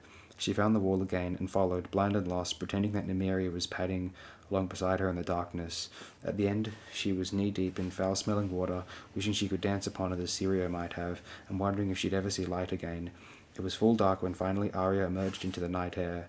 She found herself standing at the mouth of a sewer where it emptied into the river. She stank so badly that she stripped right there, dropping her soiled clothing on the river bank. As she dove into the deep black waters, she swam until she felt clean and crawled out shivering. Some riders went past along the river road as Arya was washing her clothes, but if they saw the scrawny naked girl scrubbing her rags in the moonlight, they took no notice. She was miles from the castle, but from anywhere in King's Landing you needed only to look up to see the Red Keep high on Aegon's Hill, so there was no danger of losing her way. Her clothes were almost dry by the time she reached the gatehouse. The portcullis was down and the gates barred, so she turned aside to a postern door. The gold cloaks who had the watch sneered when she told them to let her in. "Off with you," one said. "The kitchen scraps are gone, and we'll have no begging after dark." "I'm not a beggar," she said. "I live here." I said, "Off with you. Do you need a clout on the ear to help your hearing?" "I want to see my father." The guards exchanged a glance. "I want to fuck the queen myself, for all the good it does me," the younger one said. The older scowled. "Who's this father of yours, boy? The city rat catcher?" "The hand of the king," Arya told him. Both men laughed, but then the older one swung his fist at her, casually, as a man would swat a dog. Arya saw the blow coming even before it began. She danced back out of the way, untouched. "I'm not a boy," she spat at them. "I'm Arya Stark of Winterfell, and if you lay a hand on me, my lord father will have both your heads on spikes. If you don't believe me, fetch Jory Castle or Veon Pool from the Tower of the Hand." She put her hands on her hips. "Now, are you going to open the gate, or do you need a clout on the ear to help your hearing?" Her father was alone in the solar when Harwin and Fat Tom marched her in, an oil lamp glowing softly at his elbow. He was bent over the biggest book Arya had ever seen, a great thick tome with cracked yellow pages of crabbed script, bound between faded leather covers, but he closed it to listen to Harwin's report. His face was stern as he sent the men away with thanks. "You realize I had half my guard out searching for you," Eddard Stark said when they were alone. "Septa Mordane is beside herself with fear. She's in the Sept praying for your safe return. Arya, you know you are never to go beyond the castle gates without my leave." "I didn't go out the gates," she blurted. "Well, I didn't mean to. I was down in the dungeons, only they turned into this tunnel. It was all dark and I didn't have a torch or a candle to see by, so I had to follow. I couldn't go back the way I came on account of the monsters. Father, they were talking about killing you, not the monsters, the two men. They didn't see me. I was being still as stone and quiet as a shadow. But I heard them. They said you had a book and a bastard, and if one hand could die, why not a second? Is that the book? John's the bastard, I bet." "John? Arya, what are you talking about?" "Who said this?" "They did," she told him. "There was a fat one with rings and a forked yellow beard, another in mail and a steel cap, and the fat one said they had to delay, but the other one told him he couldn't keep juggling, and the wolf and the lion were going to eat each other, and it was a mama's farce." She tried to remember the rest. She hadn't quite understood everything she'd heard, and now it was all mixed up in her head. The fat one said the princess was with child. The one in the steel cap, he had the torch. He said that they had to hurry. I think he was a wizard." "A wizard?" said Ned, unsmiling. "Did he have a long white beard and tall pointed hat speckled with stars?" "No, it wasn't like old Nan's stories. He didn't look like a wizard, but the fat one said he was. I warn you, Arya, if you're spinning this thread of air—" "No, I told you, it was in the dungeons, by the place with the secret wall. I was chasing cats, and, well—" She screwed up her face. If she admitted knocking over Prince Tommen, he would be really angry with her. "Well, I went in this window. That's where I found the monsters." "Monsters and wizards," her father said. "It would seem you've had quite an adventure. These men you heard, you say they spoke of juggling and mummery?" "Yes," Arya admitted. "Only—" "Arya, they were mummers," her father told her. "There must be a dozen troops in King's Landing right now, come to make some coin off the tourney crowds. I'm not certain what these two were doing in the castle, but perhaps the king has asked for a show." "No," she shook her head stubbornly. "They weren't. You shouldn't be following people about and spying on them in any case. Nor do I cherish the notion of my daughter climbing in strange windows after stray cats. Look at you, sweetling.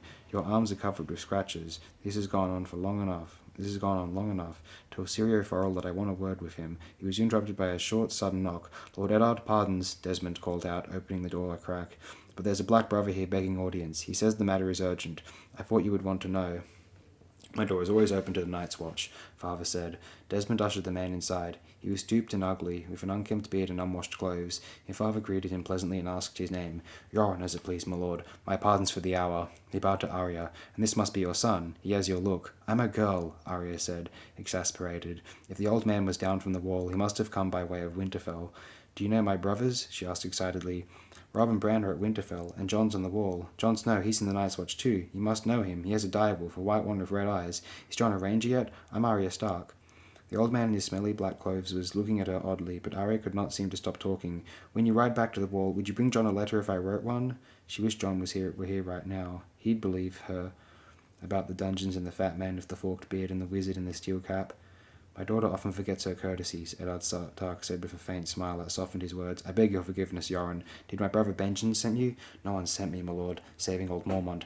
I'm here to find men for the wall, and when Robert next holds court, I'll bend the knee and cry our need, and see if the king and his hand have some scum in the dungeons they'd be well rid of.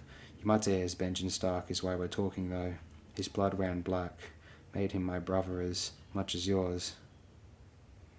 It's for his sake I'm come.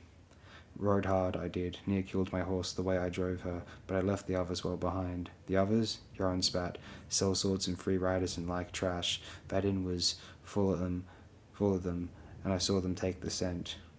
The scent of blood or the scent of gold. They smelled the same in the end. Not all of them made for the King's Landing either. Some went galloping for Casterly Rock, and the rock lies closer. Lord Tyrone will have gotten the word by now. You can count on it. Father frowned. What word is this? Your own Aria, one best spoken in private, my lord, begging your pardons. As you say, Desmond, see my daughter to her chambers. He kissed her on the brow. We'll finish our talk on the morrow. Arya stood rooted to the spot. Nothing bad's happened to John, has it? She asked Yoren. Or Uncle Benjen? Well, as to Stark, I can't say. The snowboy was well enough when I left the wall. It's not them as concerns me. Desmond took her hand. Come along, milady. You heard your lord father. Arya had no choice but to go with him, wishing it had been Fat Tom. With Tom she might have been able to linger at the door on some excuse and hear what Yoren was saying, but Desmond was too simple-minded to trick. How many guards does my father have? She asked him as they descended to her bedchamber. Here at King's Landing? 50. You wouldn't let anyone kill him, would you? She asked. Desmond laughed. No fear on that count, little lady. Lord Eddard's guarded night and day. He'll come to no harm. The Lannisters have more than 50 men, Arya pointed out. So they do, but every Northerner is worth 10 of these saffron swords, so you can sleep easy. What if a wizard was sent to kill him? Well, as to that, Desmond replied, drawing his long sword, wizards die the same as other men, once you cut their heads off.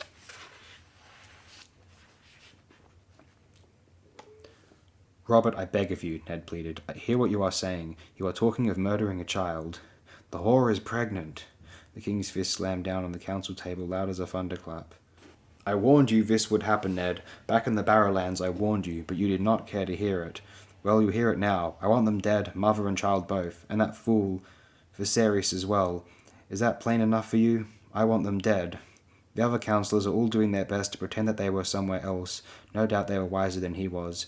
Eddard Stark had seldom felt quite so alone. You will dishonour yourself forever if you do this, but let it be on my head so long as it is done. I am not so blind that I cannot see the shadow of the axe when it is hanging over my own neck. There is no axe, Ned told his king, only the shadow of a shadow, 20 years removed, if it exists at all. If, Varys asked softly, wringing powdered hands together, my lord, you wrong me. Would I bring lies to king and council? Ned looked at the eunuch coldly. You would bring us the whisperings of a traitor half a world away, my lord. Perhaps Mormont is wrong. Perhaps he is lying. Sir Jorah would not dare deceive me.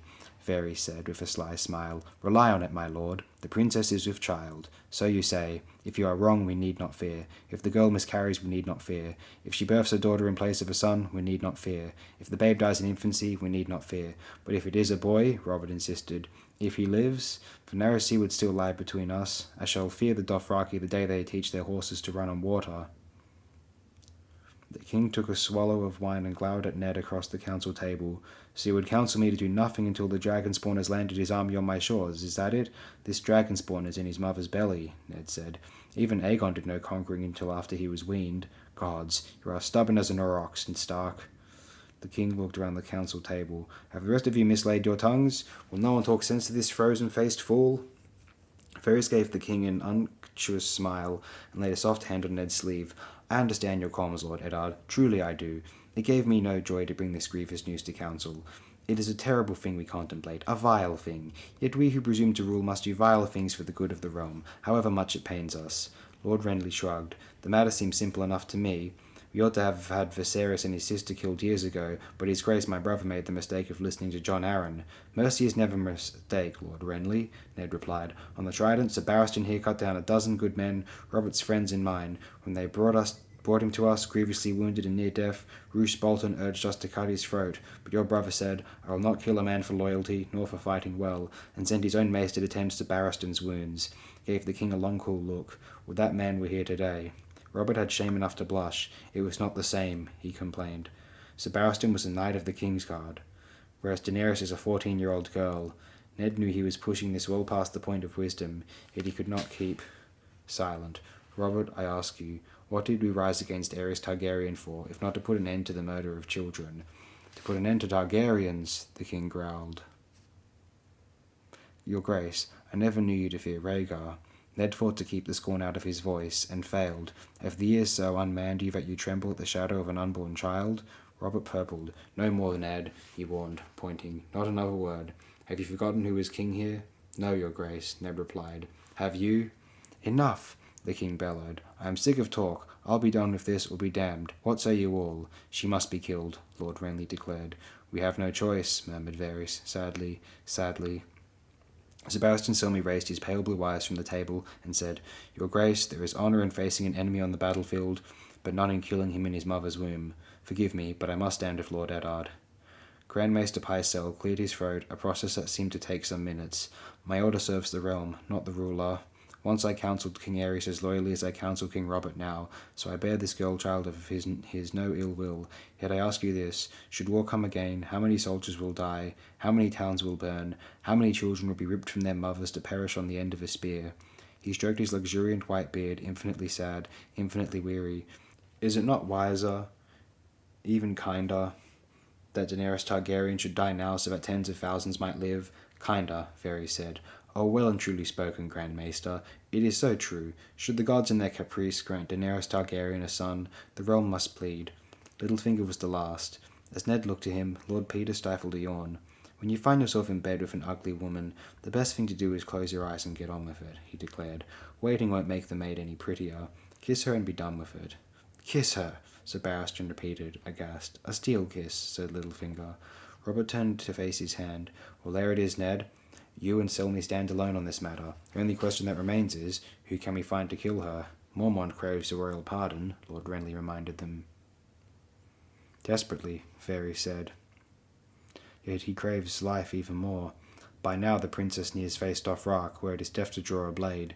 If I told you what the Dothraki would do to the poor man who used one on a Khaleesi, none of you would sleep tonight." He stroked a powdered cheek. "Now, poison, the tears of Lys, let us say. Khal Drogo need never know it was not a natural death." Grand Maester Pycelle's sleepy eyes flicked open. He squinted suspiciously at the eunuch. "Poison is a coward's weapon," the king complained. Ned had heard enough. "You send hired knives to kill a 14-year-old girl and still quibble about honour."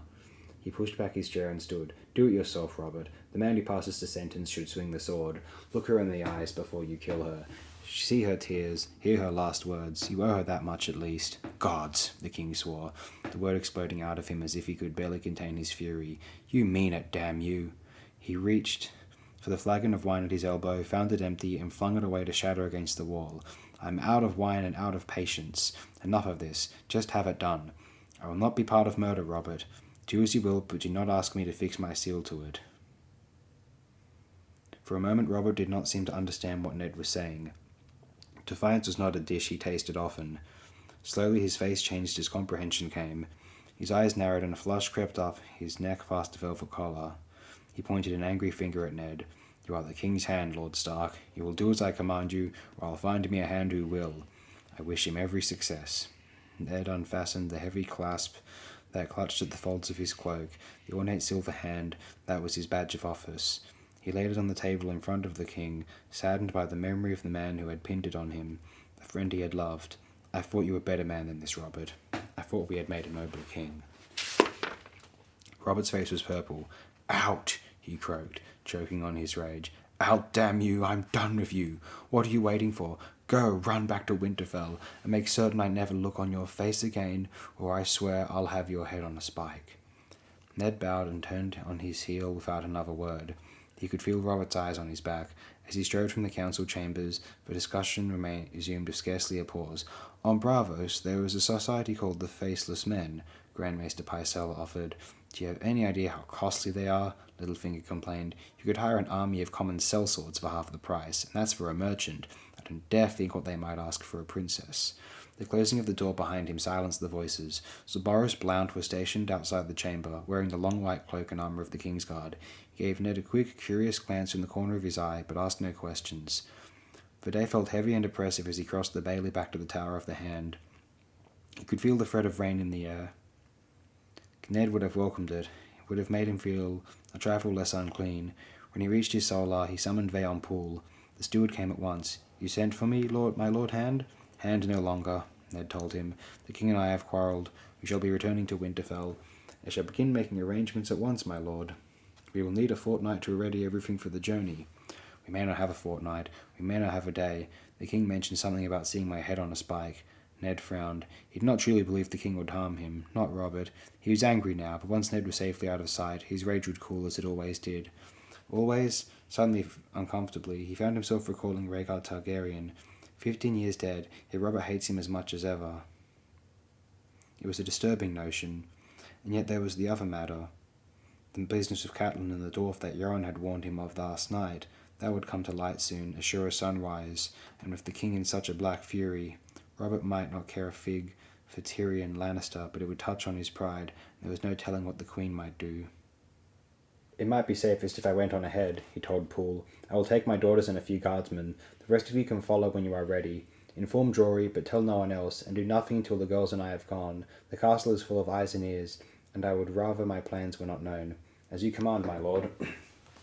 When he had gone, Eddard Stark went to the window and sat brooding. Robert had left him no choice that he could see. He ought to thank him. It would be good to return to Winterfell. He ought never have left. His sons are waiting there. Perhaps he and Catelyn would make a new son together when he returned. They were not so old yet, and of late he had often found himself dreaming of snow, of the deep quiet of the Wolfswood at night.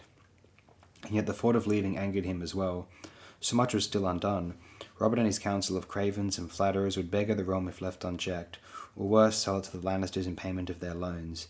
And the truth of Jon Arryn's death still eluded him. Oh, he had found a few pieces, enough to convince him that Jon had indeed been murdered, but there was no more than the spoor of an animal on the forest floor. He had not sighted the beast itself yet, though he sensed it was there, lurking, hidden, treacherous. It struck him suddenly that he might return to Winterfell by sea. Ned was no sailor, and ordinarily would have preferred the King's Road, but if he took a ship he could stop at Dragonstone and speak of Stannis Baratheon. Pycelle had sent a raven off across the water with a polite letter from Ned, requesting Lord Stannis to return to his seat on the small council. As yet there had been no reply, but the silence only deepened his suspicions. Lord Stannis shared the secret Jon Arryn had died for, he was certain of it. The truth he sought might very well be waiting for him on the ancient island fortress of House Targaryen. When you have it, what then? Some secrets are safer kept hidden. Some secrets are too dangerous to share, even if those you love and trust. Ned slid the dagger that Catelyn had brought him out of the sheath on his belt. The imp's knife. Why would the dwarf want Bran dead? To silence him? Surely. Another secret, or only a different strand of the same web? Could Robert be part of it? He would not have thought so, but once he would not have thought Robert could command the murder of women and children either. Catelyn had tried to warn him. You knew the man, she had said. The king is a stranger to you. The sooner he was quit of King's Landing, the better. If there was a ship sailing north on the morrow, it would be well to be on it. He summoned Van Poole again and sent him to the docks to make inquiries, quietly but quickly. Find me a fast ship with a skilled captain, he told the steward. I care nothing for the size of its cabins or the quality of its appointments, so long as it is swift and safe. I wish to leave at once. Poole had no sooner taken his leave than Tomar had announced a visitor. Lord Baelish to see you, my lord. Ned was half tempted to turn him away, but thought better of it. He was not free yet. Until he was, he must play their games. Show him in, Tom. Lord Peter sauntered into the solar as if nothing had gone amiss that morning. He wore a slashed velvet doublet in cream and silver, a grey silk cloak trimmed with black fox, and his customary mocking smile. Ned greeted him coldly. Might I ask the reason for this visit, Lord Baelish? I won't detain you long. I'm on my way to dine with Lady Tanda, lamprey pie and roast suckling pig. She has some thought to wed me to her younger daughter, so her table is always astonishing. If truth be told, I'd sooner marry the pig, but don't tell her. I do love lamprey pie. Don't let me keep you from your eels, my lord, Ned said with icy disdain. At the moment, I cannot think of anyone whose company I desire less than yours. I am certain if you put your mind to it, you could come up with a few names. Varys, say, Cersei, or Robert. His grace is most wroth with you. He went on about you at some length after you took your leave of us this morning. The words insolence and ingratitude came into it frequently, I seem to recall. Ned did not honour that with a reply, nor did he offer his guest a seat, but Littlefinger took one anyway. After he stormed out, it was left to me to convince them not to hire the faceless men, he continued but lively. Instead, Varys will quietly let it be known that we'll make a lord of whoever does in the Targaryen girl. Ned was disgusted. So no, now we grant titles to assassins. Littlefinger shrugged. Titles are cheap. The faceless men are expensive. If truth be told, I did the Targaryen girl more good than you. with all your talk of honour. Let some sellsword, drunk on visions of lordship, try to kill her. Likely he'll make a botch of it, and afterward the Dothraki will be on their guard. If we'd sent a faceless man after her, she'd be as good as buried." Ned frowned. "You sit in council and talk of ugly women and steel kisses, and how you expect me to believe that you tried to protect the girl. How big a fool do you take me for?" "Well, quite an enormous one, actually," said Littlefinger, laughing. "Do you always find murder so amusing, Lord Baelish?" "It's not murder I find amusing, Lord Stark. It's you. You rule like the man dancing on rotten ice. I dare say you will make a noble splash. I believe I heard the first crack this morning." "The first and last," said Ned. "I've had my fill. When do you mean to return to Winterfell, my lord?" "As soon as I can. What concern is that of yours?" "None. But if perchance you're still here come evenfall, I'd be pleased to take you to this brothel your man Jory has been searching for so ineffectually." Littlefinger smiled. "And I won't even tell the Lady Catelyn." "My lady, you should have sent word of your coming," Sir Donald Waynwood told her as their horses climbed the pass. "We would have sent an escort. The high road is not as safe as it once was, for a party as small as yours." "We'll learn that to our sorrow, Sir Donald," Catelyn said. Sometimes she felt as though her heart had turned to stone. 6 brave men had died to bring her this far, and she could not even find it in her to weep for them. Even their names were fading. "The clansmen harried us day and night. We lost 3 men in the first attack, and 2 more in the second, and Lannister's serving man died of a fever when his wounds festered. When we heard your men approaching, I thought us doomed for certain." They had drawn up for a last desperate fight, blades in hand and backs to the rock. The dwarf had been whetting the edge of his axe and making some mordant jest when Bronn spotted the banner the riders carried before them, the moon and falcon of House Arryn, sky blue and white. Catelyn had never seen a more welcome sight. "The clans have grown bolder since Lord John died," Sir Donald said. "He was a stocky youth of 20 years, earnest and homely, with a wide nose and a shock of thick brown hair. If it were up to me, I would take 100 men into the mountains, root them out of their fastnesses, and teach them some sharp lessons, but your sister has forbidden it. She would not even permit her knights to fight in the hand's tourney. She wants all our swords kept close to home, to defend the Vale. Against what, no one is certain. Shadows, some say." He looked at her anxiously as if he had suddenly remembered who she was. "I hope I have not spoken out of turn, my lady. I meant no offence." "Frank talk does not offend me, Sir Donald." Catelyn knew what her sister feared. Not shadows, Lannisters, she thought to herself, glancing back to where the dwarf rode beside Bronn. The 2 of them had grown thick as thieves since Chicken had died. The little man was more cunning than she liked. When they had entered the mountains, he had been her captive, bound and helpless. What was he now? Her captive still, yet he rode along with a dirk through his belt and an axe strapped to his saddle, where in the shadow-skin cloak he'd won dicing with the singer, and the chainmail hauberk he'd taken off Chicken's corpse. 2 men flanked the dwarf and the rest of her ragged band, knights and men-at-arms in service to her sister Lysa and Jon Arryn's young son, and yet Tyrion betrayed no hint of fear. Could I be wrong? Catelyn wondered, not for the first time. Could he be innocent after all, of Bran and Jon Arryn and all the rest? And if he was, what did that make her? 6 men had died to bring him here. Resolute, she pushed her doubts away.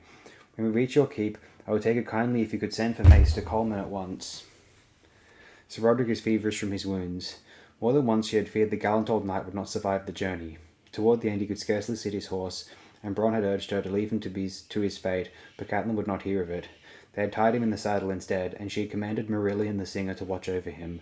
Sir Donald hesitated before he answered. "The Lady Lysa has commanded the maesters remain at the Eyrie at all times, to care for Lord Robert," he said. "We have a Septon at the gate who tends to our wounded. He can see to your man's hurts." Catelyn had more faith in a maester's learning than a Septon's prayers. She was about to say as much when she saw the battlements ahead, long parapets built into the very stone of the mountains on either side of them. Where the path shrank to a narrow defile, scarce wide enough for 4 men to ride abreast, twin watchtowers clung to the rocky slopes, joined by a covered bridge of weathered grey stone that arched above the road. Silent faces watched from arrow slits in tower, battlements, and bridge. When they had climbed almost to the top, a knight rode out to meet them. His horse and his armour were grey, but his cloak was the rippling blue and red of Riverrun, and a shiny black fish, wrought in golden obsidian, pinned its folds against his shoulder. "Who would pass the bloody gate?" he called. "Sir Donald Waynwood, with the Lady Catelyn Stark and her companions," the young knight answered. The knight of the gate lifted his visor. "I thought the lady looked familiar. You are far from home, little cat." "And you, uncle," she said, smiling despite all she had been through. Hearing the hoarse, smoky voice again took her back 20 years to the days of her childhood. "My home is at my back," he said gruffly. "Your home is in my heart," Catelyn told him. "Take off your helm. I would look on your face again. The years had not improved it, I fear, Brynden Tully said. But when he lifted off the helm, Catelyn saw that he lied. His features were lined and weathered, and time had stolen the auburn from his hair and left him only grey, but the smile was the same, and the bushy eyebrows fat as caterpillars, and the laughter in his deep blue eyes. Did Liza know you were coming? There was no time to send word ahead, Catelyn told him. The others are coming up behind her. I fear we ride before the storm, uncle. May we enter the Vale? Sir Donald asked. The Waynwoods are ever ones for ceremony. In the name of Robert Arryn, Lord of the Eyrie, Defender of the Vale, true Warden of the East, I bid you enter freely, and charge you to keep his peace, Sir Brynden replied. Come. And so she rode behind him, beneath the shadow of the bloody gate where a dozen armies had dashed themselves to pieces in the Age of Heroes. On the far side of the stoneworks, the mountains opened up suddenly upon a vista of green fields, blue sky, and snow-capped mountains that took her breath away. The Vale of Arryn bathed in the morning light. It stretched before them to the misty east, a tranquil land of rich black soil, wide, slow-moving rivers, and hundreds of small lakes that shone like mirrors in the sun, protected on all sides by the sheltering peaks. Wheat and corn and barley grew high in its fields, and even in Highgarden the pumpkins are no larger nor the fruit any sweeter than here. They stood at the western end of the valley, where the high road crested the last pass and began its winding descent to the bottom lands 2 miles below. The vale was narrow here, no more than a half-day's ride across, and the northern mountains seemed so close that Catelyn could almost reach out and touch them. Looming over them all was the jagged peak called the Giant's Lance, a mountain that even mountains looked up to, its head lost in icy mist 3.5 miles above the valley floor. Over its massive western shoulder flowed the ghost torrent of Alyssa's tears. Even from this distance, Catelyn could make out the shining silver thread, bright against the dark stone. When her uncle saw that she had stopped, he moved his horse closer and pointed. It's there, beside Alyssa's tears. All you can see from here is a flash of white every now and then, if you look hard and the sun hits the walls just right. 7 towers, Ned had told her, like white daggers thrust into the belly of the sky, so high you can stand on the parapets and look down on the clouds. How long a ride? She asked. We can be at the mountain by evenfall, Uncle Brynden said, but the climb will take another day. Sir Roderick Castle spoke up from behind. My lady, he said, I fear I can go no farther today. His face sagged beneath his ragged, new-grown whiskers, and he looked so weary Catelyn feared he might fall off his horse. Nor should you, she said. You have done all I could have asked of you, and 100 times more. My uncle will see me the rest of the way to the Eyrie. Lannister must come with me, but there is no reason that you and the others should not rest here and recover your strength. We should be honoured to have them to guest, Sir Donald said, with the grave courtesy of the young. Besides Sir Roderick, only Bronn, Sir Willis Woad, and Marillion the Singer remained of the party that had ridden with her from the inn by the crossroads. My lady, Marillion said, riding forward, I beg you allow me to accompany you to the Eyrie to see the end of the tale as I saw its beginnings. The boy sounded haggard, yet strangely determined. He had a fevered shine into his eyes. Catelyn had never asked the singer to ride with them. That choice he had made himself, and now he had come to survive the journey when so many braver men lay dead and unburied behind them. She could never say. Yet here he was, with a scruff of beard that made him look almost a man. Perhaps she owed him something for having come this far. Very well, she told him. I'll come as well, Bronn announced. She liked that less well. Without Bronn, she would never have reached the Vale, she knew. The sellsword was as fierce a fighter as she had ever seen, and his sword had helped cut them through to safety. Yet for all that, Catelyn misliked the man. Courage he had, and strength, but there was no kindness in him, and little loyalty, and she had seen him riding beside Lannister far too often, talking in low voices and laughing at some private joke. She would have preferred to separate him from the dwarf here and now, but having agreed that Marillion might continue to the Eyrie, she could see no gracious way to deny that same right to Bronn. As you wish, she said, although she noted that he had not actually asked her permission. Sir Willis Woad remained with Sir Roderick, a soft-spoken septon fussing over their wounds. Their horses were left behind as well, poor ragged things. Sir Donald promised to send birds ahead to the Eyrie and the Gates of the Moon, with the word of their coming. Fresh mounts were brought forth from the stables, sure-footed mountain stock with shaggy coats, and within the hour they set forth once again. Catelyn rode beside her uncle as they began the descent to the valley floor. Behind came Bronn, Tyrion Lannister, Marillion, and 6 of Bryndon's men. Not until they were a third of the way down the mountain path, well out of earshot of the others, did Brynden Tully turn to her and say, So, child, tell me about this storm of yours. I've not been a child in many years, uncle, Catelyn said, but she told him none the less. It took longer than she would have believed to tell it all. Lysa's letter and Bran's fall, the assassin's dagger and Littlefinger, and her chance meeting of Tyrion Lannister in the Crossroads Inn.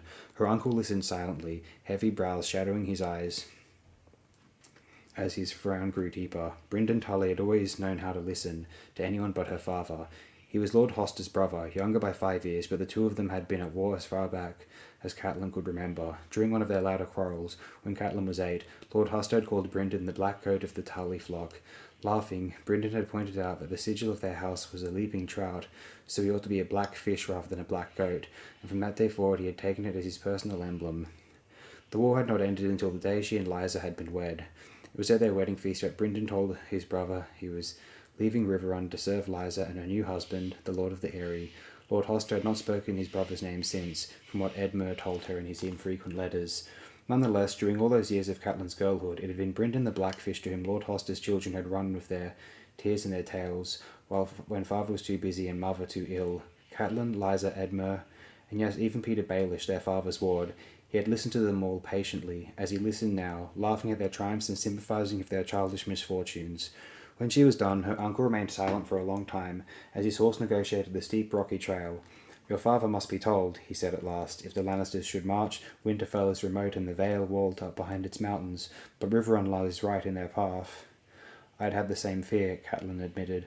I shall ask Maester Aunt Coleman to send a bird when we reach the Eyrie. She had other messages to send as well. The commands that Ned had given her for his bannermen to ready for defences of the north. What is the mood in the Vale? She asked. Angry, Brynden Tully admitted. Lord John was much loved, and the insult was keenly felt when the king named Jaime Lannister to an office the Arryns had held for near 300 years. Lysa has commanded us to call her son the true Warden of the East, but no one is fooled, nor is your sister alone in wondering at the manner of the hand's death. None dare say John was murdered, not openly, but suspicion casts a long shadow. He gave Catelyn a look, his mouth tight, and there is the boy. The boy? What of him? She ducked her head as they passed under a low overhang of rock and around a sharp turn. Her uncle's voice was troubled. Lord Robert, he sighed, 6 years old, sickly and prone to weep if you take his dolls away. John Arryn's true-born heir, by all the gods, yet there are some who say he is too weak to sit his father's seat. Nestor Royce has been high steward these past 14 years, while Lord John served in King's Landing, and many whisper that he should rule until the boy comes of age. Others believe that Lysa must marry again, and soon. Already the suitors gather like crows on a battlefield. The Eyrie is full of them. I might have expected that, Catelyn said. Small wonder there. Lysa was still young, and the kingdom of Mountain and Vale made a handsome wedding gift. Will Lysa take another husband? She says yes, provided she finds a man who suits her, Brynden Tully said, but she's already rejected Lord Nestor and a dozen other suitable men. She swears that this time she will choose her lord husband. You of all people can scarce fault her for that. Sir Brynden snorted. Nor do I, but it seems to me Lysa is only playing at courtship. She enjoys the sport, but I believe your sister intends to rule herself until her boy is old enough to be Lord of the Eyrie in truth as well as name. A woman can rule as wisely as a man, Catelyn said. The right woman can, her uncle said with a sideways glance. Make no mistake, Cat, Lysa is not you. He hesitated a moment. If truth be told, I fear you may not find your sister as helpful as you would like. She was puzzled. What do you mean?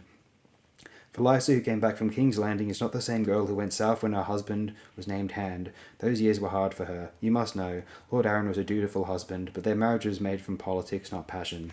As was my own. They began the same, but your ending has been happier than your sister's. 2 babies stillborn, twice as many miscarriages, Lord Arryn's death. Catelyn, the gods gave Lysa only the one child, and he is all your sister lives for now, poor boy. Small wonder she fled rather than see him handed over to the Lannisters.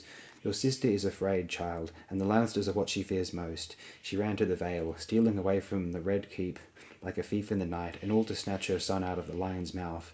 And now you have brought the lion to her door. In chains, Catelyn said. A crevasse yawned on her right, falling away into darkness. She reined up her horse and picked her way along, step by careful step. Oh, her uncle glanced back to where Tyrion Lannister was making his slow descent behind them. I see an axe on his saddle, a dirk at his belt, and a sellsword that trails after him like a hungry shadow. Where are the chains, sweet one? Catelyn shifted uneasily in her seat. The dwarf is here, but not by choice. Chains or no, he is my prisoner. Lysa will want him to answer for his crimes no less than I. It was her own lord husband the Lannisters murdered, and her own letter that first warned us against them. Brynden Blackfish gave her a weary smile. I hope you are right, child, he sighed, in tones that she said she was wrong. The sun was well to the west by the time the slope began to flatten beneath the hooves of their horses. The road widened and grew straight, and for the first time Catelyn noticed wildflowers and grasses growing.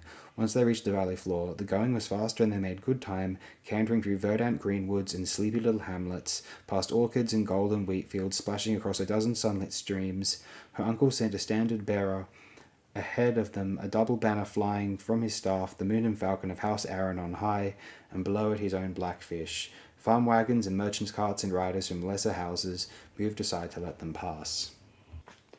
Even so, it was full dark before they reached the stout castle that stood at the foot of the giant's lance. Torches flickered atop its ramparts, and the horned moon danced upon the dark waters of its moat. The drawbridge was up and the portcullis down, but Catelyn saw lights burning in the gatehouse and spilling from the windows of the square towers beyond. The gates of the moon, her uncle said as the party drew rein. His standard bearer rode to the edge of the moat to hail the men in the gatehouse. Lord Nestor's seat. He should be expecting us. Look up. Catelyn raised her eyes up and up and up. At first all she saw was stone and trees, the looming mass of the great mountain shrouded in night, as black as a starless sky. Then she noticed the glow of distant fires well above them. A tower keep, built upon the steep side of the mountain, its lights like orange eyes staring down from above. Above that was another, higher and more distant, and still higher a third, no more than a flickering spark in the sky. And finally, up where the falcon soared, a flash of white in the moonlight. Vertigo washed over her as she stared upward at the pale towers so far above. The Eyrie, she heard Marillion murmur, awed. The sharp voice of Tyrion Lannister broke in. The Arryns must not be over fond of company. If you're planning to make us climb that mountain in the dark, I'd rather you kill me here. We'll spend the night here and make the ascent on the morrow, Brynden told him. I can scarcely wait, the dwarf replied. How do we get up there? I've no experience at riding goats. Mules, Brynden said, smiling. There are steps carved into the mountain, Catelyn said. Ned had told her about them when he talked of his youth here with Robert Baratheon and Jon Arryn. Her uncle nodded. It is too dark to see them, but the steps are there. Too steep and narrow for horses, but mules can manage the most of the way. The path is guarded by 3 way castles, stone and snow and sky. The mules will take us as far up as Sky. Tyrion Lannister glanced up doubtfully. And beyond that? Brynden smiled. Beyond that, the path is too steep even for mules. We ascend on foot the rest of the way. Or perchance you prefer to ride a basket. The Eyrie clings to the mountain directly above Sky, and in its cellars are 6 great winches with long iron chains to draw supplies up from below. If you prefer, my lord of Lannister, I can arrange for you to ride up with the bread and beer and apples. The dwarf gave a bark of laughter. Would that I were a pumpkin, he said. Alas, my lord father would no doubt be most chagrined if his son of Lannister went to his fate like a load of turnips. If you ascend on foot, I fear I must do the same. We Lannisters do have a certain pride. Pride? Catelyn snapped. His mocking tone and easy manner made her angry. Arrogance, some might call it. Arrogance and avarice and lust for power. My brother is undoubtedly arrogant, Tyrion Lannister replied. My father is the soul of avarice, and my sweet sister Cersei lusts for power with every waking breath. I, however, am innocent as a little lamb. Shall I bleat for you? He grinned. The drawbridge came creaking down before she could reply, and they heard the sound of oiled chains as the portcullis was drawn up. Men-at-arms carried burning brands out to light their way, and her uncle led them across the moat. Lord Nestor Royce, High Steward of the Vale and Keeper of the Gates of the Moon, was waiting in the yard to greet them, surrounded by his knights. Lady Stark, he said, bowing. He was a massive barrel-chested man, and his bow was clumsy. Catelyn dismounted to stand before him. Lord Nestor, she said. She knew the man only by reputation. Bronze Yon's cousin, from a lesser branch of House Royce, yet still a formidable lord in his own right. We have had a long and tiring journey. I would beg the hospitality of your roof tonight, if I might. My roof is yours, my lady, Lord Nestor returned gruffly, but your sister, the Lady Lysa, has sent down word from the Eyrie. She wishes to see you at once. The rest of your party will be housed here and sent up at first light. Her uncle swung off his horse. What madness is this? He said bluntly. Brynden Tully had never been a man to blunt the edge of his words. A night ascent, with the moon not even full? Even Lysa should know that's an invitation to a broken neck. The mules know the way, Sir Brynden. A wiry girl of 17 or 18 years stepped up beside Lord Nestor. Her dark hair was cropped short and straight around her head, and she wore riding leathers and a light shirt of silvered ringmail. She bowed to Catelyn more gracefully than her lord. I promise you, my lady, no harm will come to you. It would be my honour to take you up. I've made the dark climb 100 times. Mikkel says my father must have been a goat. She sounded so cocky that Catelyn had to smile. Do you have a name, child? Maya Stone, if it please you, my lady, the girl said. It did not please her. It was an effort for Catelyn to keep the smile on her face. Stone was a bastard's name in the Vale, as snow was in the north and flowers in Highgarden.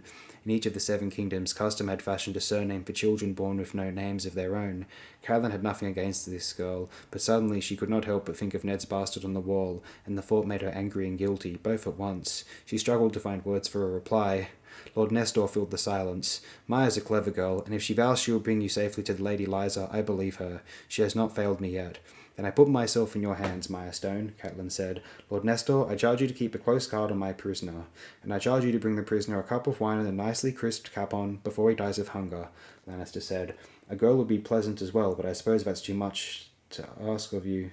The sellsword Bronn laughed aloud. Lord Nestor ignored the banter. As you say, my lady, so it will be done. Only then did he look at the dwarf. See our Lord of Lannister to a tower cell, and bring him meat and mead. Catelyn took her leave of her uncle and the others as Tyrion Lannister was led off, then followed the bastard girl through the castle. 2 mules were waiting in the upper bailey, saddled and ready. Maya helped her mount one, while a guardsman in a sky-blue cloak opened the narrow postern gate. Beyond was dense forest of pine and spruce, and the mountain like a black wall, but the steps were there, chiseled deep into the rock, ascending into the sky. Some people find it easier if they close their eyes, Maya said as she led the mules through the gate and into the dark wood. When they get frightened or dizzy, sometimes they hold onto the mule too tight. They don't like that. I was born a Tully and wed to a Stark, Catelyn said. I do not frighten easily. Do you plan to light a torch? The steps were black as pitch. The girl made a face. Torches just blind you. On a clear night like this, the moon and the stars are enough. Mikhail says, I have the eyes of the owl. She mounted and nudged her mule up the first step. Catelyn's animal followed of its own accord. You mentioned Michelle before, Catelyn said. The mule set the pace, slow but steady. She was perfectly content with that. Michelle's my love, Maya explained. Michelle Redfort. He's squire to Sir Lyn Corbray. We're to wed as soon as he becomes a knight, next year or the year after. She sounded so like Sansa, so happy and innocent with her dreams. Catelyn smiled, but the smile was tinged with sadness. The Redforts were an old name in the Vale, she knew, with the blood of the first men in their veins. His love she might be, but no Redfort would ever wed a bastard. His family would arrange a more suitable match for him to a Corbray or a Waynwood or a Royce, or perhaps a daughter of some greater house outside the Vale. If Michelle Redfort laid with this girl at all, it would be on the wrong side of the sheet.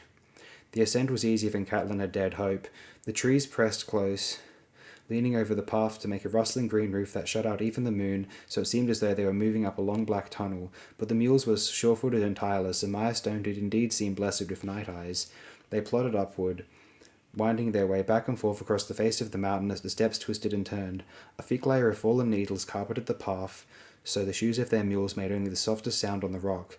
The quiet soothed her, and the gentle rocking motion set Catelyn to swaying in her saddle. Before long she was fighting sleep. Perhaps she did doze for a moment, for suddenly a massive iron-bound gate was looming before them. Stone, Maya announced cheerily, dismounting. Iron spikes were set along the tops of formidable stone walls, and 2 fat round towers overtopped the keep. The gate swung open at Maya's shout. Inside, the portly knight who commanded the Way Castle greeted Maya by name and offered them skewers of charred meat and onions still hot from the spit. Catelyn had not realized how hungry she was. She ate standing in the yard, as stable hands moved their saddles to fresh mules. The hot juices ran down her chin and dripped onto her cloak, but she was too famished to care. Then it was up onto a new mule, and out again into the starlight. The second part of the ascent seemed more treacherous to Catelyn. The trail was steeper, the steps more worn, and here and there littered with pebbles and broken stone. Maya had to dismount a half-dozen times to move fallen rocks from their path. You don't want your mule to break a leg up here, she said. Catelyn was forced to agree. She could feel the altitude more now. The trees were sparse up here, and the wind blew more vigorously. Sharp gusts that tugged at her clothing and pushed her hair into her eyes. From time to time the steps doubled back on themselves, and she could see Stone below them, and the gates of the moon farther down, his torches no brighter than candles. Snow was smaller than Stone, a single fortified tower and a timber keep and stable, hidden behind a low wall of unmortared rock. Yet it nestled against the giant's lance in such a way as to command the entire stone stair above the lower Way Castle. An enemy intent on the eyrie would have to fight his way from stone step by step, while rocks and arrows rained down from snow above. The commander, an anxious young knight with a pockmarked face, offered bread and cheese and the chance to warm themselves before his fire, but Maya declined. You ought to keep going, my lady, she said. If it please you, Catelyn nodded. Again they were given fresh mules. Hers was white. Maya smiled when she saw him. Whitney's a good one, my lady. Sure of foot, even on ice, but you need to be careful. He'll kick you if he doesn't like you.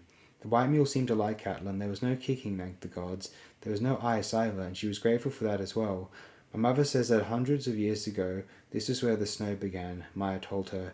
It was always white above here, and the ice never melted. She shrugged. I can't remember ever seeing snow this far down the mountain, but maybe it was that way once in the olden times. So young, Catelyn thought, trying to remember if she had ever been like that. The girl had lived half her life in summer, and that was all she knew. Winter is coming, child, she wanted to tell her. The words were on her lips, she almost said them. Perhaps she was becoming a Stark at last. Above snow, the wind was a living thing, howling around them like a wolf in the waste, then falling off to nothing as if to lure them into complacency. The stars seemed brighter up here, so close that she could almost touch them, and the horned moon was huge in the clear black sky. As they climbed, Catelyn found it was better to look up than down. The steps were cracked and broken from centuries of freeze and thaw and the tread of countless mules, and even in the dark the heights put her heart in her throat. When they came to a high saddle between two spires of rock, Maya dismounted. It's best to lead the mules over, she said. The wind can be a little scary here, my lady. Catelyn climbed stiffly from the shadows and looked at the path ahead, 20 feet long and close to 3 feet wide, but with a precipitous drop to either side. She could hear the wind shrieking. Maya stepped lightly out, her mule following as calmly as if they were crossing a bailey. It was her turn. Yet no sooner had she taken her first step than fear caught Catelyn in its jaws. She could feel the emptiness, the vast black gulfs of air that yawned around her. She stopped, trembling, afraid to move. The wind screamed at her and wrenched at her cloak, trying to pull her over the edge. Catelyn edged her foot backward, the most timid of steps, but the mule was behind her, and she could not retreat. I am going to die here, she thought. She could feel cold sweat trickling down her back. Lady Stark, Maya called across the gulf. The girl sounded 1,000 leagues away. Are you well? Catelyn Tully Stark swallowed what remained of her pride. I cannot do this, child, she called out. Yes, you can, the bastard girl said. I know you can. Look how wide the path is. I don't want to look. The world seemed to be spinning around her, mountain and sky and mules, whirling like a child's top. Catelyn closed her eyes to steady her ragged breathing. I'll come back for you, Maya said. Don't move, my lady. Moving was about the last thing Catelyn was about to do. She listened to the skirling of the wind and the scuffling sound of leather on stone. Then Maya was there, taking her gently by the arm. Keep your eyes closed if you like. Let go of the rope now. Whitey will take care of himself.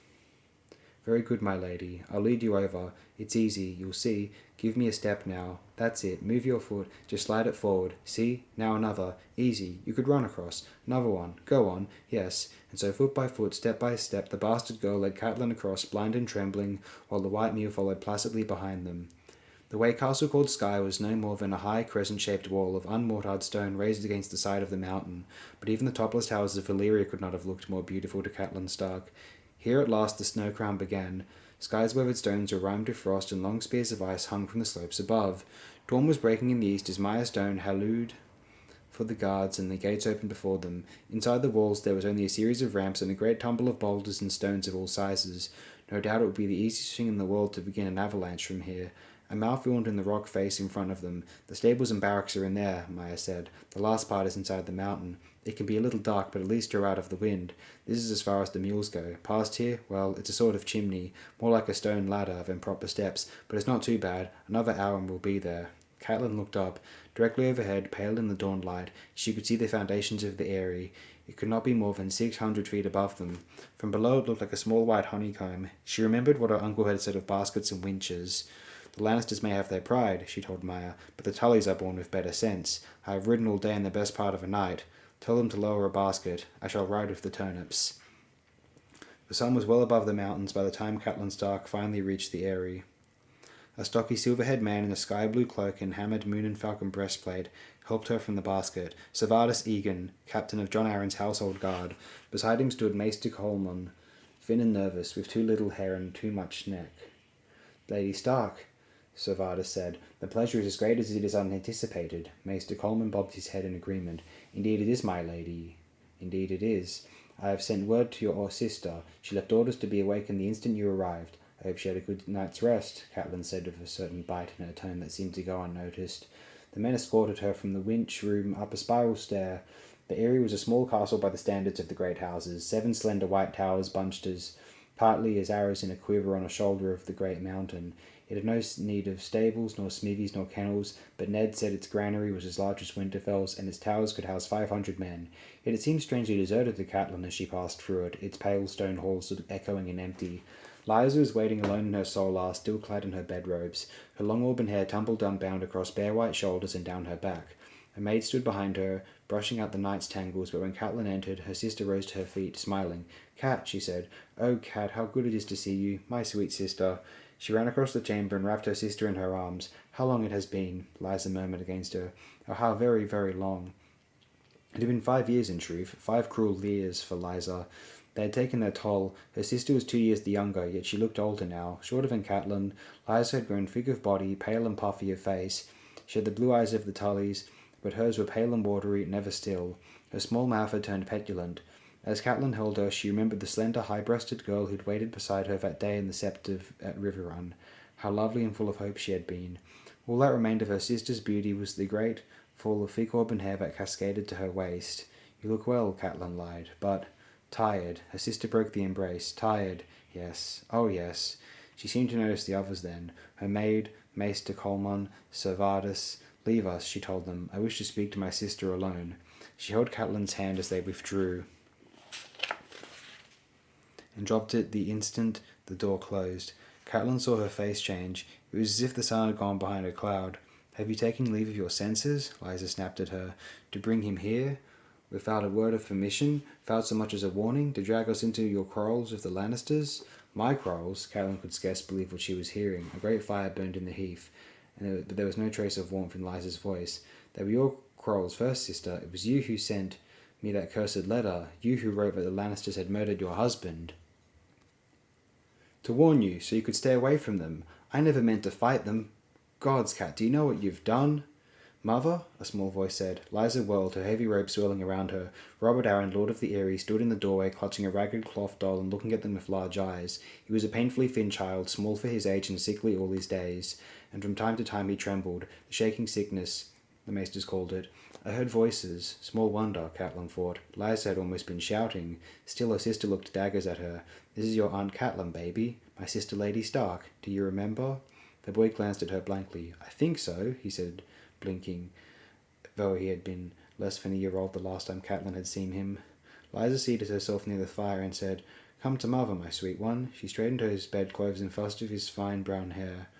"Isn't he beautiful? And strong too, don't you believe the things you hear? John knew. The seed is strong, he told me." His last words. He kept saying Robert's name, and he grabbed my arm so hard he left marks. "Tell them the seed is strong. His seed. He wanted everyone to know what a good strong boy my baby was going to be." "Liza," Catelyn said, "if you're right about the Lannisters, all the more reason we must act quickly. Not in front of the baby," Liza said. "He has a delicate temper, don't you, sweet one?" "That boy is Lord of the Eyrie and Defender of the Vale," Catelyn reminded her. "And these are not times for delicacy. Ned thinks it may come to war." "Quiet!" Liza snapped at her. "You're scaring the boy." Little Robert took a quick peek over his shoulder at Catelyn and began to tremble. His doll fell to the rushes and he pressed himself against his mother. "Don't be afraid, my sweet baby," Liza whispered. "Mother's here. Nothing will hurt you." She opened her robe and drew out a pale, heavy breast, tipped with red. The boy grabbed for it eagerly, buried his face against her chest and began to suck. Liza stroked his hair. Catelyn was at a loss for words. Jon Arryn's son, she thought incredulously. She remembered her own baby, 3-year-old Rickon, half the age of this boy and 5 times as fierce. Small wonder the lords of the Vale were restive.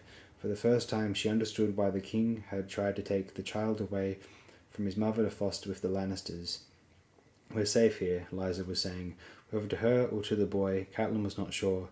"Don't be a fool," Catelyn said, the anger rising in her. "No one is safe. If you think hiding here will make the Lannisters forget you, you are sadly mistaken." Liza covered her boy's ear with her hand. "Even if they could bring an army through the mountains and past the Bloody Gate, the area is impregnable. You saw for yourself. No enemy could ever reach us up here." Catelyn wanted to slap her. Uncle Brynden had tried to warn her, she realised. "No castle is impregnable. This one is," Liza insisted. "Everyone says so. The only thing is, what am I to do with this imp you have brought me?" "Is he a bad man?" the Lord of the Eyrie asked, his mother's breast popping from his mouth, the nipple wet and red. "A very bad man," Liza told him as she covered him herself. "But mother won't let him harm my little baby." "Make him fly," Robert said eagerly. Liza stroked her son's hair. "Perhaps we will," she murmured. "Perhaps that is just what we will do." He found Littlefinger in the brovel's common room, chatting amiably with a tall, elegant woman who wore a feathered gown over skin as black as ink. By the hearth, Heward and a buxom wench were playing at forfeits. From the look of it, he'd lost his bed, his cloak, his mail shirt, and his right boot so far, while the girl had been forced to unbutton her shift to the waist. Jory Castle stood beside a rain-streaked window with a wry smile on his face, watching Heward turn over tiles and enjoying the view. Ned paused at the foot of the stair and pulled on his gloves. It's time we took our leave. My business here is done. Heward lurched to his feet, hurriedly gathering up his things. As you will, my lord, Jory said. I'll help Will bring round the horses. He strode to the door. Littlefinger took his time saying his farewells. He kissed the black woman's hand, whispered some joke that made her laugh aloud, and sauntered over to Ned. Your business, he said lightly, or Robert's. They say the hand dreams the king's dreams, speaks with the king's voice, and rules with the king's sword. Does that also mean you fuck with the king's Lord Baelish? Ned interrupted. You presume too much. I am not ungrateful with your help. It might have taken us years to find this brothel without you. That does not mean I intend to endure your mockery, and I am no longer the king's hand. But Direwolf must be a prickly beast, said Littlefinger with a sharp twist of his mouth. A warm rain was pelting down from a starless black sky as they walked to the stables. Ned drew up the hood of his cloak. Jory brought out his horse. Young Will came right behind him, leading Littlefinger's mare with one hand while the other fumbled with his belt and the lacings of his trousers. A barefoot whore leaned out of the stable door, giggling at him. Will we be going back to the castle now, my lord? Jory asked. Ned nodded and swung into the saddle. Littlefinger mounted up beside him. Jory and the others followed. Chatea runs a choice establishment, Littlefinger said as they rode. I've half a mind to buy it. Brothels are a much sounder investment than ships, I've found. Horse seldom sink, and when they are boarded by pirates, why, the pirates pay good coin like everyone else. Lord Peter chuckled at his own wit. Ned let him prattle on. After a time he quieted and they rode in silence. The streets of King's Landing were dark and deserted. The rain had driven everyone under their roofs. It beat down on Ned's head, warm as blood and relentless as old guilts. Fat drops of water ran down his face. Robert will never keep to one bed, Lyanna had told him at Winterfell, on the night long ago when their father had promised her hand to the young lord of Storm's End. I hear he has gotten child on some girl in the Vale. Ned had held the babe in his arms. He could scarcely deny her, nor would he lie to his sister, but he had assured her that what Robert did before their betrothal was of no matter, that he was a good man and true who would love her with all his heart. Lyanna had only smiled. Love is sweet, dearest Ned, but it cannot change a man's nature. The girl had been so young Ned had not dared ask her age. No doubt she'd been a virgin. The better brothels could always find a virgin, if the purse was fat enough. She had light red hair and a powdering of freckles across the bridge of her nose, and when she slipped free abreast to give her nipple to the babe, he saw that her bosom was freckled as well.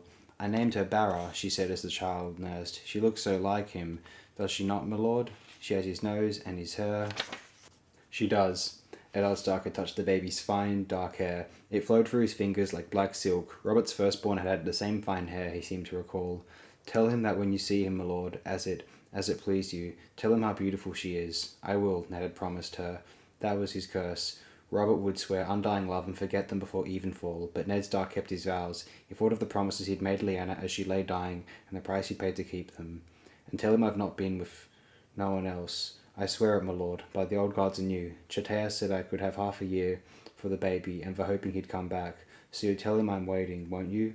I don't want no jewels or nothing, just him. He was always good to me, truly. Good to you, Ned thought hollowly. I will tell him, child, and I promise you, Barra shall not go wanting. She had smiled then, a smile so tremulous and sweet that it cut the heart out of him. Riding through the rainy night, Ned saw Jon Snow's face in front of him, like a younger version of his own. If the gods frowned so on bastards, he thought dully, why did they fill men with such lusts? Lord Baelish, what do you know of Robert's bastards? Well, he has more than you, for a start.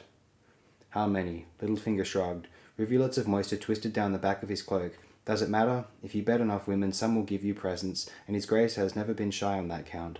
I know he's acknowledged that boy at Storm's End, the one he fathered the Night Lord Stannis wed. He could hardly do otherwise. The mother was a Florent, niece to the Lady Celise, one of her bright bedmaids. Renly says that Robert carried the girl upstairs during the feast, and broke in the wedding bed while Stannis and his bride were still dancing.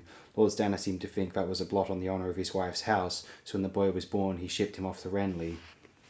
He gave Ned a sideways glance. I've also heard whispers that Robert got a pair of twins on a serving wench at Casterly Rock 3 years ago when he went west for Lord Tywin's tourney. Says he had the babes killed and sold the mother to a passing slaver. too much an affront to Lannister pride back close to home. Ned Stark grimaced. Ugly tales like that were told of every great lord in the realm. You could believe it of Cersei Lannister readily enough, but would the king stand by and let it happen? The Robert he had known would not have, but the Robert he had known had never been so practised at shutting his eyes to things he did not wish to see. Why would Jon Arryn take a sudden interest in the king's base-born children? The short man gave a sodden shrug. He was the king's hand. Doubtless Robert asked him to see that they were provided for. Ned was soaked through to the bone, and his soul had grown cold. It had to be more than that, or why kill him? Littlefinger shook the rain from his hair and laughed. Now I see. Lord Arryn learned that his grace had filled the bellies of some whores and fishwives, and for that he had to be silenced. Small wonder. Allow a man like that to live, and next he's like to blurt out that the sun rises in the east. There was no answer Ned Stark would give to that but a frown. For the first time in years he found himself remembering Rhaegar Targaryen. He wondered if Rhaegar had frequented brothels. Somehow he thought not. The rain was falling harder now, stinging the eyes and drumming against the ground. Rivers of black water were running down the hill when Jory called out, "My lord!" his voice hoarse with alarm, and in an instant the street was full of soldiers. Ned glimpsed ringmail over leather, gauntlets and greaves, steel helms with golden lines on the crests. Their cloaks clung to their backs, sodden with rain. He had no time to count, but there were 10 at least, a line of them, on foot, blocking the street with long swords and iron-tipped spears. Behind, he heard Will cry, and when he turned his horse, there were more in back of them, cutting off their retreat. Jory's sword came singing from its scabbard. "Make way or die."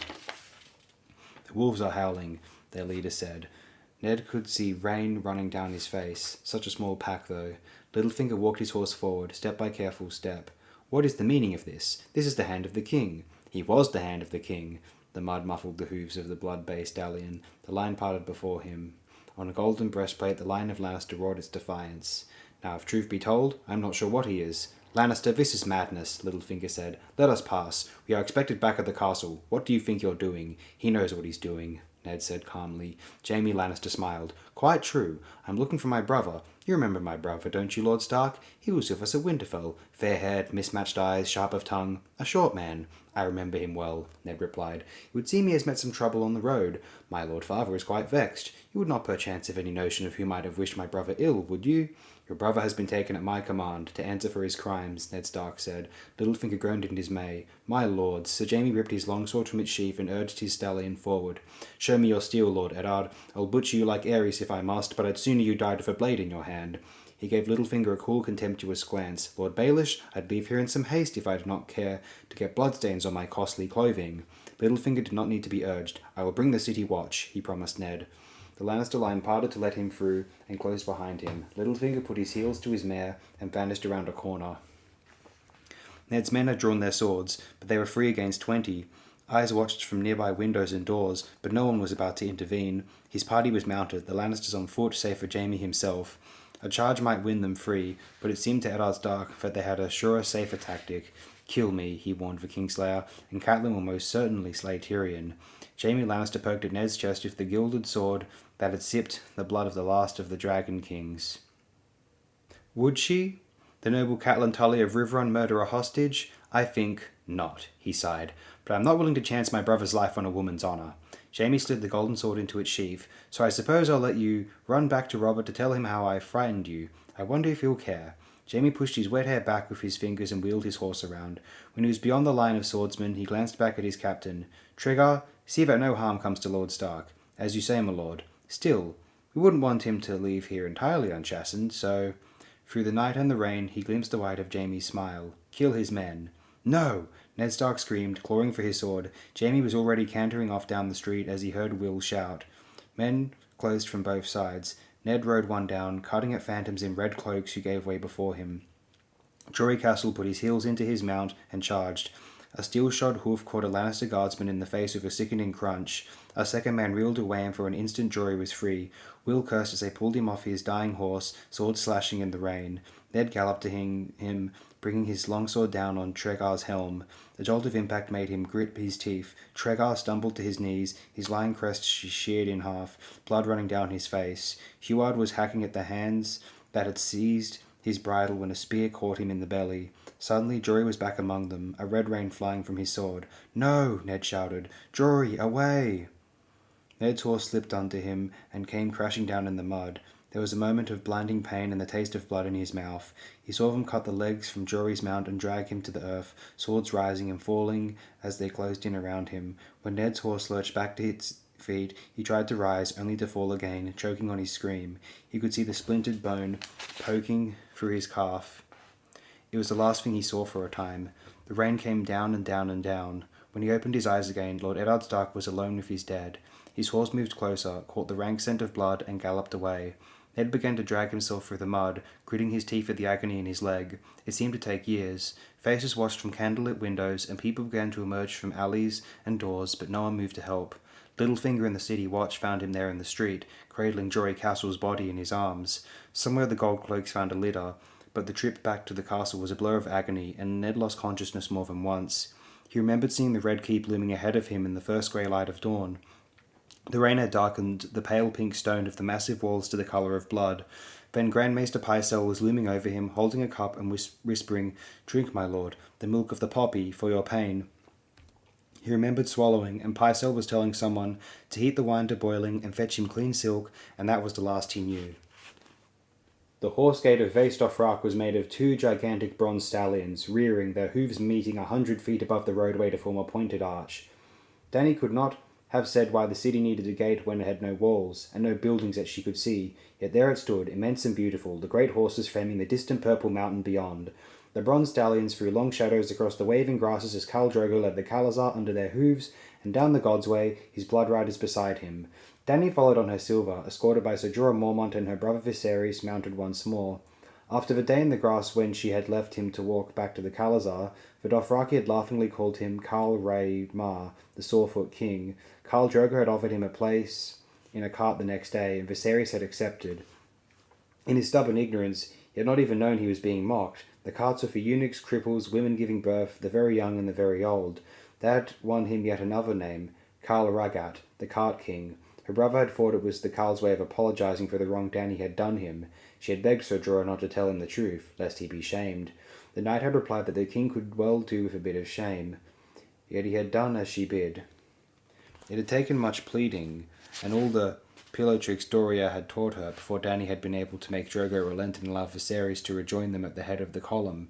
"Where is the city?" she asked as they passed beneath the bronze arch. There were no buildings to be seen, no people, only the grass and the road, lined with ancient monuments from all the lands the Dothraki had sacked over the centuries. "Ahead," Ser Jorah answered, "under the mountain. Beyond the horse gate, plundered gods and stolen heroes loomed to either side of them. The forgotten deities of dead cities brandished their broken thunderbolts at the sky as Dany rode her silver past their feet. Stone kings looked down on her from their thrones, their faces chipped and stained, even their names lost in the mists of time. Lithe young maidens danced on marble plinths, draped only in flowers, or poured air from shattered jars. Monsters stood in the grass beside the road, black iron dragons with jewels for eyes, roaring griffins, manticores with their barbed tails poised to strike, and other beasts she could not name. Some of the statues were so lovely they took her breath away, others so misshapen and terrible that Dany could scarcely bear to look at them. Those, Ser Jorah said, had likely come from the Shadowlands beyond our Eye. So many, she said as her silver stepped slowly onward, and from so many lands. Viserys was less impressed. "The trash of dead cities," he sneered. He was careful to speak in the common tongue, which few Dothraki could understand. Yet even so, Dany found herself glancing back at the men of her cars, to make certain he had not been overheard. He went on blithely, "All these savages know how to do is steal the things better men have built. And kill." He laughed. "They do know how to kill. Otherwise I'd have no use for them at all. They are my people now," Dany said. "You should not call them savages, brother. The dragon speaks as he likes," Viserys said, in the common tongue. He glanced over his shoulder at Aggo and Rakaro, riding behind them, and favoured them with a mocking smile. "See, the savages lack the wit to understand the speech of civilized men." A moss-eaten stone monolith loomed over the road 50 feet tall. Viserys gazed at it with boredom in his eyes. "How long must we linger amidst these ruins before Drogo gives me my army? I grow tired of waiting. The princess must be presented to the Dosh Khaleen." "The crones, yes," her brother interrupted. "And there's to be some mummer's show of a prophecy for the whelp in her belly, you told me. What is that to me? I'm tired of eating horse meat, and I'm sick of the stink of these savages." He sniffed at the wide, floppy sleeve of his tunic, where it was his custom to keep a sachet. It could not have helped much. The tunic was filthy. All the silk and heavy wools that Viserys had worn out of Pentos were stained by hard travel and rotted from sweat. Ser Jorah Mormont said, "The Western market will have food more to your taste, your grace." The traders from the free cities come there to sell their wares. The Carl will honour his promise in his own time. He had better, Viserys said grimly. I was promised a crown, and I mean to have it. The dragon is not mocked. Spying an obscene likeness of a woman with 6 breasts and a ferret's head, he rode off to inspect it more closely. Dany was relieved, yet no less anxious. I pray that my son and stars will not keep him waiting too long, she told Ser Jorah when her brother was out of earshot. The knight looked after Viserys doubtfully. Your brother should have bided his time in Pentos. There is no place for him in a Khalazar. Illyrio tried to warn him. He will go as soon as he has his 10,000. My lord husband promised a golden crown. Ser Jorah grunted. Yes, Khaleesi, but... For Dothraki look on these things differently than we do in the West. I have told him as much, as Illyrio told him, but your brother does not listen. The horse lords are no traders. Viserys thinks he sold you, and now he wants his price. Yet Khal Drogo would say he had you as a gift. He will give Viserys a gift in return, yes, in his own time. You do not demand a gift, not of a Khal. You do not demand anything of a Khal. It is not right to make him wait. Dany did not know why she was defending her brother, yet she was. Viserys said he could sweep the 7 kingdoms with 10,000 Dothraki screamers. Ser Jorah snorted. Viserys could not sweep a stable with 10,000 brooms. Dany could not pretend to surprise at the disdain in his tone. What if it were not Viserys? She asked. If it was someone else who led them? Someone stronger? Could the Dothraki truly conquer the 7 kingdoms? Ser Jorah's face grew thoughtful as their horses trod together down the God's Way. When I first went into exile, I looked at the Dothraki and saw half-naked barbarians as wild as their horses. If you had asked me then, Princess, I should have told you that 1,000 good knights would have no trouble putting to flight 100 times as many Dothraki. But if I asked you now, the knight said, I am less certain. They are better riders than any knight, utterly fearless, and their bows outrange ours. In the 7 kingdoms, most archers fight on foot, from behind a shield wall or a barricade of sharpened stakes. The Dothraki fire from horseback, charging or retreating. It makes no matter. They are full as deadly. And there are so many of them, my lady. Your lord husband alone counts 40,000 mounted warriors in his Khalazar. Is that truly so many? Your brother Rhaegar brought as many men to the Trident, Ser Jorah admitted, but of that number, no more than a tenth were knights. The rest were archers, free riders, and foot soldiers armed with spears and pikes. When Rhaegar fell, many threw down their weapons and fled the field. How long do you imagine such a rabble would stand against the charge of 40,000 screamers howling for blood? How well would boiled leather jerkins and mailed shirts protect them when the arrows fall like rain? Not long, she said. Not well. He nodded. Mind you, Princess, if the lords of the 7 kingdoms have the wit the gods gave a goose, it will never come to that. The riders have no taste for siegecraft. I doubt they could take even the weakest castle in the 7 kingdoms, but if Robert Baratheon were fool enough to give them battle... Is he? Dany asked. A fool, I mean? Ser Jorah considered that for a moment. Robert should have been born Dothraki, he said at last. Your Carl would tell you that only a coward hides behind stone walls instead of facing his enemy with a blade in hand. The usurper would agree. He is a strong man, brave, and rash enough to meet a Dothraki horde in the open field. But the men around him, well, their pipers play a different tune. His brother Stannis, Lord Tywin Lannister, Eddard Stark... He spat. You hate this Lord Stark, Dany said. He took from me all I loved, for the sake of a few lice-ridden poachers and his precious honour, Ser Jorah said bitterly. From his tone, she could tell the loss still pained him. He changed the subject quickly. There, he announced, pointing. Face Dothrak, the city of the horse lords. Khal Drogo and his blood riders led them through the great bazaar of the western market, down the broad ways beyond. Dany followed close on her silver, staring at the strangeness about her. Face Dothrak was at once the largest city and the smallest that she had ever known. She thought it must be 10 times as large as Pentos, a vastness without walls or limits, its broad windswept streets paved in grass and mud and carpeted with wildflowers. In the free cities of the west, towers and manses and hovels and bridges and shops and halls all crowded in on one another, but Face Dothrak sprawled languorously, baking in the warm sun, ancient, arrogant, and empty. Even the buildings were so queer to her eyes. She saw carved stone pavilions, manses of woven grass as large as castles, rickety wooden towers, stepped pyramids faced with marble, log halls open to the sky. In place of walls, some palaces were surrounded by thorny hedges. None of them are alike, she said. Your brother had part of the truth, Ser Jorah admitted. The Dothraki do not build. 1,000 years ago, to make a house, they would dig a hole in the earth and cover it with a woven grass roof. The buildings you see were made by slaves brought here from lands they've plundered, and they built each after the fashion of their own peoples. Most of the halls, even the largest, seemed deserted. Where are the people who live here? Dany asked. The bazaar had been full of running children and men shouting, but elsewhere she had seen only a few eunuchs going about their business. Only the crones of the Dosh Karlin dwell permanently in the sacred city, them and their slaves and servants, Sajora replied. Yet Vaistofrak is large enough to house every man of every Kalazar, should all the Kals return to the mother at once. The crones have prophesied that one day that will come to pass, and so Vaistofrak must be ready to embrace all its children. Khal Drogo finally called a halt near the eastern market, where the caravans from Yiti and Asai and the Shadowlands came to trade, with the Mother of Mountains looming overhead. Dany smiled as she recalled Magister Illyrio's slave girl and her talk of a palace with 200 rooms and doors of solid silver. The palace was a cavernous wooden feasting hall, its rough-hewn timbered walls rising 40 feet, its roof sewn silk, a vast billowing tent that could be raised to keep out the rare rains or lowered to admit the endless sky.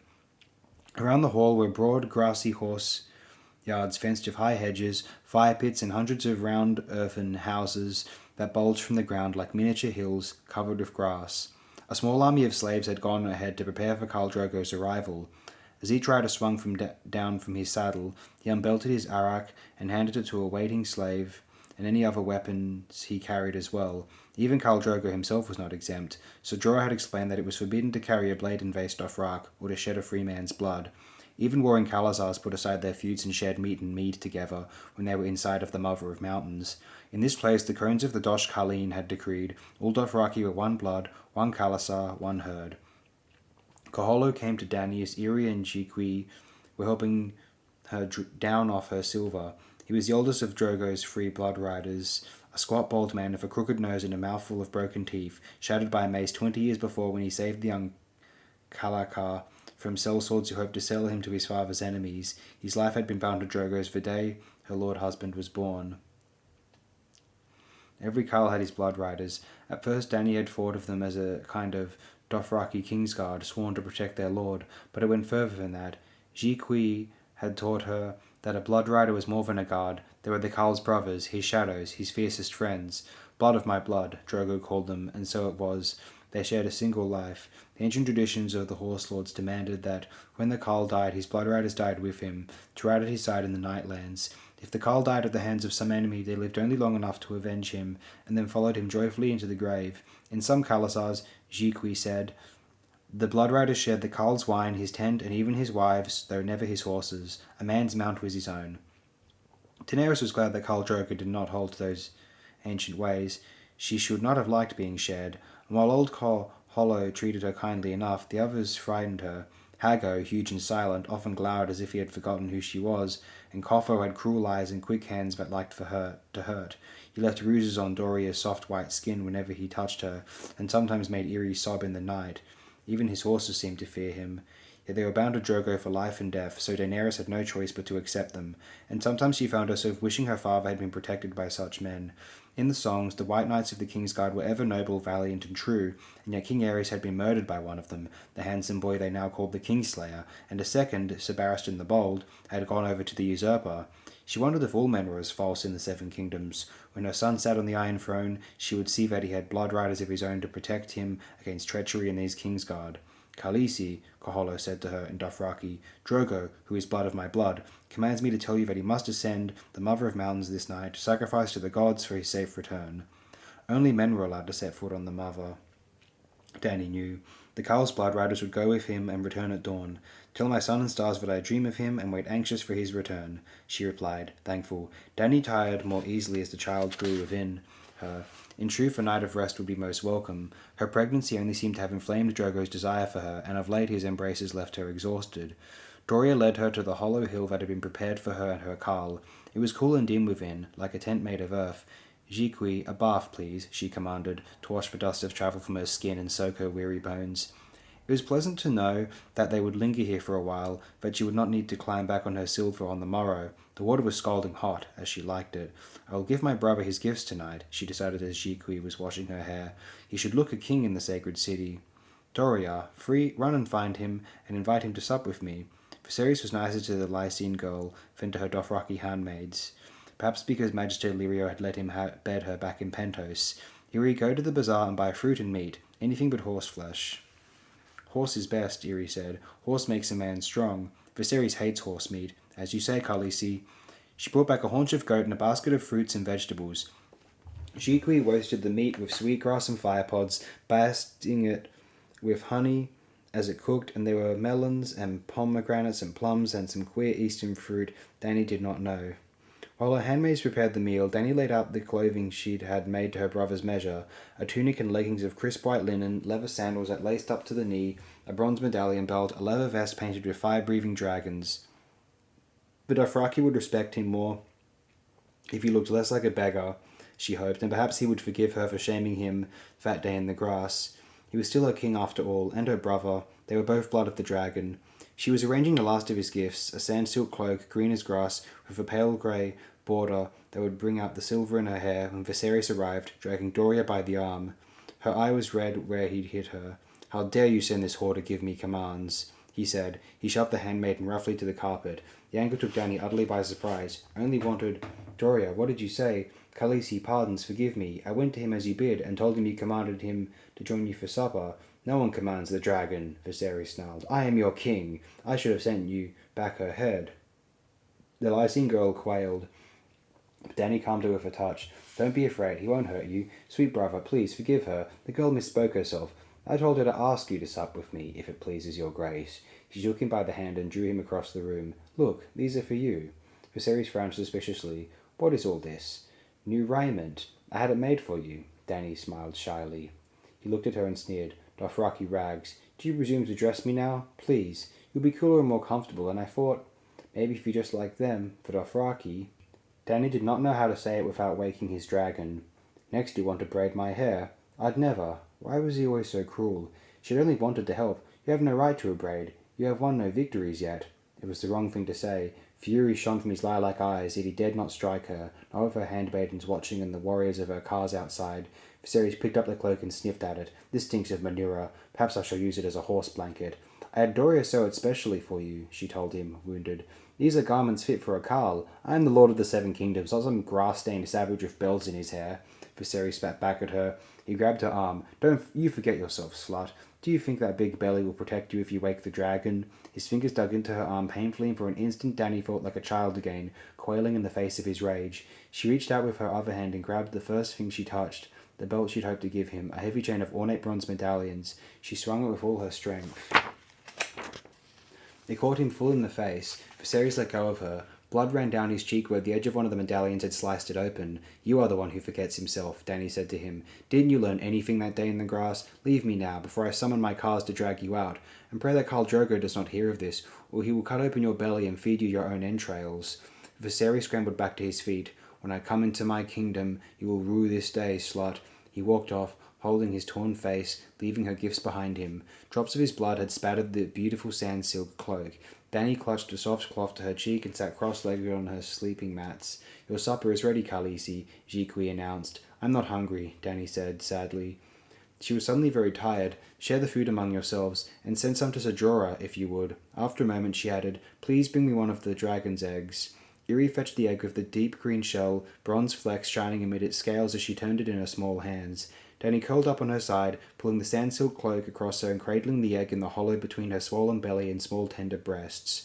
She liked to hold them. They were so beautiful, and sometimes just being close to them made her feel stronger, braver, as if somehow she were drawing strength from the stone dragons locked inside. She was lying there, holding the egg, when she felt the child move within her, as if he were reaching out, brother to brother, blood to blood. "You are the dragon," Danny whispered to him. "The true dragon. I know it, I know it." And she smiled and went to sleep dreaming of home. A light snow was falling. Bran could feel the flakes on his face, melting as they touched his skin like the gentlest of rains. He sat straight atop his horse, watching as the iron portcullis was winched upward. Try as he might to keep calm, his heart was fluttering in his chest. "Are you ready?" Robb asked. Bran nodded, trying not to let his fear show. He had not been outside Winterfell since his fall, but he was determined to ride out as proud as any knight. "Let's ride, then." Robb put his heels into his big grey and white gelding, and the horse walked under the portcullis. "Go," Bran whispered to his own horse. He touched her neck lightly, and the small chestnut filly started forward. Bran had named her Dancer. She was 2 years old, and Joseph said she was smarter than any horse had a right to be. They had trained her special, to respond to rein and voice and touch. Up to now, Bran had only ridden her around the yard. At first, Joseph or Hodor would lead her, while Bran sat strapped to her back in the oversized saddle the imp had drawn up for him, but for the past fortnight he had been riding her on his own, trotting her round and round and growing bolder with every circuit. They passed beneath the gatehouse, over the drawbridge, through the outer walls. Summer and grey wind came loping beside them, sniffing at the wind. Close behind came Theon Greyjoy with his longbow and a quiver of broadheads.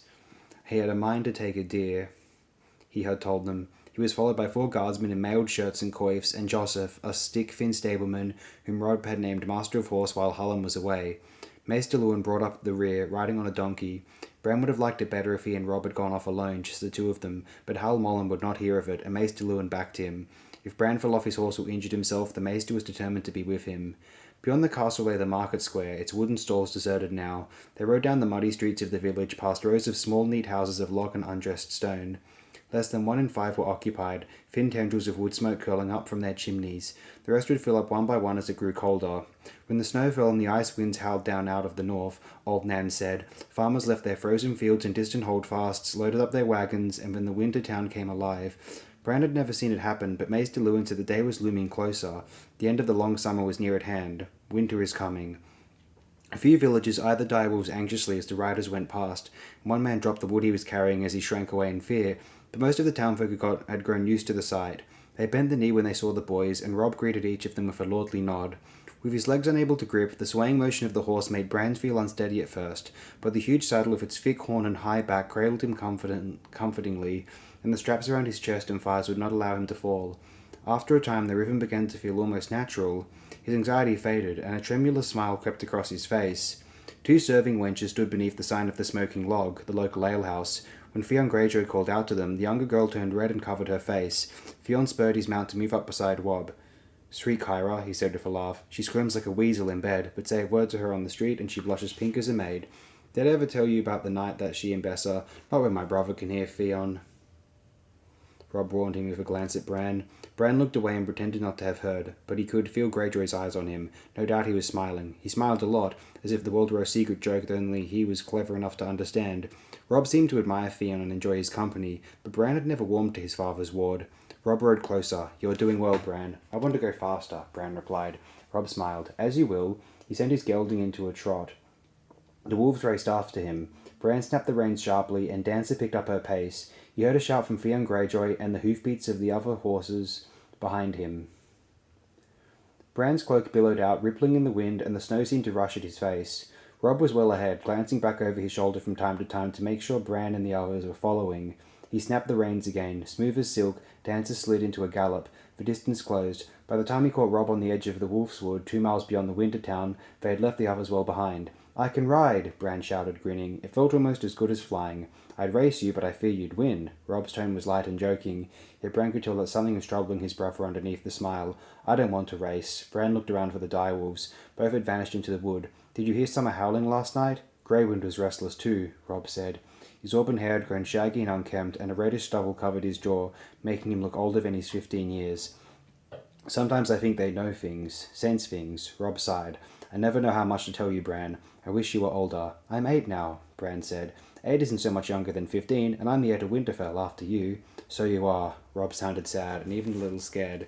"Bran, I need to tell you something. There was a bird last night, from King's Landing. Maester Lewin woke me." Bran felt a sudden dread. "Dark wings, dark words," old Nan always said, and of late the messenger ravens had been proving the truth of that proverb.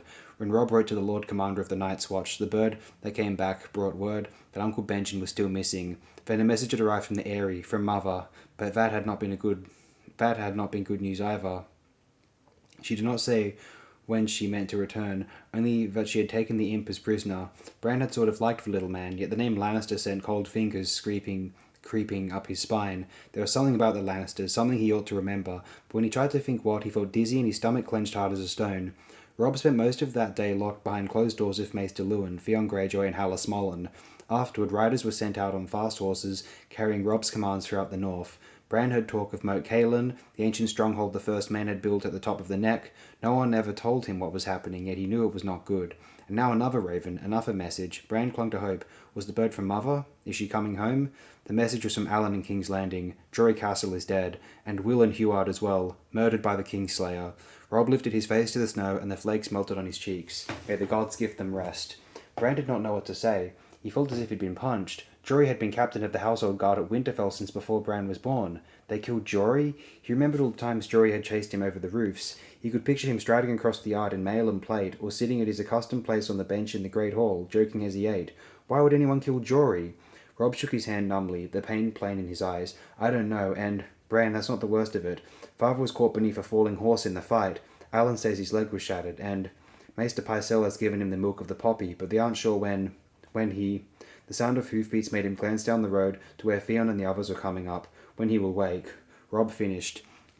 He laid his hand on the pommel of his sword then, and went on in the solemn voice of Rob the Lord. Bran, I promise you, whatever might happen, I will not let this be forgotten. Something in his tone made Bran even more fearful. What will you do? He asked as Theon Greyjoy reined in beside them. Theon thinks I should call the banners, Rob said. Blood for blood. For once Greyjoy did not smile. His lean dark face had a hungry look to it, and black hair fell down across his eyes. Only the Lord can call the banners, Bran said as the snow drifted down around them. If your father dies, Theon said, Rob will be Lord of Winterfell. He won't die, Bran screamed at him. Rob took his hand. He won't die, not father, he said calmly. Still, the honour of the North is in my hands now. When our Lord Father took his leave of us, he told me to be strong for you and for Rickon. I'm almost a man grown, Bran. Bran shivered. I wish Mother was back, he said miserably. He looked around for Maester Luwin. His donkey was visible in the far distance, trotting over a rise. Does Maester Luwin say to call the banners too? The Maester is timid as an old woman, said Theon. Father always listened to his counsel, Bran reminded his brother. Mother too. I listened to him, Rob insisted. I listened to everyone. The joy Bran had felt at the ride was gone, melted away like the snowflakes on his face. Not so long ago, the thought of Rob calling the banners and riding off to war would have filled him with excitement, but now he only felt dread. Can we go back now? He asked. I'm cold. Rob glanced around. We need to find the wolves. Can you stand to go a bit longer? I can go as long as you can. Maester Luwin had warned him to keep the ride short for fear of saddle sores, but Bran would not admit to weakness in front of his brother. He was sick of the way everyone was always fussing over him and asking how he was. Let's hunt down the hunters then, Rob said. Side by side, they urged their mounts off the King's Road and struck out into the Wolfswood. Theon dropped back and followed, well behind them, talking and joking with the guardsmen. It was nice under the trees. Bran kept Dancer to a walk, holding the reins lightly and looking all around him as they went. He knew this wood, but he had been so long confined to Winterfell that he felt as though he was seeing it for the first time. The smells filled his nostrils, the sharp fresh tang of pine needles, the earthy odour of wet rotting leaves, the hints of animal musk and distant cooking fires. He caught a glimpse of a black squirrel moving through the snow-covered branches of an oak, and paused to study the silvery web of an empress spider. Theon and the others fell farther and farther behind, until Bran could no longer hear their voices. From ahead came the faint sound of rushing waters. It grew louder until they reached the stream. Tears stung his eyes. Bran? Rob asked. What's wrong? Bran shook his head. I was just remembering, he said. Jory brought us here once, to fish for trout. You and me and John. Do you remember? I remember, Rob said, his voice quiet and sad. I didn't catch anything, Bran said, but John gave me his fish on the way back to Winterfell. Will we ever see John again? We saw Uncle Benjen when the king came to visit, Rob pointed out. John will visit too, you'll see. The stream was running high and fast. Rob dismounted and led his gelding across the ford. In the deepest part of the crossing, the water came up to mid-thigh. He tied his horse to a tree on the far side and waded back across for Bran and Dancer.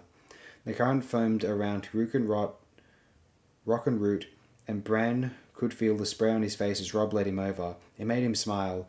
For a moment he felt strong again and whole. He looked up at the trees and dreamed of climbing them, right up to the very top, with the whole forest spread out beneath him. They were on the far side when they heard the howl, a long rising wail that moved through the trees like a cold wind. Bran raised his head to listen. Summer, he said. No sooner had he spoken than a second voice joined the first. They've made a kill, Rob said as he remounted.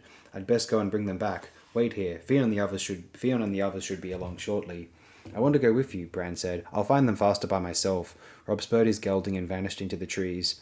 Once he was gone, the wood seemed to close in around Bran. The snow was falling more heavily now. Where it touched the ground it melted, but all around him rock and root and branch wore a full-in blanket of white. As he waited, he was conscious of how uncomfortable he felt. He could not feel his legs hanging useless in the stirrups, but the strap around his chest was tight and chafing, and the melting snow had soaked through his gloves to chill his hands. He wondered what was keeping Theon and Maester Luwin and Joseph and the rest. When he heard the rustle of leaves, Bran used the reins to make Dancer turn, expecting to see his friends, but the ragged men who stepped out into the bank of the stream were strangers. Good day to you, he said nervously. One look and Bran knew they were neither foresters nor farmers. He was suddenly conscious of how richly he was dressed. His surcoat was new, dark grey wool with silver buttons, and a healthy silver pin fastened his fur-trimmed cloak at the shoulders. His boots and gloves were lined with fur as well. All alone, are you? Said the biggest of them, a bald man of a raw, wind-burnt face. Lost in the wolf's wood, poor lad. I'm not lost. Bran did not like the way the strangers were looking at him. He counted 4, but when he turned his head, he saw 2 others behind him. My brother rode off just a moment ago, and my guard will be here shortly. Your guard, is it? A second man said. Grey stubble covered his gaunt face. What would they be guarding, my little lord? Is that a silver pin I see there on your cloak? Pretty, said a woman's voice. She scarcely looked like a woman, tall and lean, with the same hard face as the others, her hair hidden beneath a bowl-shaped half-helm. The spear she held was 8 feet of black oak, tipped in rusted steel. Let's have a look, said the big bald man. Bran watched him anxiously. The man's clothes were filthy, fallen almost to pieces, patched here with brown and here with blue and there with a dark green, and faded everywhere to grey. But once that cloak might have been black. The grey stubbly man wore black rags too, he saw with a sudden start. Suddenly Bran remembered the oath-breaker his father had beheaded. They had found the wolf pups. That man had worn black as well, and father said he had been a deserter from the Night's Watch. No man is more dangerous, he remembered Lord Eddard saying. The deserter knows his life is forfeit if he is taken, so he will not flinch from any crime, no matter how vile or cruel. The pin, lad, the big man said. He held out his hand. We'll take the horse too, said another of them, a woman shorter than Rob, with a broad flat face and lank yellow hair. Get down and be quick about it. A knife slid from her sleeve into her hand, its edge jagged as a saw. No, Bran blurted. I can't. The big man grabbed his reins before Bran could think to wheel, dance around and gallop off. You can, lordling, and will, if you know what's good for you. Stiv, look how he's strapped on. A tall woman pointed with her spear. My beats the truth he's telling. Straps, is it? Stiv said. He drew a dagger from a sheath at his belt. There's way to deal with straps. You some kind of cripple? Asked the short woman. Bran fled. I'm Brandon Stark of Winterfell, and you better let go of my horse or I'll see you all dead. The gaunt man with the grey stubbled face laughed. The boy's a Stark, true enough. Only a Stark would be fool enough to threaten where smarter men would beg. Cut his little cock off and stuff it in his mouth, suggested the short woman. That should shut him up. You're as stupid as you are ugly, Hallie, said the tall woman. The boy's worth nothing dead, but alive. God be damned. Think what Mance would give to have Benjen Stark's own blood to hostage. Mance be damned, the big man cursed. You want to go back there, Osher? More fool you. Think the White Walkers will care if you have a hostage? He turned back to Bran and slashed at the strap around his thigh. The leather parted with a sigh. The strokes had been quick and careless, biting deep. Looking down, Bran glimpsed pale flesh where the wool of his leggings had parted. Then the blood began to flow. He watched the red stain spread, feeling lightheaded, curiously apart. There had been no pain, not even a hint of feeling. The big man grunted in surprise. Put down your steel now, and I promise you shall have a quick and painless death, Rob called out. Bran looked up in desperate hope, and there he was. The strength of the words were undercut by the way his voice cracked with strain. He was mounted, the bloody carcass of an elk slung across the back of his horse, his sword in a gloved hand. The brother, said the man with the grey stubbly face. He's a fierce one, he is, mocked the short woman. Hallie, they called her. You mean to fight us, boy? Don't be a fool, lad. You're 1 against 6. The tall woman Osher levelled her spear. Off the horse and throw down the sword. We'll thank you kindly for the mount and for the venison, and you and your brother can be on your way. Rob whistled. They heard the faint sound of soft feet on wet leaves. The undergrowth parted, low-hanging branches giving up their accumulation of snow, and grey wind and summer emerged from the green. Summer sniffed the air and growled. Wolves, gasped Harley. Dire wolves, Bran said. Still half-grown, they were as large as any wolf he had ever seen, but the differences were easy to spot, if he knew what to look for. Maester Lewin and Farlan, the kennel master, had taught him. A direwolf had a bigger head and longer legs in proportion to its body, and a snout and jaw were markedly leaner and more pronounced. There was something gaunt and terrible about them as they stood there amid the gently falling snow. Fresh blood spotted Grey Wind's muzzle. Dogs, the big bald man said contemptuously. Yet I'm told there's nothing like a wolfskin cloak to warm a man by night. He made a sharp gesture. Take them. Rob shouted, Winterfell, and kicked his horse. The gelding plunged down the bank as the ragged men closed. A man with an axe rushed in, shouting and heedless. Rob's sword caught him full in the face with a sickening crunch and a spray of bright blood. The man with the gaunt stubbly face made a grab for the reins, and for half a second he had them, and then Greywind was on him, bearing him down. He fell back into the stream with a splash and a shout, flailing wildly with his knife as his head went under. The direwolf plunged in after him, and the white water turned red where they had vanished. Rob and Osher matched blows in midstream. Her long spear was a steel-headed serpent, flashing out at his chest once, twice, 3 times, but Rob parried every thrust of his longsword, turning the point aside. On the 4th or 5th thrust, the tall woman overextended herself and lost her balance just for a second. Rob charged, riding her down. A few feet away, Summer darted in and snapped at Harley. The knife bit at his flank. Summer slid away, snarling, came rushing in again. This time his jaws closed around her calf. Holding the knife with both hands, the small woman stabbed down, but the direwolf seemed to sense the blade coming. He pulled free for an instant, his mouth full of leather and cloth and bloody flesh. When Harley stumbled and fell, he came at her again, slamming her backward, teeth tearing at her belly. The 6th man ran from the carnage, but not far. As he went scrambling up the far side of the bank, Greywind emerged from the stream, dripping wet. He shook the water off and bounded after the running man, hamstringing him with a single snap of his teeth, and going for the throat as the screaming man slid back down toward the water. And then there was no one left but the big man, Stiv.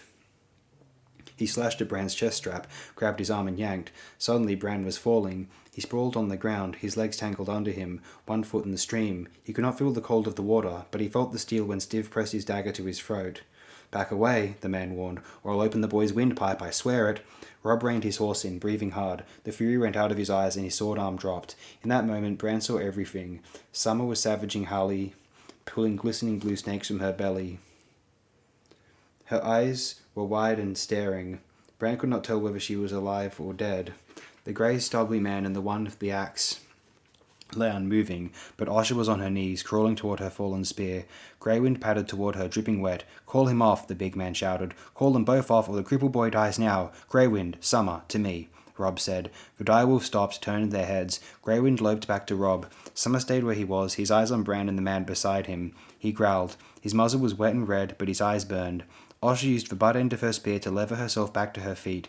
Blood leaked from a wound on the upper arm where Rob had cut her. Bran could see sweat trickling down the big man's face. Stiv was as scared as he was, he realized. "Starks," the man muttered. "Bloody Starks," he raised his voice. "Osher, kill the wolves and get his sword." "Kill them yourself," she replied. "I'll not be getting near those monsters."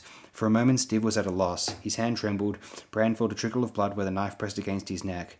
The stench of the man filled his nose. He smelled of fear. "You," he called out to Rob. "You have a name? I am Robb Stark, the heir to Winterfell." "This is your brother?" "Yes." "You want him alive? You do what I say." "Off the horse." Rob hesitated a moment. Then slowly and deliberately he dismounted and stood with his sword in hand. "Now kill the wolves." Rob did not move. "You do it. The wolves or the boy." "No!" Bran screamed. If Rob did as they asked, Stiv would kill them both anyway once the dire wolves were dead. The bold man took hold of his hair with his free hand and twisted it cruelly, till Bran sobbed in pain. "You shut your mouth, cripple. You hear me?" He twisted harder. "You hear me?" A low thrum came from the woods behind them. Stiv gave a choked gasp as a half-foot of razor-tipped broadhead suddenly exploded out of his chest. The arrow was bright red, as if it had been painted in blood. The dagger fell away from Bran's throat. The big man swayed and collapsed, face down in the stream. The arrow broke beneath him. Bran watched his life go swirling off in the water. Osher glanced around as father's guardsmen appeared from beneath the trees, steel in hand. She threw down her spear. "Mercy, my lord," she called to Rob. The guardsmen held a strange, pale look to their faces as they took in the scene of slaughter. They eyed the wolves uncertainly, and when Summer returned to Harley's corpse to feed, Joseph dropped his knife and scrambled for the bush, heaving. Even Maester Lewin seemed shocked as he stepped from behind a tree, but only for an instant. Then he shook his head and waded across the stream to Bran's side. "Are you hurt?" "He cut my leg," Bran said, "but I couldn't feel it." As the maester knelt to examine the wound, Bran turned his head. Theon Greyjoy stood behind a sentinel tree, his bow in hand. He was smiling, ever smiling. A half-dozen arrows were thrust into the soft ground at his feet, but it had only taken one. "A dead enemy is a thing of beauty," he announced. "Jon always said you were an ass, Greyjoy," Robb said loudly. "I ought to chain you up in the yard and let Bran take a few practice shots at you." "You should be thanking me for saving your brother's life." "What if you had missed the shot?" Robb said. "What if you'd only wounded him? What if you had made his hand jump or hit Bran instead? For all you knew, the man might have been wearing a breastplate. All you could see was the back of his cloak. What would have happened to my brother then? Did you ever think of that, Greyjoy?" Theon's smile was gone. He gave a sullen shrug and began to pull his arrows from the ground, one by one. Robb glared at his guardsmen. "Where were you?" he demanded of them. "I was sure you were close behind us." The men traded unhappy glances. "We were following, my lord." said Quent, the youngest of them, his beard a soft brown fuzz. Only first we waited for Maester Lewin and his ass, begging your pardons, and then, well, as it were, he glanced over at Fionn and quickly looked away, abashed. I spied a turkey, Fionn said, annoyed by the question. How was I to know that you'd leave the boy alone? Rob turned his head to look at Fionn once more. Bran had never seen him so angry, yet he said nothing. Finally, he knelt beside Maester Lewin. How badly is my brother wounded? No more than a scratch, the Maester said. He wet a cloth in the stream to clean the cut. 2 of them wear the black, he told Rob as he worked. Rob glanced over at where Stiv lay sprawled in the stream, his ragged black cloak moving fitfully as the rushing waters tugged at it. Deserters from the Night's Watch, he said grimly. They must have been fools to come so close to Winterfell. Folly and desperation are oft-times hard to tell apart, said Maester Lewin. Shall we bury them, my lord? Asked Quent. They would not have buried us, Rob said. Hack off their heads. We'll send them back to the wall. Leave the rest for the carrion crows. And this one? Quent jerked a thumb toward Osha. Rob walked over to her. She was a head taller than he was, but she dropped to her knees at his approach. Give me my life, my lord, of Stark, and I am yours. Mine? What would I do with an oath-breaker? I broke no oaths. Stiv and Wallen flew down off the wall, not me. The Black Crow's got no place for women. Fionn Greyjoy sauntered closer. Give her to the wolves, he urged Rob. The woman's eyes went to what was left of Hallie, and just as quickly away. She shuddered. Even the guardsman looked queasy. She's a woman, Rob said. A wildling, Bran told him. She said they should keep me alive so they could take me to Mance Rayder. Do you have a name? Rob asked her. Osha, as it pleased the lord, she muttered sourly. Maester Lewin stood. You might do well to question her. Bran could see the relief on his brother's face. As you say, Maester. Wayne, bind her hands. She'll come back to Winterfell with us, and Liv will die by the truths she gives us.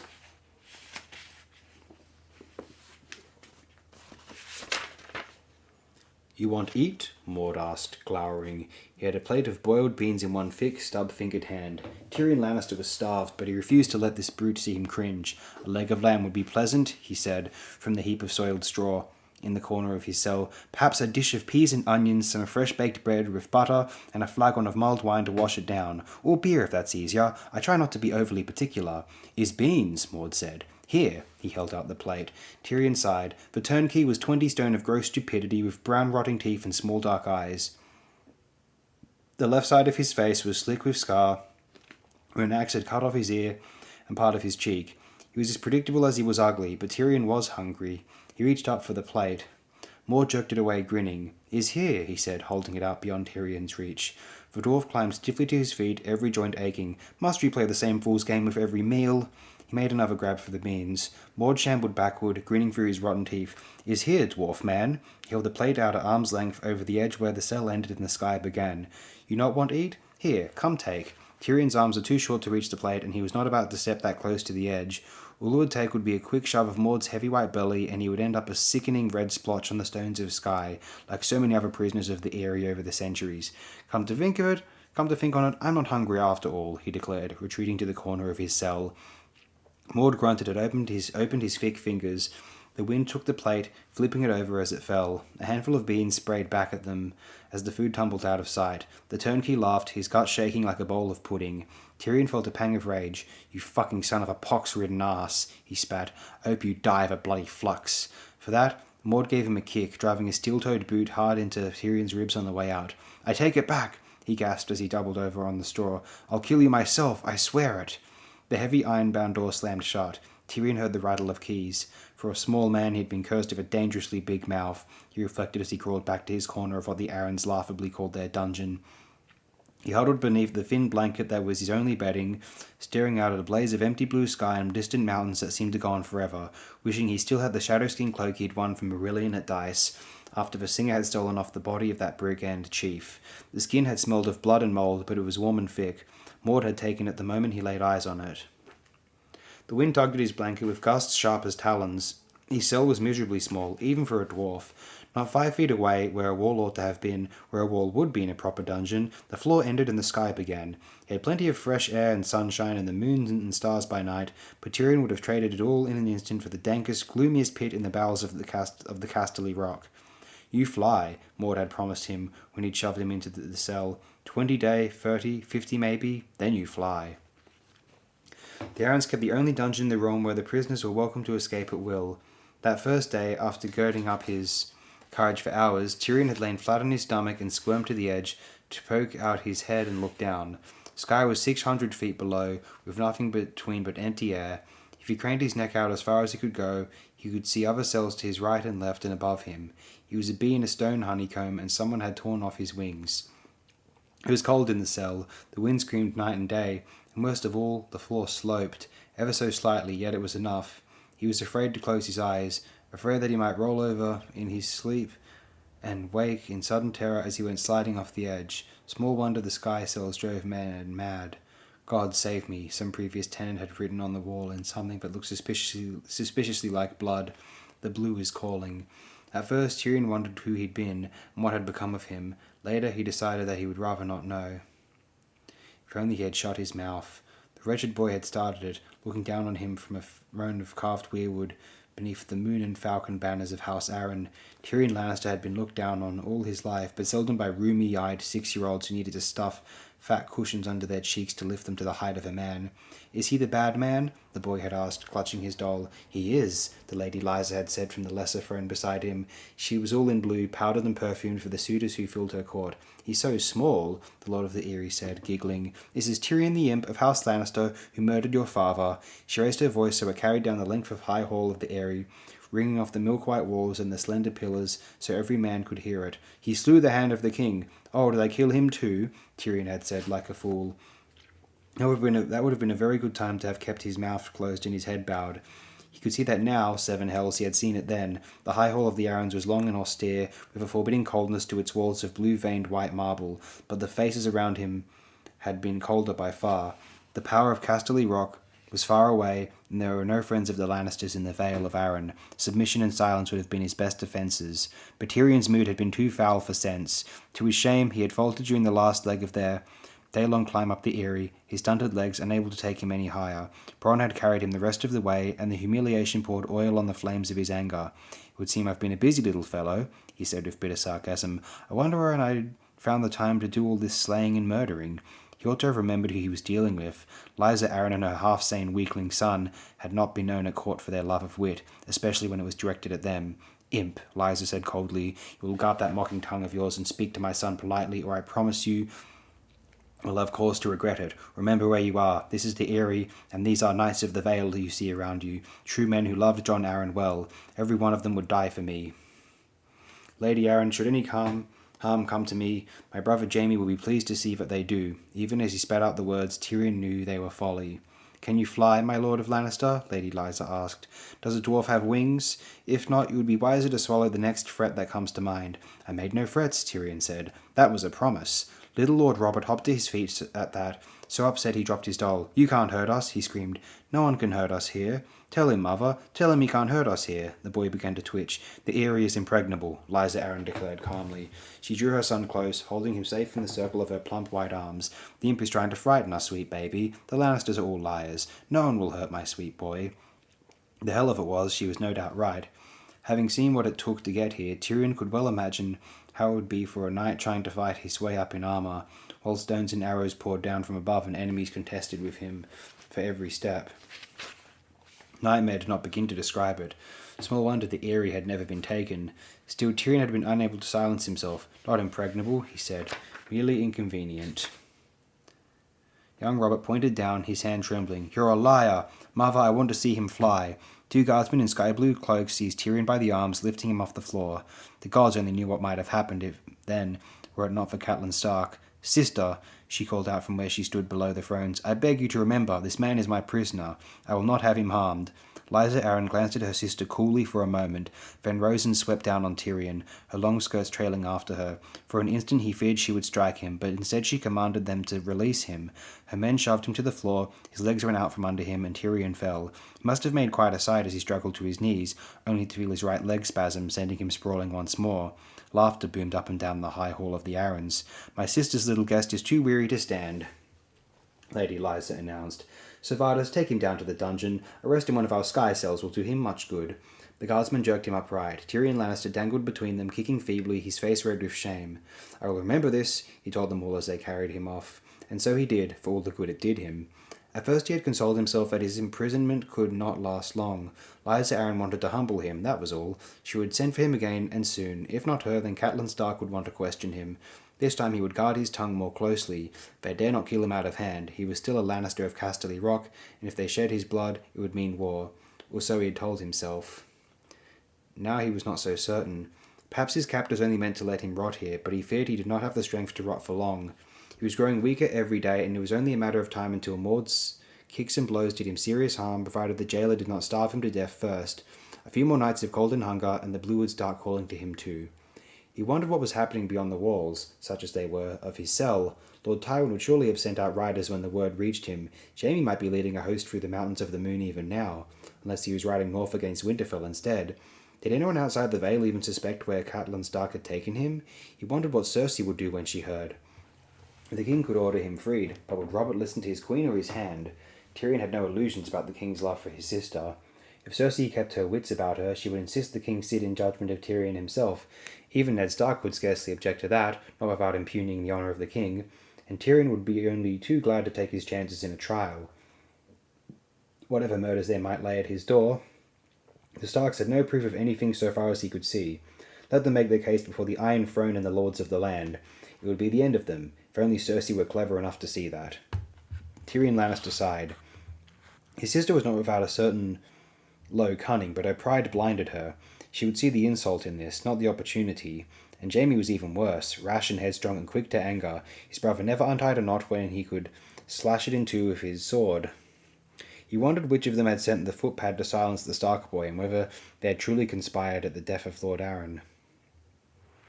If the old hand had been murdered, it was deftly and subtly done. Men of his age died of sudden illness all the time. In contrast, sending some oath of a stolen knife after Brandon Stark struck him as unbelievably clumsy, and wasn't that peculiar, come to think on it. Tyrion shivered. There was a nasty suspicion. Perhaps the direwolf and the lion were not the only beasts in the woods, and if that was true, someone was using him as a cat's paw. Tyrion Lannister hated being used. He would have to get out of here, and soon. His chances of overpowering Maud were small to none. No one was about to smuggle him at a 600-foot-long rope, so he would have to talk himself free. His mouth had gotten him into this cell, it could damn well get him out. Tyrion pushed himself to his feet, doing his best to ignore the slope of the floor beneath him, with its ever so subtle tug toward the edge. He hammered on the door with a fist. "Maud!" he shouted. "Turnkey! Maud, I want you!" He had to keep it up a good 10 minutes before he heard footsteps. Tyrion stepped back an instant before the door opened with a crash. "Making noise," Maud growled with blood in his eyes. Dangling from one meaty hand was a leather strap, wide and thick, doubled over in his fist. "Never show them you're afraid," Tyrion reminded himself. "How would you like to be rich?" he asked. Maud hit him. He swung the strap backhand, lazily, but the lever caught Tyrion high on the arm. The force of it staggered him, and the pain made him grit his teeth. "No mouth, dwarf man," Maud warned him. "Gold," Tyrion said, miming a smile. "Casterly Rock is full of gold. Ah." This time the blow was a forehand, and Maud put more of his arm into the swing, making the lever crack and jump. It caught Tyrion in the ribs and dropped him to his knees. Whimpering, he forced himself to look up at the jailer. "As rich as the Lannisters," he wheezed. "That's what they say, Maud." Maud grunted. The strap whistled through the air and smashed Tyrion full in the face. The pain was so bad he did not remember falling, but when he opened his eyes again he was on the floor of his cell. His ear was ringing and his mouth was full of blood. He groped for purchase to push himself up, and his fingers brushed against nothing. Tyrion snatched his hand back as fast as it had been scalded, and tried his best to stop breathing. He had fallen right on the edge, inches from the blue. "More to say?" Maud held the strap between his fists and gave it a sharp pull. The snap made Tyrion jump. The turnkey laughed. "He won't push me over," Tyrion told himself desperately as he crawled away from the edge. "Catelyn Stark wants me alive. He doesn't dare kill me." He wiped the blood off his lips with the back of his hand, grinned and said, "That was a stiff one, Maud." The jailer squinted at him, trying to decide if he was being mocked. "I could make good use of a strong man like you." The strap floored him, but this time Tyrion was able to cringe away from it. He took a glancing blow to the shoulder, nothing more. "Gold," he repeated, scrambling backward like a crab. "More gold than you'll see here in a lifetime." "Enough to buy land, women, horses. You could be a lord. Lord Maud."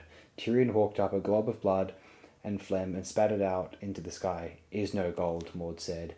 "He's listening," Tyrion thought. "They relieved me of my purse when they captured me, but the gold is still mine. Catelyn Stark might take a man prisoner, but she'd never stoop to rob him. That wouldn't be honourable. Help me, and all the gold is yours." Maud's strap licked out but it was a half-hearted, desultory swing, slow and contemptuous. Tyrion caught the lever in his hand and held it prisoned. There will be no risk to you. All you need do is deliver a message. The jailer yanked his leather strap free of Tyrion's grasp. Message, he said, as if he had never heard the word before. His frown made deep creases in his brow. You heard me, my lord. Only carry my word to your lady. Tell her, what? What would possibly make Lysa Arryn relent? The inspiration came to Tyrion Lannister suddenly. Tell her that I wish to confess my crimes. Mord raised his arm and Tyrion braced himself for another blow, but the turnkey hesitated. Suspicion and greed warred in his eyes. He wanted that gold, yet he feared a trick. He had the look of a man who had often been tricked. It is lie, he muttered darkly. Dwarf man, cheat me. I will put my promise in writing, Tyrion vowed. Some illiterates held writing in disdain, others seemed to have a superstitious reverence for the written word, as if it was some sort of magic. Fortunately, Mord was one of the latter. The turnkey lowered the strap. Writing down gold. Much gold. Oh, much gold, Tyrion assured him. The purse is just a taste, my friend. My brother wears armor of solid gold plate. In truth, Jaime's armor was gilded steel, but this oath would never know the difference. Mord fingered his strap thoughtfully, but in the end, he relented and went to fetch paper and ink. When the letter was written, the jailer frowned at it suspiciously. Now deliver my message, Tyrion urged. He was shivering in his sleep when they came for him. Late that night, Mord opened the door but kept his silence. Servatus Egan woke Tyrion with the point of his boot. On your feet, imp. My lady wants to see you. Tyrion rubbed the sleep from his eyes and put on a grimace he scarcely felt. No doubt she does. What makes you think I wish to see her? Servatus frowned. Tyrion remembered him well from the years he had spent at King's Landing as the captain of the Hand's household guard. A square, plain face, silver hair, heavy build, and no humour whatsoever. Your wishes are not my concern. On your feet, or I'll have you carried. Tyrion clambered awkwardly to his feet. A cold night, he said casually, and the high hall is so draughty. I don't wish to catch a chill. Mord, if you'd be so good, fetch my cloak. The jailer squinted at him, face dull with suspicion. My cloak, Tyrion repeated. The shadow skin you took from me for safekeeping. You recall. Get him the damnable cloak, Servatus said. Mord did not dare grumble. He gave Tyrion a glare that promised future retribution, yet he went for the cloak. When he draped it around his prisoner's neck, Tyrion smiled. My thanks. I shall think of you whenever I wear it. He flung the trailing end of the long fur over his right shoulder and felt warm for the first time in days. Lead on, Servatus. The high hall of the Arryns was aglow with the light of 50 torches burning in the sconces along the wall. The Lady Lysa wore black silk with the moon and falcon sewn on her breast in pearls. Since she did not look the sort to join the Night's Watch, Tyrion could only imagine that she had decided mourning clothes were appropriate garb for a confession. Her long auburn hair, woven into an elaborate braid, fell across her left shoulder. The taller throne beside her was empty. No doubt the little lord of the Eyrie was off shaking in his sleep. Tyrion was thankful for that much, at least. He bowed deeply and took a moment to glance around the hall. Lady Arryn had summoned her knights and retainers to hear his confession, as he had hoped. He saw Sir Brynden Tully's craggy face and Lord Nestor Royce's bluff one. Beside Nestor stood a younger man, with fierce black side whiskers, who could only be his heir, Sir Albar. Those are the principal houses of the Vale were represented. Tyrion noted Sir Lyn Corbray, slender as a sword, Lord Hunter with his gouty legs, the widowed Lady Waynwood surrounded by her sons. Others sported sigils he did not know, Broken Lance, Green Viper, Burning Tower, Winged Chalice. Among the lords of the Vale were several of his companions from the high road. Sir Roderick Castle, pale from half-healed wounds, stood with Sir Willis Woade beside him. Marillion the singer had found a new wood harp. Tyrion smiled. Whatever happened here tonight, he did not wish it to happen in secret. And there was no one like a singer for spreading a story near and far. In the rear of the hall, Bronn lounged beneath a pillar. The free rider's black eyes were fixed on Tyrion, and his hand lay lightly on the pommel of his sword. Tyrion gave him a long look, wondering. Catelyn Stark spoke first. You wish to confess your crimes, we are told. I do, my lady, Tyrion answered. Lysa Arryn smiled at her sister. The sky cells always break them. The gods can see them there, and there is no darkness to hide in. He does not look broken to me, Lady Catelyn said. Lady Lysa paid her no mind. Say what you will, she commanded Tyrion. And now to roll the dice, he thought with another quick glance back at Bronn. Where to begin? I am a vile little man, I confess it. My crimes and sins are beyond counting, my lords and ladies. I have lain with whores not once but hundreds of times. I have wished my own lord father dead, and my sister, our gracious queen, as well. Behind him someone chuckled. I have not always treated my servants with kindness. I have gambled. I have even cheated, I blush to admit. I have said many cruel and malicious things about the noble lords and ladies of the court. That drew outright laughter. Once I... Silence! Lysa Arryn's pale round face had turned a burning pink. What do you imagine you are doing, dwarf? Tyrion cocked his head to one side. Why, confessing my crimes, my lady. Catelyn Stark took a step forward. You are accused of sending a hired knife to slay my son Bran in his bed, and of conspiring to murder Lord John Arryn, the Hand of the King. Tyrion gave a helpless shrug. Those crimes I cannot confess, I fear. I know nothing of any murders. Lady Lysa rose from her weirwood throne. I will not be made mock of. You have had your little J-pimp. I trust you enjoyed it. Servatus, take him back to the dungeon, but this time find him a smaller cell, with a floor more sharply sloped. Is this how justice is done in the Vale? Tyrion roared, so loudly that Servatus froze for an instant. Does honour stop at the bloody gate? You accuse me of crimes, I deny them, so you throw me into an open cell to freeze and starve. He lifted his head to give them all a good look at the bruises Mord had left on his face. Where is the king's justice? Is the Eyrie not part of the Seven Kingdoms? I stand accused, you say. Very well, I demand a trial. Let me speak, and let my truth or falsehood be judged openly in the sight of gods and men. A low murmuring filled the high hall. He had her, Tyrion knew. He was highborn, the son of the most powerful lord in the realm, the brother of the queen. He could not be denied a trial. Guardsmen in sky-blue cloaks had started toward Tyrion, but Servatus bid them halt and looked to Lady Lysa. Her small mouth twitched in a petulant smile. If you are tired and found to be guilty of the crimes for which you stand accused, then by the king's own laws you must pay with your life's blood. We keep no headsmen in the Eyrie, my lord of Lannister. Open the moon door. The press of spectators parted. A narrow weirwood door stood between two slender marble pillars, a crescent moon carved in the white wood. Those standing closest edged backward as a pair of guardsmen marched through. One man removed the heavy bronze bars. The second pulled the door inward. Their blue cloaks rose snapping from their shoulders, caught in the sudden gust of wind that came howling through the open door. Beyond was the emptiness of the night sky, speckled with cold, uncaring stars. Behold the king's justice, Lysa Arryn said. Torch flames fluttered like pennons along the walls, and here and there the odd torch guttered out. Lysa, I think this unwise, Catelyn Stark said as the black wind swirled around the hall. Her sister ignored her. You want a trial, my lord of Lannister? Very well, a trial you shall have. My son will listen to whatever you care to say, and you shall hear his judgment. Then you may leave, by one door or the other. She looked so pleased of herself, Tyrion thought, and small wonder. How could a trial threaten her when her weakling son was the Lord Judge? Tyrion glanced at her moon door. Mother, I want to see him fly, the boy had said. How many men had the snot-nosed little wretch sent through that door already? I thank you, my good lady, but I see no need to trouble Lord Robert, Tyrion said politely. The gods know the truth of my innocence. I will have their verdict, not the judgment of men. I demand trial by combat. A storm of sudden laughter filled the high hall of the Arryns. Lord Nestor Royce snorted, Sir Willis chuckled, Sir Lyn Corbray guffawed, and others threw back their heads and howled until tears ran down their faces. Marillion clumsily plucked a gay note on his new wood harp with the fingers of his broken hand. Even the wind seemed to whistle with derision as it came skirling through the moon door. Lysa Arryn's watery blue eyes looked uncertain. He had caught her off balance. You have that right, to be sure. The young knight with the green viver embroidered on his surcoat stepped forward and went to one knee. My lady, I beg the boon of championing your cause. The honour should be mine, old Lord Hunter said. For the love I bore your lord husband, let me avenge his death. My father served Lord John faithfully as High Steward of the Vale, Sir Albor Royce boomed. Let me serve his son in this. The gods favour the man of the just cause, said Sir Lyn Corbray. Yet often that turns out to be the man with the surest sword. We all know who that is. He smiled modestly.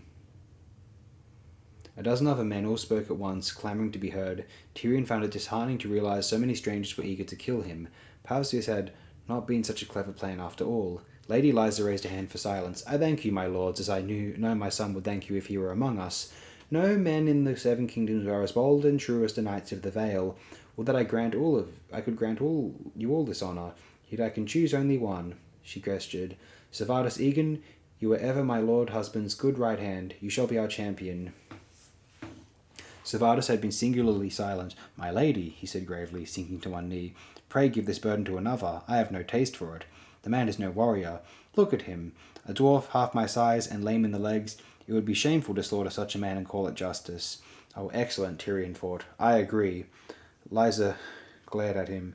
You demanded the trial by combat, and now I demand a champion, such as you have chosen for yourself. My brother Jaime will gladly take my part, I know.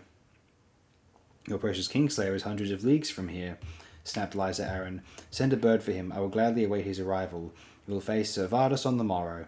Singer, Tyrion said, turning to Marillion, when you make a ballad of this, be certain you tell them how Lysa Arryn, Lady Arryn, denied the dwarf the right to a champion, and sent him forth lame and bruised and hobbling to face her finest knight. I deny you nothing, Liza Aaron said, her voice peeved and shrill with irritation. Name your champion, imp, if you think you can find a man to die for you. If it is all the same to you, I'd sooner find one to kill for me. Tyrion looked over the long hall. No one moved. For a long moment he wondered if it had all been a colossal blunder. Then there was a stirring in the rear of the chamber. I'll stand for the dwarf, Bronn called out. He dreamt an old dream, of 3 knights in white cloaks and a tower long fallen, and Lyanna in her bed of blood. In the dream his friends rode with him, as they had in life. Proud Martin Castle, Jory's father, faithful Theo Wull, Ethan Glover, who had been Brandon's squire, Sir Mark Risewell, soft of speech and gentle of heart, the Crannog man, Howland Reed, Lord Dustin on his great red stallion. Ned had known their faces as well as he knew his own once, but the years leech at a man's memories, even those he has vowed never to forget. In the dream, there were only shadows, grey waifs on horses made of mist. There were 7, facing 3. In the dream as it had been in life, yet these are no ordinary 3. They waited before the round tower, the red mountains of dawn at their backs, their white cloaks blowing in the wind. And these were no shadows. Their faces burned clear. Even now, Sir Arthur Dane, the Sword of the Morning, had a sad smile on his lips. The hilt of his greatsword Dawn poked up over his right shoulder. Sir Oswell Went was on one knee, sharpening his blade with a whetstone. Across his white enamelled helm, the black bat of his house spread its wings. Between them stood fierce old Sir Gerald Hightower, the White Bull, Lord Commander of the King's Guard. I looked for you on the Trident, Ned said to them. We were not there, Sir Gerald answered. Woe to the usurper if we had been, said Sir Oswell. When King's Landing fell, Sir Jamie slew your king with a golden sword, and I wondered where you were. Far away, Sir Gerald said, or Ares would yet sit the Iron Throne, and our false brother would burn in 7 hells. I came down on Storm's End to lift the siege, Ned told them, and the lords Tyrell and Redwine dipped their banners, and all their knights bent the knee to pledge us fealty. I was certain you would be among them. Our knees do not bend easily, said Sir Arthur Dane. Sir Willem Darius fled to Dragonstone with your queen and Prince Viserys. I thought you might have sailed with him. Sir Willem is a good man and true, said Sir Oswell. But not of the King's Guard, Sir Gerald pointed out. The King's Guard does not flee. Then or now, said Sir Arthur. He donned his helm. We swore a vow, explained old Sir Gerald. Ned's wraiths moved up beside him, with shadow swords in hand. They were 7 against 3. And now it begins, said Sir Arthur Dane, the Sword of the Morning. He unsheathed Dawn and held it with both hands. The blade was pale as milk glass, alive with light. No, Ned said with sadness in his voice. Now it ends. As they came together in a rush of steel and shadow, he could hear Lyanna screaming. Eddard, she called. A storm of rose petals blew across a blood-streaked sky, as blue as the eyes of death. Lord Eddard, Lyanna called again. I promise, he whispered. Leah, I promise. Lord Eddard, a man echoed from the dark. Groaning, Eddard Stark opened his eyes. Moonlight streamed through the tall windows of the Tower of the Hand. Lord Eddard. A shadow stood over the bed. How long? The sheets were tangled, his legs splintered and plastered. A dull throb of pain shot up his side. 6 days and 7 nights. The voice was Vaon Poole's. The steward held a cup to Ned's lips. Drink, my lord. What? Only water. Maester Pycelle said you would be thirsty. Ned drank. His lips were parched and cracked. The water tasted sweet as honey. The king left orders, Vaon Poole told him when the cup was empty. He would speak of you, my lord. On the morrow, Ned said, when I am stronger. He could not face Robert now. The dream had left him weak as a kitten. My lord, Poole said, he commanded us to send you to him the moment you opened your eyes. The steward busied himself lighting a bedside candle. Ned cursed softly. Robert was never known for his patience. Tell him I'm too weak to come to him. If he wishes to speak to me, I should be pleased to receive him here. I hope you wake him from a sound sleep. And summon... He was about to say Jory when he remembered. Summon the captain of my guard. Alan stepped into the bedchamber a few moments after the steward had taken his leave. My lord, Poole tells me it has been 6 days, Ned said. I must know how things stand. The Kingslayer has fled the city, Alan told him. The talk is he's ridden back to Casterly Rock to join his father. The story of how Lady Catelyn took the imp is on every lip. I have put on extra guards, if it please you. It does, Ned assured him. My daughters, they have been with you every day, my lord. Sansa prays quietly, but Arya, he hesitated. She has not said a word since they brought you back. She is a fierce little thing, my lord. I have never seen such anger in a girl. Whatever happens, Ned said, I want my daughters kept safe. I fear this is only the beginning. No harm will come to them, Lord Eddard, Alan said. I stake my life on that. Jory and the others. I gave them over to the Silent Sisters, to be sent north to Winterfell. Jory would want to lie beside his grandfather. We would have to be his grandfather, for Jory's father was buried far to the south. Martin Castle had perished with the rest. Ned had pulled the tower down afterward and used its bloody stones to build 8 cairns upon the ridge. It was said that Rhaegar had named that place the Tower of Joy, but for Ned it was a bitter memory. There had been 7 against 3, yet only 2 had lived to ride away. Eddard Stark himself and the little Crannog man, Howland Weed. He did not think it omened well that he should dream that dream again after so many years. "You've done well, Alan," Ned was saying when Vaon Poole returned. The steward bowed low. His grace is without, my lord, and the Queen with him." Ned pushed himself up higher, wincing as his leg trembled with pain. He had not expected Cersei to come. It did not bode well that she had. "Send them in and leave us. What we have to say should not go beyond these walls." Poole withdrew quietly. Robert had taken time to dress. He wore a black velvet doublet with the crowned stag of Baratheon worked upon the breast in golden thread, and a golden mantle with a cloak of black and gold squares. A flagon of wine was in his hand, his face already flushed from drink. Cersei Lannister entered behind him, a jewelled tiara in her hair. "Your Grace," Ned said. "Your pardons, I cannot rise." "No matter," the king said gruffly. "Some wine? From the arbour. A good vintage. A small cup," Ned said. "My head is still heavy from the milk of the poppy." "Man in your place should count himself fortunate that his head is still on his shoulders," the Queen declared. "Quiet, woman," Robert snapped. He brought Ned a cup of wine. "Does the leg still pain you?" "Some," Ned said. His head was swimming, but it would not do to admit to weakness in front of the Queen. "Pycelle swears it will heal clean," Robert frowned. "I take it you know what Catelyn has done." "I do." Ned took a small swallow of wine. "My lady wife is blameless, your Grace. All she did at my command." "I am not pleased, Ned," Robert grumbled. "By what right do you dare lay hands on my blood?" Cersei demanded. "Who do you think you are?" "The hand of the king," Ned told her with icy courtesy, "charged by your own lord husband to keep the king's peace and enforce the king's justice." "You were the hand," Cersei began, "but now—" "Silence!" the king roared. "You asked him a question and he answered it." Cersei subsided, cold with anger, and Robert turned back to Ned. "Keep the king's peace, you say? Is this how you keep my peace, Ned? 7 men are dead." 8, the Queen corrected. "Tregar died this morning, of the blow Lord Stark gave him." "Abductions on the King's Road and drunken slaughter in my streets," the king said. "I will not have it, Ned. Catelyn had good reason for taking the imp. I said I will not have it.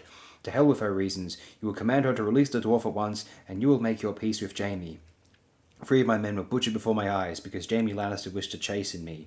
Am I to forget that? My brother was not the cause of this quarrel," Cersei told the king. "Lord Stark was returning drunk from a brothel. His men attacked Jaime and his guards, even as his wife attacked Tyrion on the King's Road."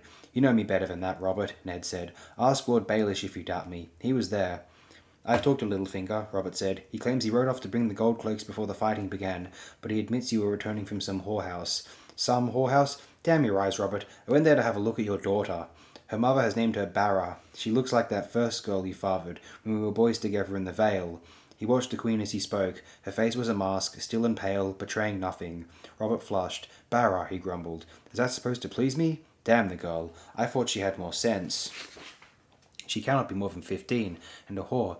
And you thought she had sense?" Ned said, incredulous. His leg was beginning to pain him sorely. It was hard to keep his temper. "The fool child is in love with you, Robert." The king glanced at Cersei. "This is no fit subject for the Queen's ears." "Her Grace will have no liking for anything I have to say," Ned replied. "I am told the Kingslayer has fled the city. Give me leave to bring him back to justice." The king swallowed the wine in his cup, brooding. He took a swallow. "No," he said.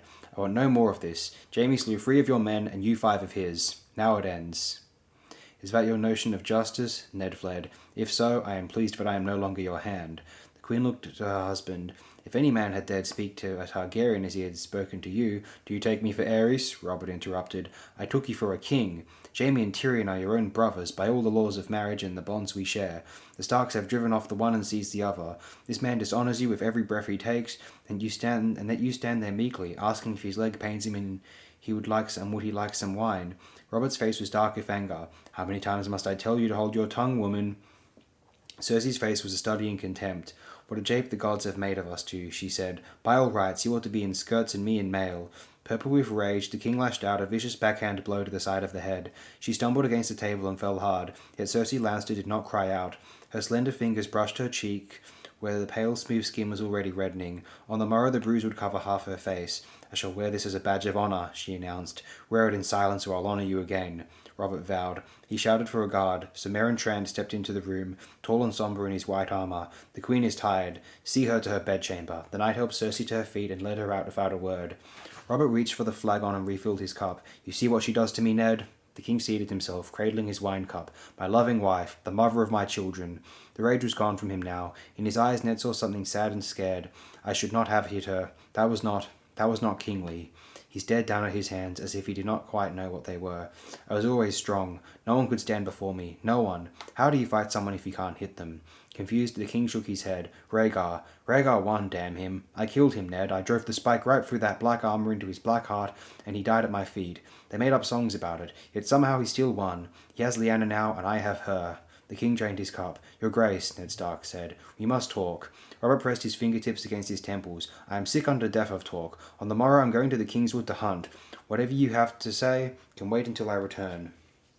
If the gods are good, I shall not be here on your return. You commanded me to return to Winterfell, remember? Robert stood up, grasping one of the bedposts to steady himself. The gods are seldom good, Ned. Here, this is yours. He pulled the heavy silver hand clasp from a pocket in the lining of his cloak and tossed it on the bed. Like it or not, you are my hand, damn you. I forbid you to leave.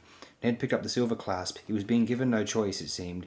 His leg throbbed, and he felt as helpless as a child. The Targaryen girl, the king groaned. 7 hells, don't start with her again. That's done, I'll hear no more of it. Why would you want me as your hand, if you refuse to listen to my counsel? Why? Robert laughed. Why not? Someone has to rule this damnable kingdom. Put on the badge, Ned. It suits you. And if you ever throw it in my face again, I swear to you I'll pin the damned thing on Jaime Lannister. The eastern sky was rose and gold as the sun broke over the Vale of Arryn.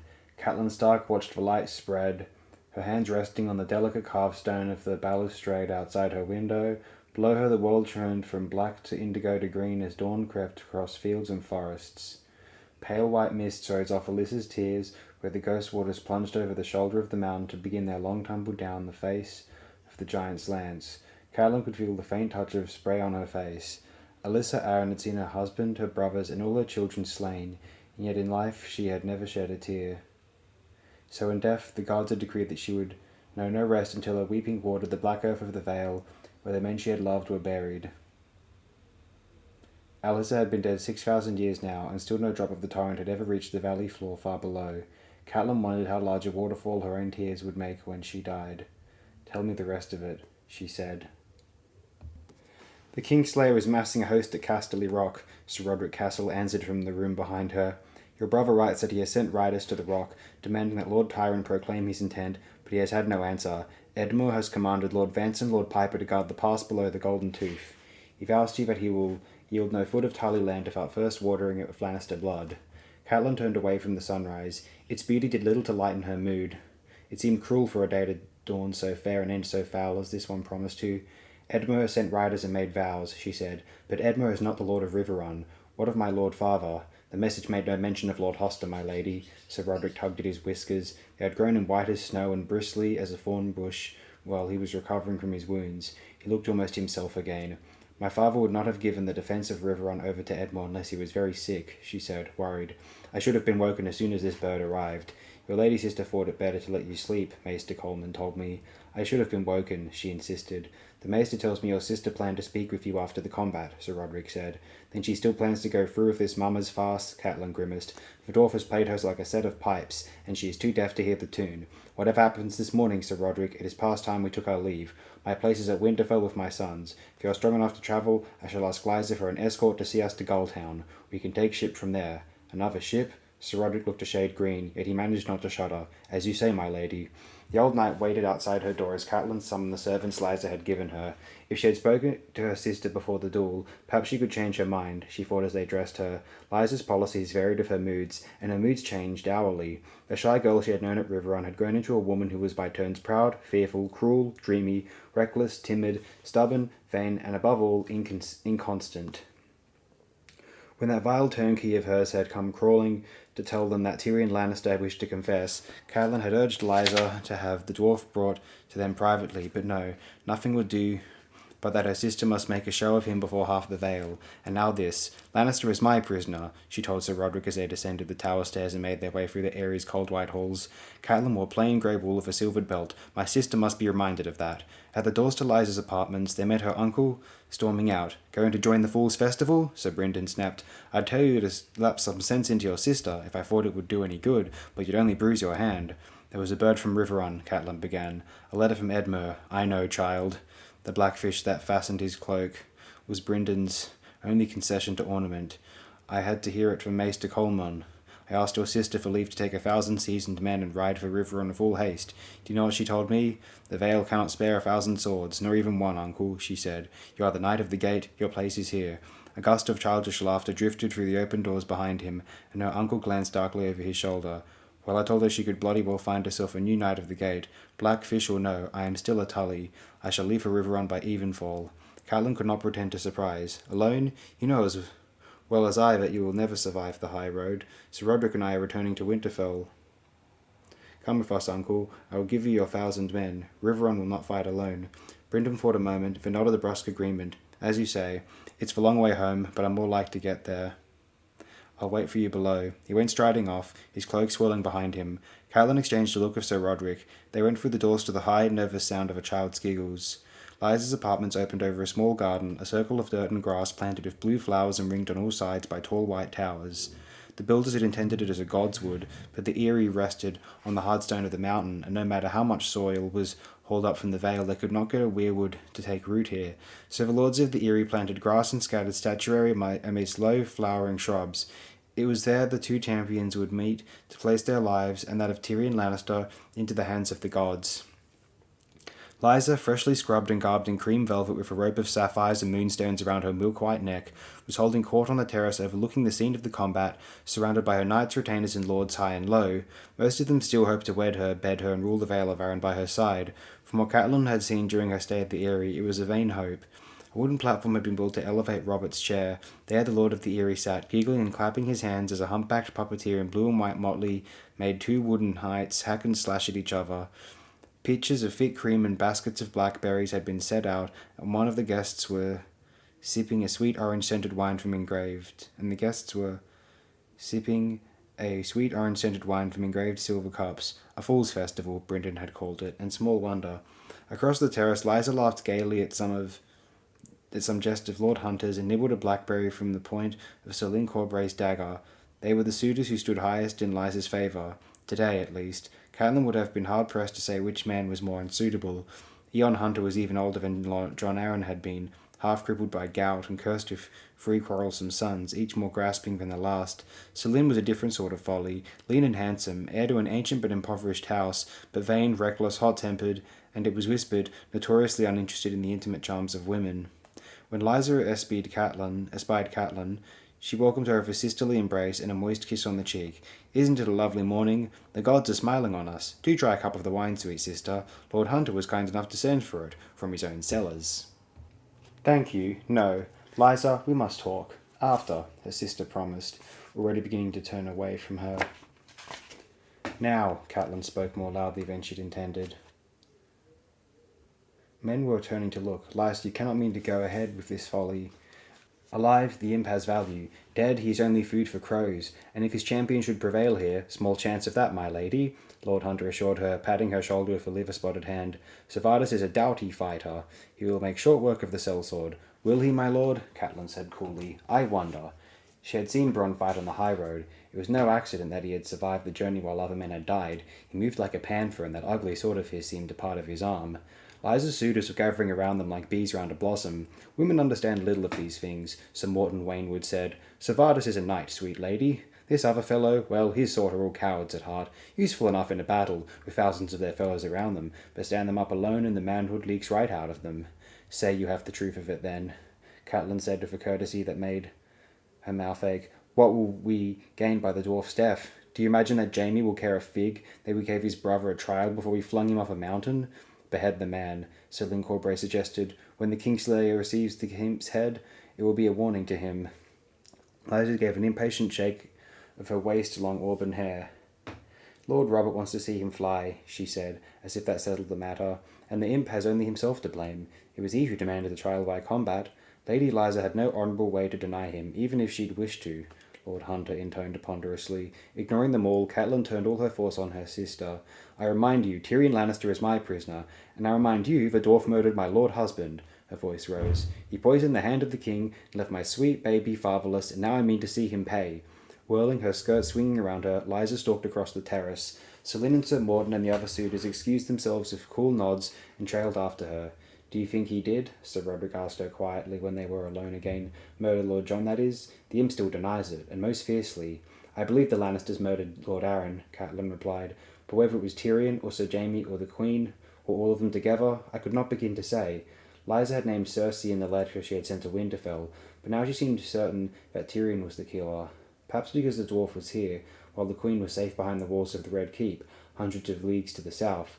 Catelyn almost wished she had burned her sister's letter before reading it. Sir Roderick tugged at his whiskers.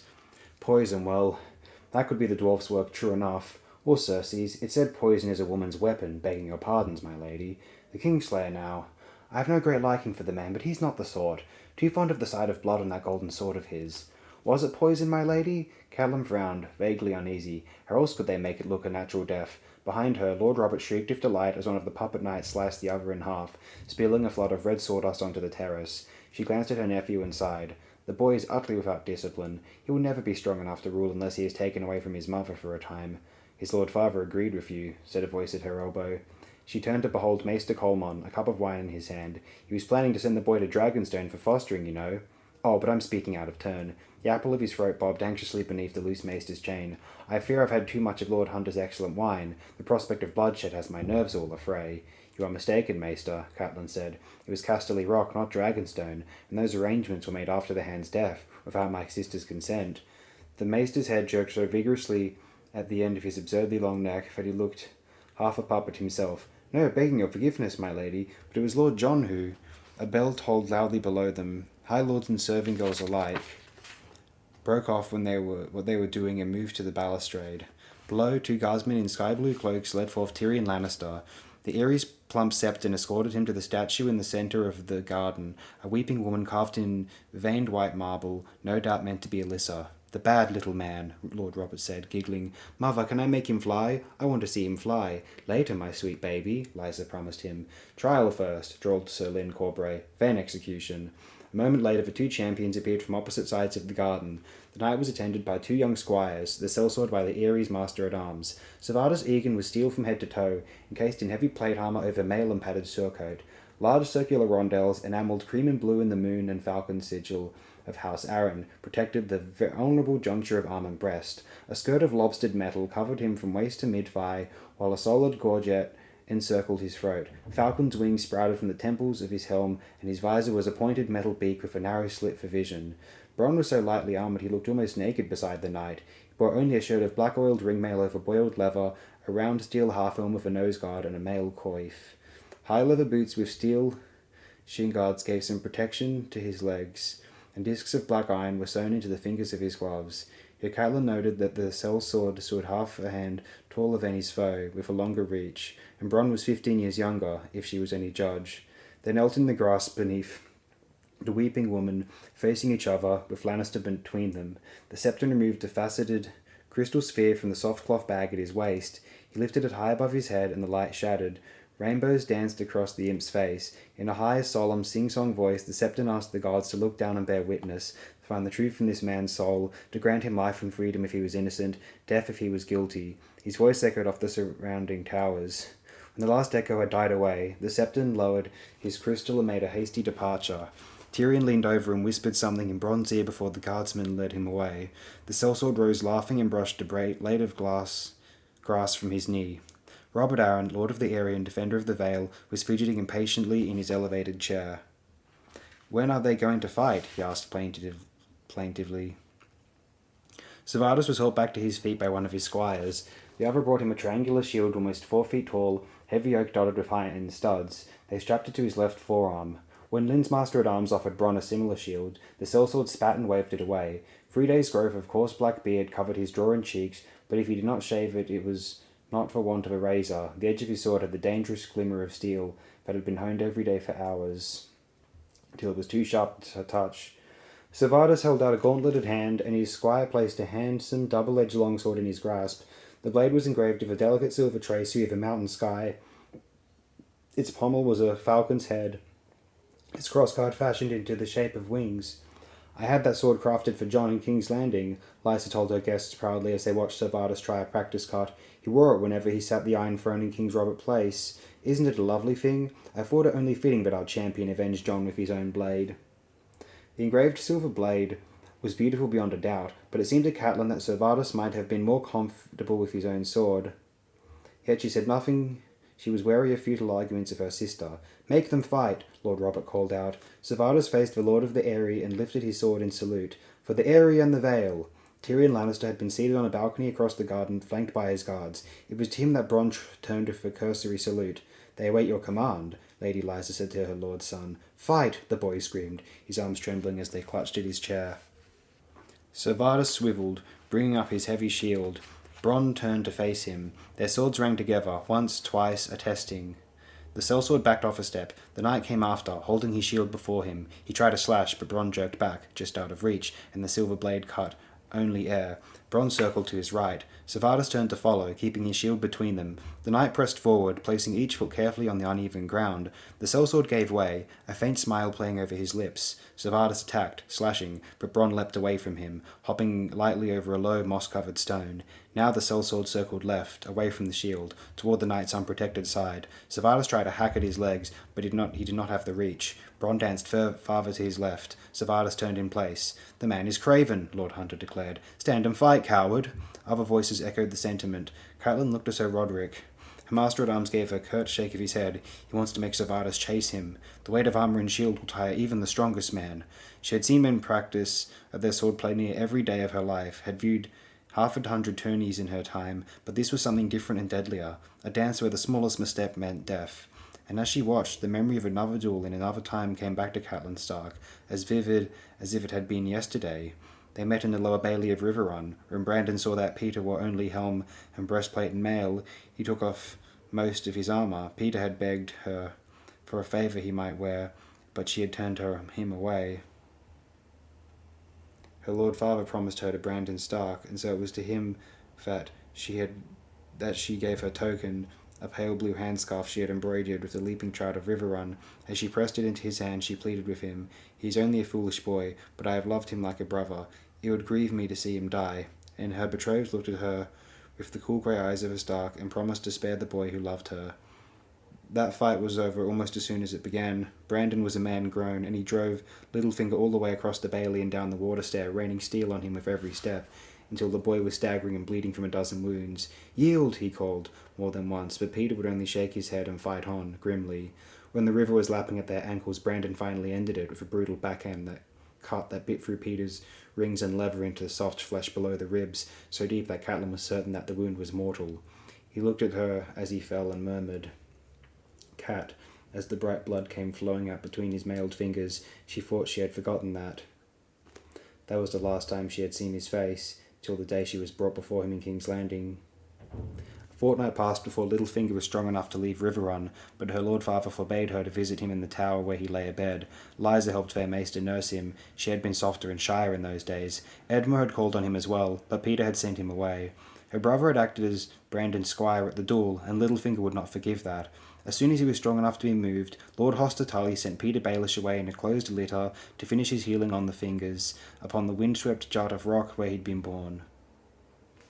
The ringing clash of steel on steel jarred Catelyn back to the present. Sir Vardis was coming hard at Bronn, driving into him with shield and sword. The sellsword scrambled backward, checking each blow, stepping lively over rock and root, his eyes never leaving his foe. He was quicker, Catelyn saw. The knight's silvered sword never came near to touching him, but his own ugly grey blade hacked a notch from Sir Vardis' shoulder plate. The brief flurry of fighting ended as swiftly as it had begun, when Bronn sidestepped and slid behind the statue of the weeping woman. Sir Vardis lunged at where he had been, striking a spark off the pale marble of Alyssa's thigh. "They're not fighting, good mother," the Lord of the Eyrie complained. "I want them to fight." "They will, sweet baby," his mother soothed him. "The sellsword can't run all day." Some of the lords on Lysa's terrace were making wry jests as they refilled their wine cups, but across the garden, Tyrion Lannister's mismatched eyes watched the champions dance as if there were nothing else in the world. Bronn came out from behind the statue hard and fast, still moving left, aiming a two-handed cut at the knight's unshielded right side. Servatus blocked but clumsily, and the sellsword's blade flashed upward at his head. Metal rang, and a falcon's wing collapsed with a crunch. Servatus took a half-step back to brace himself, raised his shield. Oak chips flew as Bronn's sword hacked at the wooden wall. The sellsword stepped left again, away from the shield, and caught Servatus across the stomach, the razor edge of his blade leaving a bright gash when it bit into the knight's plate. Servatus drove forward off his back foot, his own silver blade descending in a savage arc. Bronn slammed it aside and danced away. The knight crashed into the weeping woman, rocking her on her plinth. Staggered, he stepped backward, his head turning this way and that as he searched for his foe. The slit visor of his helm narrowed his vision. "Behind you, sir," Lord Hunter shouted. Too late. Bronn brought his sword down with both hands, catching Servatus in the elbow of his sword arm. A thin lobstered metal that protected the joint crunched. The knight grunted, turning, wrenching his weapon up. This time Bronn stood his ground. The swords flew at each other, and their steel song filled the garden and rang off the white towers of the Eyrie. "Servatus is hurt," Sir Roderick said, his voice grave. Catelyn did not need to be told. She had eyes. She could see the bright finger of blood running along the knight's forearm, the wetness inside the elbow joint. Every parry was a little slower and a little lower than the one before. Servatus turned his side to his foe, trying to use his shield to block instead, but Bronn slid around him, quick as a cat. The sellsword seemed to be getting stronger. His cuts were leaving their marks now. Deep shiny gashes gleamed all over the knight's armour, on his right thigh, his beaked visor, crossing on his breastplate, a long one along the front of his gorget. The moon and falcon rondel over Servatus's right arm was sheared clean in half. Hanging by its strap, they could hear his laboured breath rattling through the air holes in his visor. Blind with arrogance as they were, even the knights and lords of the Vale could see what was happening below them, yet her sister could not. "Enough, Servatus," Lady Lysa called down. "Finish him now, my baby is growing tired." And it must be said of Servatus Egan that he was true to his lady's command, even to the last. One moment he was reeling backward, half-crouched behind his scarred shield, the next he charged. The sudden bull rush caught Bronn off balance. Servatus crashed into him and slammed the lip of his shield into the sellsword's face. Almost, Bronn lost his feet. He staggered back, tripped over a rock, and caught hold of the weeping woman to keep his balance. Throwing aside his shield, Servatus lurched after him, using both hands to raise his sword. His right arm was blood from elbow to fingers now, yet his last desperate blow would have opened Bronn from neck to navel, if the sellsword had stood to receive it, but Bronn jerked back. Jon Arryn's beautiful engraved silver sword glanced off the marble elbow of the weeping woman and snapped clean a third of the way up the blade. Bronn put his shoulder into the statue's back. The weathered likeness of Alyssa Arryn tottered and fell with a great crash, and Servatus Egan went down beneath her. Bronn was on him in a heartbeat, kicking what was left of his shattered rondel aside to expose the weak spot between arm and breastplate. Servatus was lying on his side, pinned beneath the broken torso of the weeping woman. Catelyn heard the knight groan as the sellsword lifted his blade with both hands and drove it down and in, with all his weight behind it, under the arm and through the ribs. Servatus Egan shuddered and lay still. Silence hung over the Eyrie. Bronn yanked off his half-helm and let it fall to the grass. His lip was smashed and bloody where the shield had caught him, and his coal-black hair was soaked with sweat. He spit out a broken tooth. "Is it over, mother?" the Lord of the Eyrie asked. "No," Catelyn wanted to tell him. "It's only now beginning." "Yes," Lysa said glumly, a voice as cold and dead as the captain of her guard. "Can I make the little man fly now?" Across the garden, Tyrion Lannister got to his feet. "Not this little man," he said. "This little man is going down in the turnip hoist, thank you very much." "You presume," Lysa began. "I presume that House Arryn remembers its own words," the imp said. "As high as honour." "You promised I could make him fly," the Lord of the Eyrie screamed at his mother. He began to shake. Lady Lysa's face was flushed with fury. "The gods have seen fit to proclaim him innocent, child. We have no choice but to free him." She lifted her voice. "Guards, take my Lord of Lannister and his creature here out of my sight. Escort them to the bloody gate and set them free. See that they have horses and supplies sufficient to reach the Trident, and make certain all their goods and weapons are returned to them. They shall need them on the high road." "The high road," Tyrion Lannister said. Lysa allowed herself a faint, satisfied smile. It was another sort of death sentence, Catelyn realised. Tyrion Lannister must know that as well. Yet the dwarf favoured Lady Arryn with a mocking bow. "As you command, my lady," he said. "I believe we know the way."